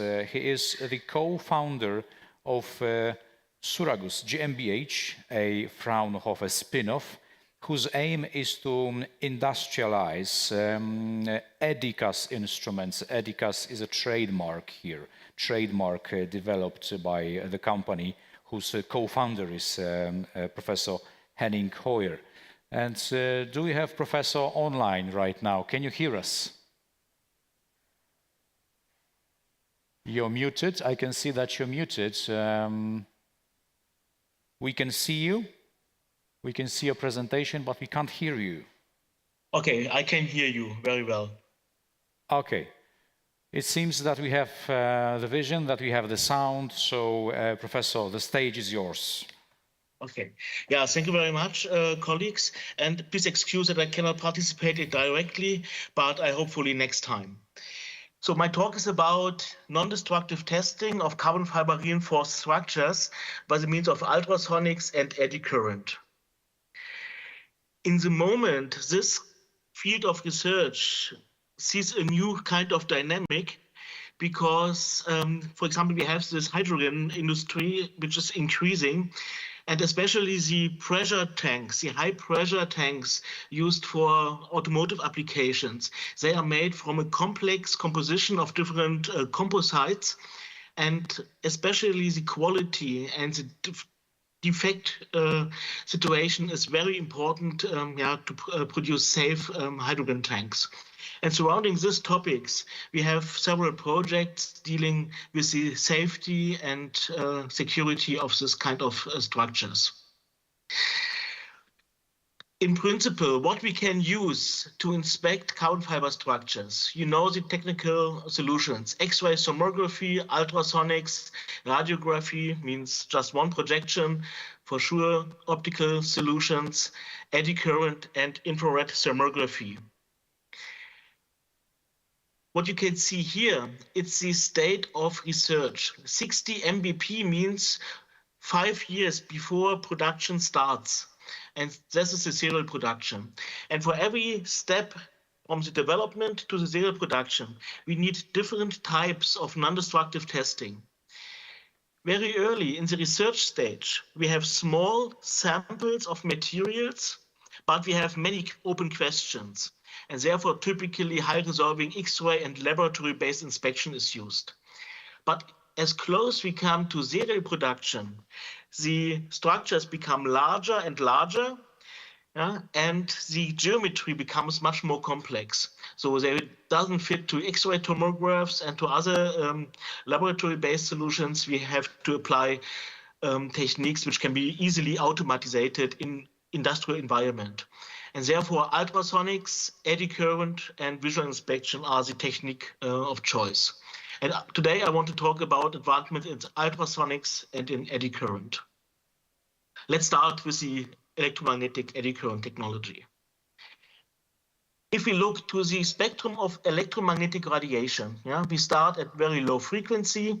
This is the frequency range traditionally used in aerospace industry, for example, to detect cracks under a coating, under color.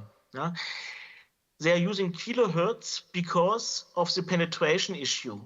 This is the formula, very famous formula, the standard penetration depth of electromagnetic fields into structures.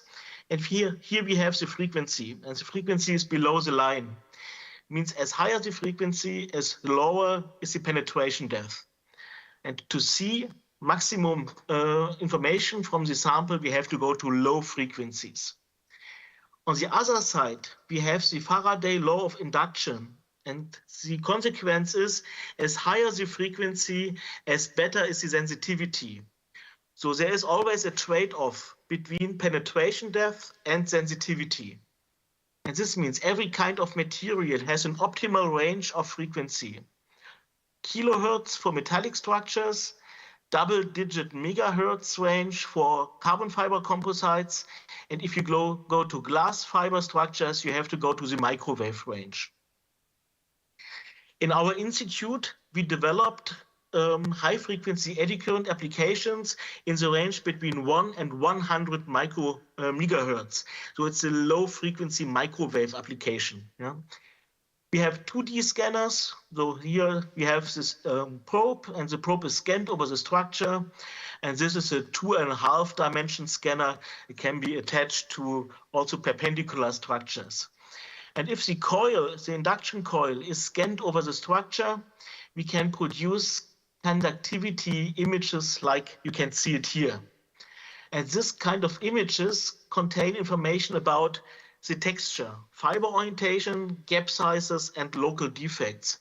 And not only from the surface, but also from the volume. So we can penetrate 2 or 4 or 10 layers, depends on the volume ratio. And this gives you safety. If you wind a tank, for example, a pressure tank, the fiber orientation is very important for the later mechanical stiffness and for the deformation behavior. If you have a misalignment, then the tank behaves different during pressurization than if the fiber orientation is different. And with this high-frequency approach, you can visualize the fiber orientation very well. For example, here, this kind of flexible scanner was developed for rockets and for boosters, where you can attach this scanner to a perpendicular structure, and then you can do this scanning. This is an example from aerospace industry. It's a 1.4 meter long CFRP panel, and the electromagnetic picture shows information about waviness. For example, if you pull mechanical load to the structure, the first thing is that the waves will collapse, and then the fibers take the mechanical load. And imagine if your pressure tank has waviness inside and you fill it with 450 bars, or in some Asian countries we are going to 700 bar, then you have a permanent movement of the waviness, collapsing and straightening of the waves. And this brings enormous stress to the structure. So the freedom of waviness is very crucial to make high reliable pressurized tanks. Coming back to aerospace industry, in aerospace industry, everything is very large. So we can attach our eddy current probes, the high frequency probes, for example, to existing robots. These robots are typically used in production, for lay down or for cutting something. And we can add additional tool to make the texture analysis. Especially if you have stringers like this, it's a multi-layer structure. You have terminating layers inside, and sometimes it's important to understand how the inner structure was designed and produced, and does it fit to the construction drawings. Also for research, you can use this technology. For example, if you have a new type of material, and you want to understand the draping behavior during shaping, during forming, you can use this approach to visualize how the fibers behave during this shaping process. And coming back to the gas tanks, I'm sure that everybody knows mechanical strain gauges. Yeah, so resistive strain gauges you can glue to a structure, mechanically attached to a structure, and if the structure is mechanically loaded, you have tensioning, and the strain gauge is measuring the mechanical movement at the surface. The problem with strain gauges is that if you have a long movement, then the strain gauges get detached from the surface due to the mechanical issue on the detaching side. With this electromagnetic approach, we can measure the conductivity of a carbon fiber directly without mechanical contact. It's just an interaction with a magnetic field. And if you pull on a carbon fiber, if you play mechanical load on a carbon fiber, we can measure with this coil the change of conductivity of the fibers. This means we have a direct strain gauge, an inductive strain gauge, and we can measure the mechanical load of the fibers directly. And this can help you to embed probe technology sensors to a pressurized tank to understand during the filling process how the mechanical fibers behave, how they take mechanical load. And if there is a problem, for example, some fibers are broken, then these fibers are not taking mechanical load, and you can see immediately a difference in conductivity change during the pressurization. Okay, coming to a very important industrial topic. Carbon fiber structures are typically produced on big textile machines. The prepreg material or non-crimped fabrics and so on, they are produced in machines like this. And nowadays you have 3-layered material or more than 3 layers. And if you want to produce a tank from this material, you have to be sure that all the orientations and the gap sizes are fitting in a specific norm. And therefore, we developed an array-based eddy current system. It's a 3-meter long, and this probe array can be inserted into this textile machine, and you can measure fiber orientations and gap sizes directly during production of the non-crimped fabric in this stage. Here you can see how this kind of probe is inserted into a textile machine. Yeah, typically, we have to deal with existing machines, so we have to be very small to fill the gap which is available. And this is a slow motion video how this array works. Typically, we can use 10 to 15 meters per minute. It's the standard production speed. If we can reduce the resolution, the speed can become higher. Yeah. And here you can see the live image of the texture, gap sizes, fiber orientations, and so on.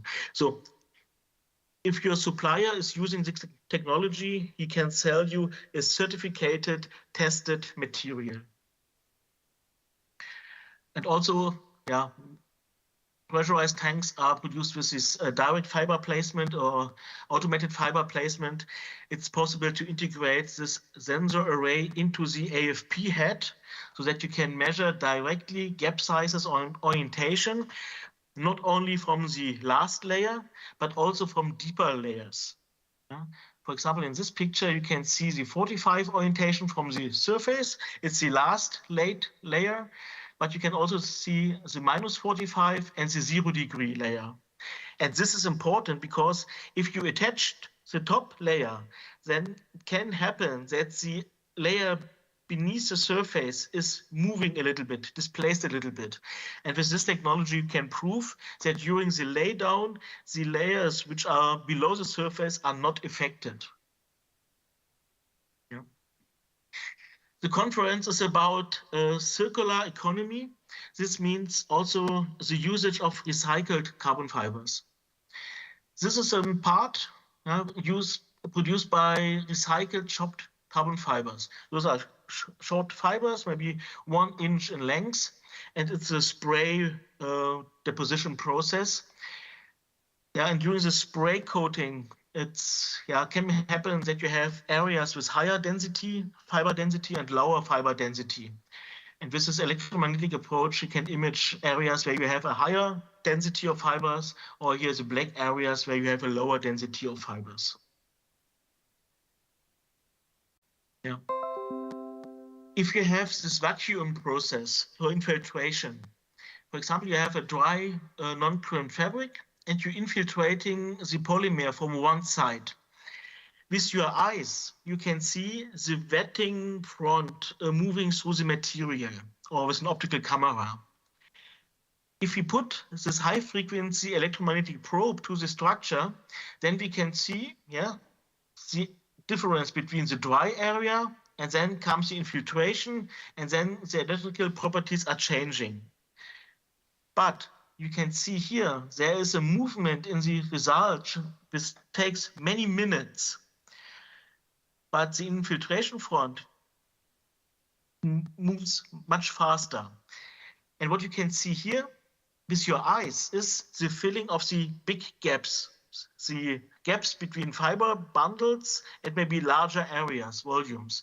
But what you cannot see with your eyes is the infiltration of the interfilament spaces. Yeah, if you have a roving, you have many filaments, and the resin creeps into the filament structure. And this is a process which takes many minutes or maybe hours. Yeah? And we can see this very good because the carbon fibers are conductive and they are connected to each other. So they have an electrical connection.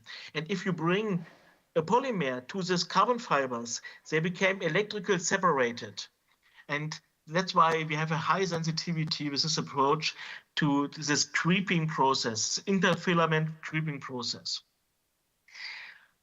On glass fibers, this technology also works, but you cannot see the creeping. You just can see the change between dry material and wet material. It's a contrast in dielectric constant in the epsilon of the material. Okay. Now let's come to some advancements in the field of ultrasonic testing. Ultrasonic and acoustics I am collecting together. My colleagues from the TU Dresden maybe have shown you the lightweight car, which was developed many years ago in Dresden. And this car has also a carbon fiber bogie, where the wheels and the shafts are attached. And these are very heavy and large carbon fiber structures. It's very difficult to penetrate this X-ray or with ultrasonics. There's a solution based on acoustic emission. So the red points you can see here, these are broadband microphones, piezoelectric broadband microphones. And then the structure is mechanically loaded, and we are listening to the noise coming from the carbon fiber structure. If you cut a piece of paper, you can hear something. It's the breakage of the paper fibers. And the same we have in composite structures. So if you play mechanical load to a composite structure, you can listen to the noise coming from the structure. And by doing triangulations between many probes, you can do a localization of the point where the sound emission took place. And if you do this during the mechanical load, you can produce a map where the sound comes from. And this indicates weak areas. For example, here. And this can be done also non-destructively. Yeah? So, for example, carbon fiber wheels are tested with the same technology. You are bending, you're applying mechanical load to the wheel, you are listening to the noise, but the load is much, much less, so that you are doing no destruction. You can use the component after the test for regular use. And this can be done also with the pressurized tanks during the tanking process. If you pressurize the tank is emitting noise, and you can detect the noise and you can understand the current situation of the tank. Another problem in industry is the inspection of components which non-parallel surfaces. Yeah? If you have a plate, it's easy to be inspected with ultrasound. You can couple in and you can catch the reflection. But if you have a structure like this, nothing is parallel. So if you couple in an acoustic wave, the wave is reflected and comes out somewhere. And this is very difficult. For this kind of applications, we developed a so-called beam tracer technology. It's based on robots. One robot is always perpendicular to the surface. And the second robot is calculating its position due to the sound path through the structure. So pixel by pixel, point for point, we are calculating the way of the acoustic wave through the structure, and we are offsetting the position of the receiving robot. And due to the complexity of the structures, we have to use the water jet coupling. But in this case, the task was to achieve a resolution of 1.4 millimeter. So it's a highly focused water jet for high frequency applications, which delivers at the end a resolution of 1.4 millimeter at this special application, the carbon fiber structure here.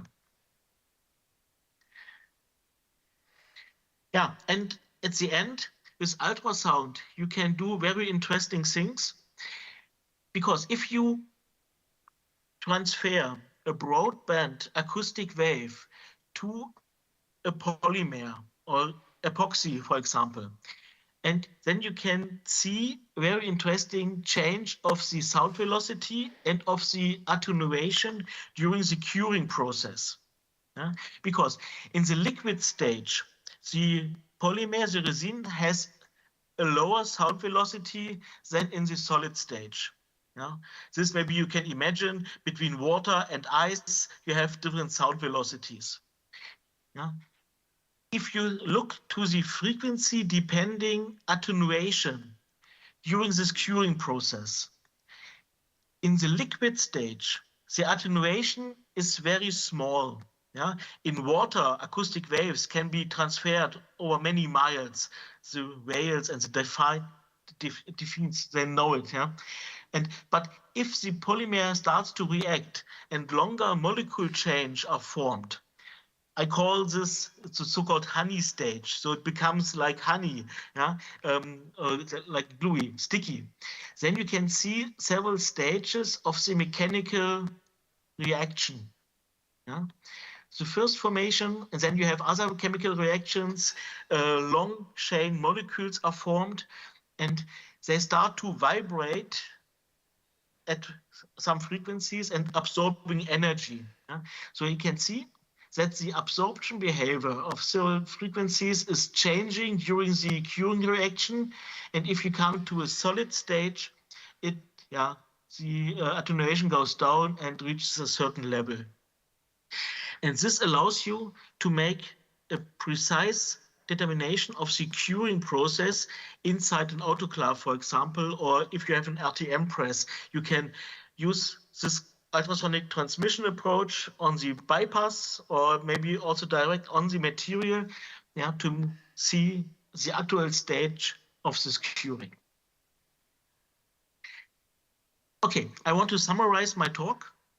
I introduced you to eddy current technology, electromagnetic technology, and this eddy current technology is used for texture analysis on CFRP. Texture means orientation, gap sizes, and also density. I introduced you to the inductive strain gauge to measure directly the mechanical load carbon fiber have seen. Then I showed you some information about infiltration monitoring and Q monitoring by displacement current techniques, and some robots, 2D scanner, 3D scanner, and the array technology for the textile machines. And in the field of ultrasonics and acoustics, we have new type of developments in the field of sound emission testing for large structures and pressurized tanks. We have this beam tracking technology for UT inspection of non-parallel materials. And last but not least, the topic of Q monitoring inside the production machine by a broadband acoustic spectroscopy. Thank you very much.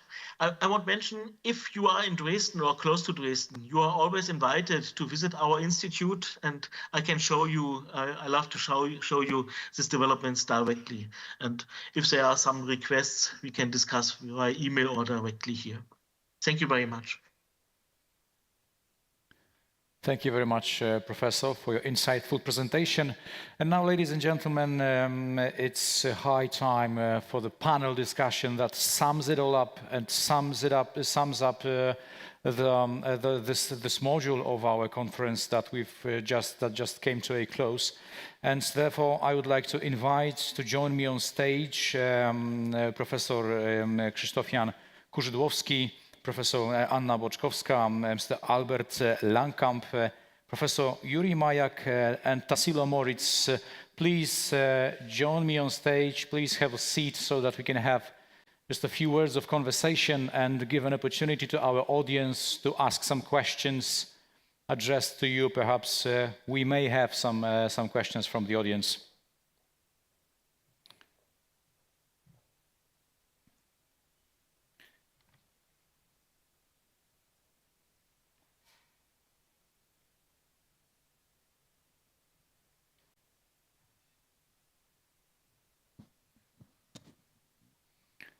Seems that everybody has a microphone, that's okay. And dear panelists, in this section of our conference, we focused a lot on this point of view of science, scientific point of view, rather than the point of view of business and industry.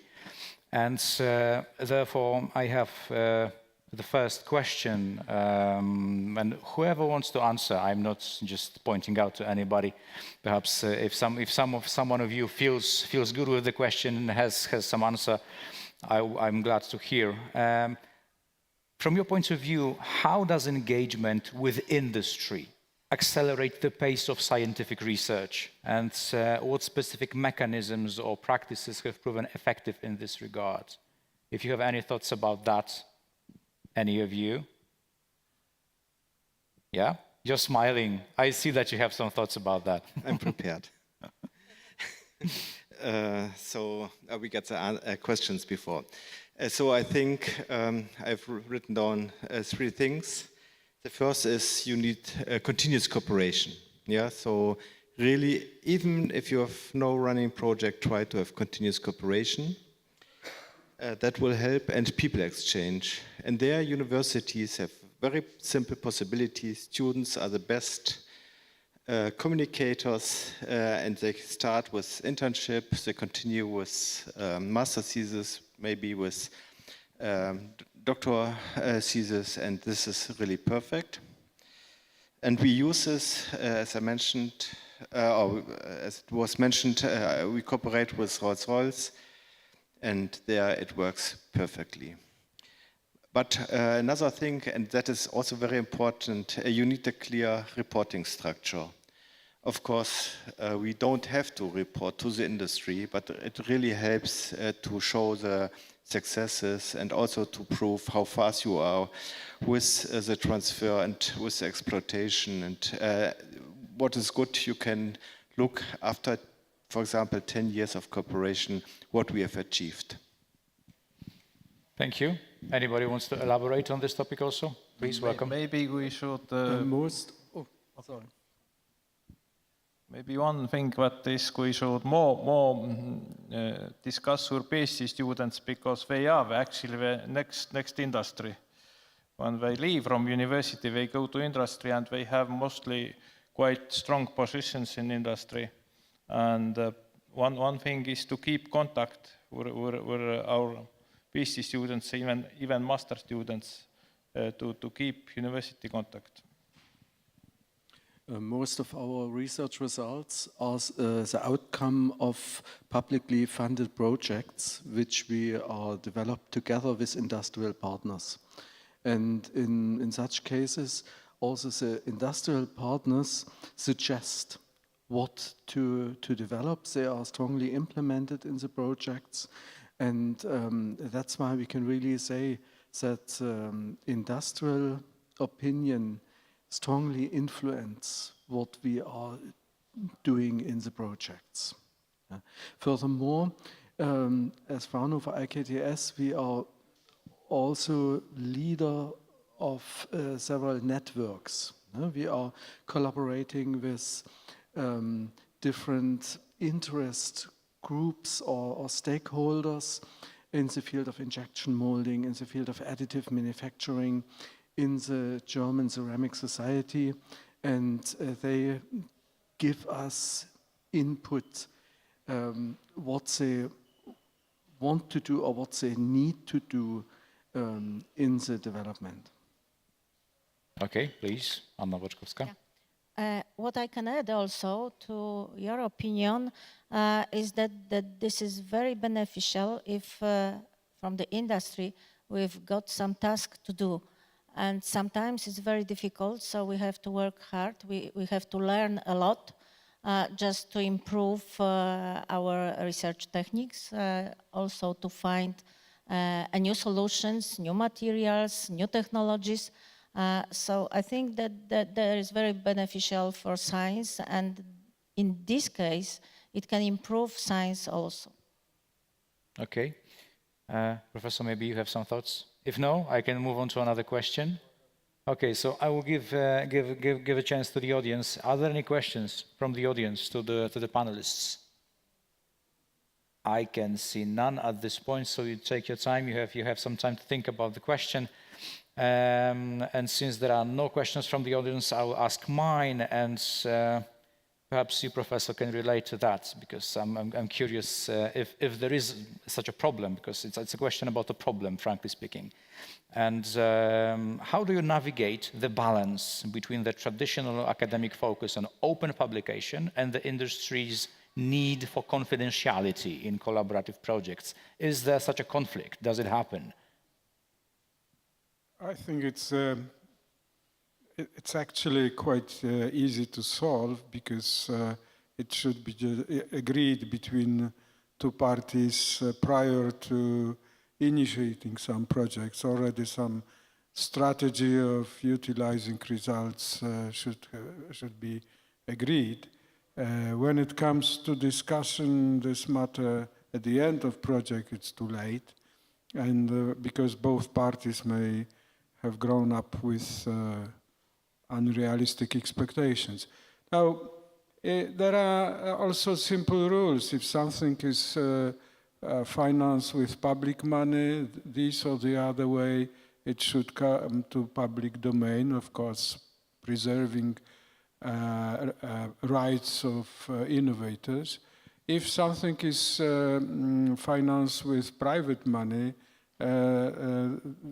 the party financing must exercise rights to decide what to do with the results. But as I said, the simplest solution is to agree or depart because of not possibility to agree on the conditions before we start our engagement with industrial partners. In my career, I never really had any problem with that. Perhaps also because most of my research was to large degree of let's say explorative nature, so driven by my interest in specific materials, not by obligations of contracts to some industrial partners. But whenever there was such a contract in place, again, I have not experienced any difficulties. Okay, so setting up clear rules of cooperation before we start cooperation is one thing, but maybe perhaps some of our other speakers have experienced any Any conflict in this respect, confidentiality versus openness? I have one conflict today because I listed my projects where one was missing, it was military. And here I assume it's very clear that it cannot be even mentioned or shown. But on the other side, I hope that all other type of projects can be mostly published, just this small time interval. For example, this packaging material, they also don't allow anything to publish, but if it will be patented, if it will be at least produced, then it is just small time difference. But of course, military is extra. Okay. So maybe one more question, unless some questions from the audience appeared. No questions from the audience, so let me have one more. And you know, business tends to focus on the money and immediate results.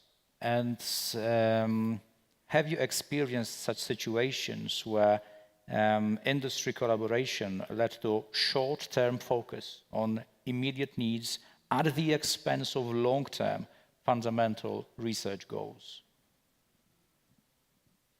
Please. Yeah, exactly. I had a lot of such situations that someone asked us to do research, but very, very quickly. They said from the industry that 2 years project or 3 years project, they are not interested in such projects because this is too long period to achieve the goals and to have the results. So this can be, of course, a problem, but it depends on the topic we are working. Sometimes with some companies, we can work for a longer time, for 3 years within a project founded from the founding agencies from Poland. But sometimes they ask us to do the research in a very, very short time. We had project with one of the company recently, and we have every week meeting with them, and every week we have to show the new results. And we feel the pressure just to do the research every day, almost every day. But how we can deal with this? We can organize larger team to do the research and to attract also people who are not involved in teaching of students. That's why we have a lot of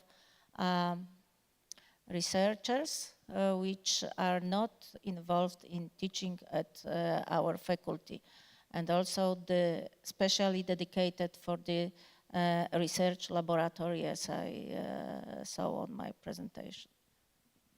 Please. I can see that you have some thoughts. Yeah. See also these problems, especially with small and medium enterprises. They want to have direct result out of the projects, and this is very difficult.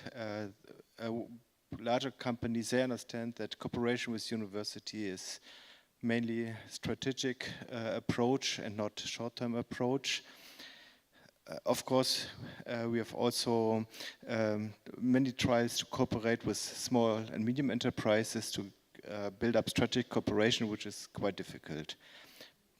With big industries, sometimes they have also these short-term approaches, and then typically we try not to do the work at our institute. There are spin-offs out of the university who are doing similar work that we could do, and then we tried to bring these projects to the spin-offs. Okay, thank you. And perhaps one more question, unless we have some questions from the audience. No questions from the audience, so the last question is about intellectual property rights when collaborating with industry. What strategies help to ensure a fair and mutually beneficial agreement in this respect? Are there any ways of ensuring that? Is it a problem at all in this cooperation? What do you think about that? Intellectual property. Yes, it really depends on the project task, and it also depends on the project partner. We have experience with both. So the intellectual property rights are always part of the grant agreement, and maybe that there is a longer discussion before signing the grant agreement concerning the intellectual property rights. Please. We see that it's very important to teach the scientists about intellectual property rights, and they really have to understand how it works and how the companies deal with IPs. And then I think people become sensitive how to cooperate with industrial partners with regard to IP rights. What is very important, IP rights should not lead to stopping innovation. Yeah, I give one example. So if within a university some technology is protected by the university, and then there's a young man who wants to start with a spin-off on this technology, so the university has to learn how much money they can get with this patent. If we had the situation that the university was wanting very much money for a patent, and in that case the young colleagues, they wouldn't start with a spin-off. So this we also have to keep in mind. Okay. Any more thoughts? Anybody wants to share in this respect? If no, ladies and gentlemen, well, thank you for the discussion. Thank you for the participation in the panel. Thank you for your presentations and speeches. And it's high time for a few words of conclusion as far as our conference is concerned. And it was a pleasure for me to be here with you and to guide you through the points of the program of the event. And I'm not an expert on hybrid lightweight materials, but now at least I can say that I know something that I've understood from the presentations during the course of our conference. And the last point of our conference is closing remarks. And I would like those closing remarks to be said by Dariusz Perkowski and Izabela Zglobicka from Białystok University of Technology, the organizers of the event. Please welcome them on stage and let them say a few words to all of you, few words of closing remarks.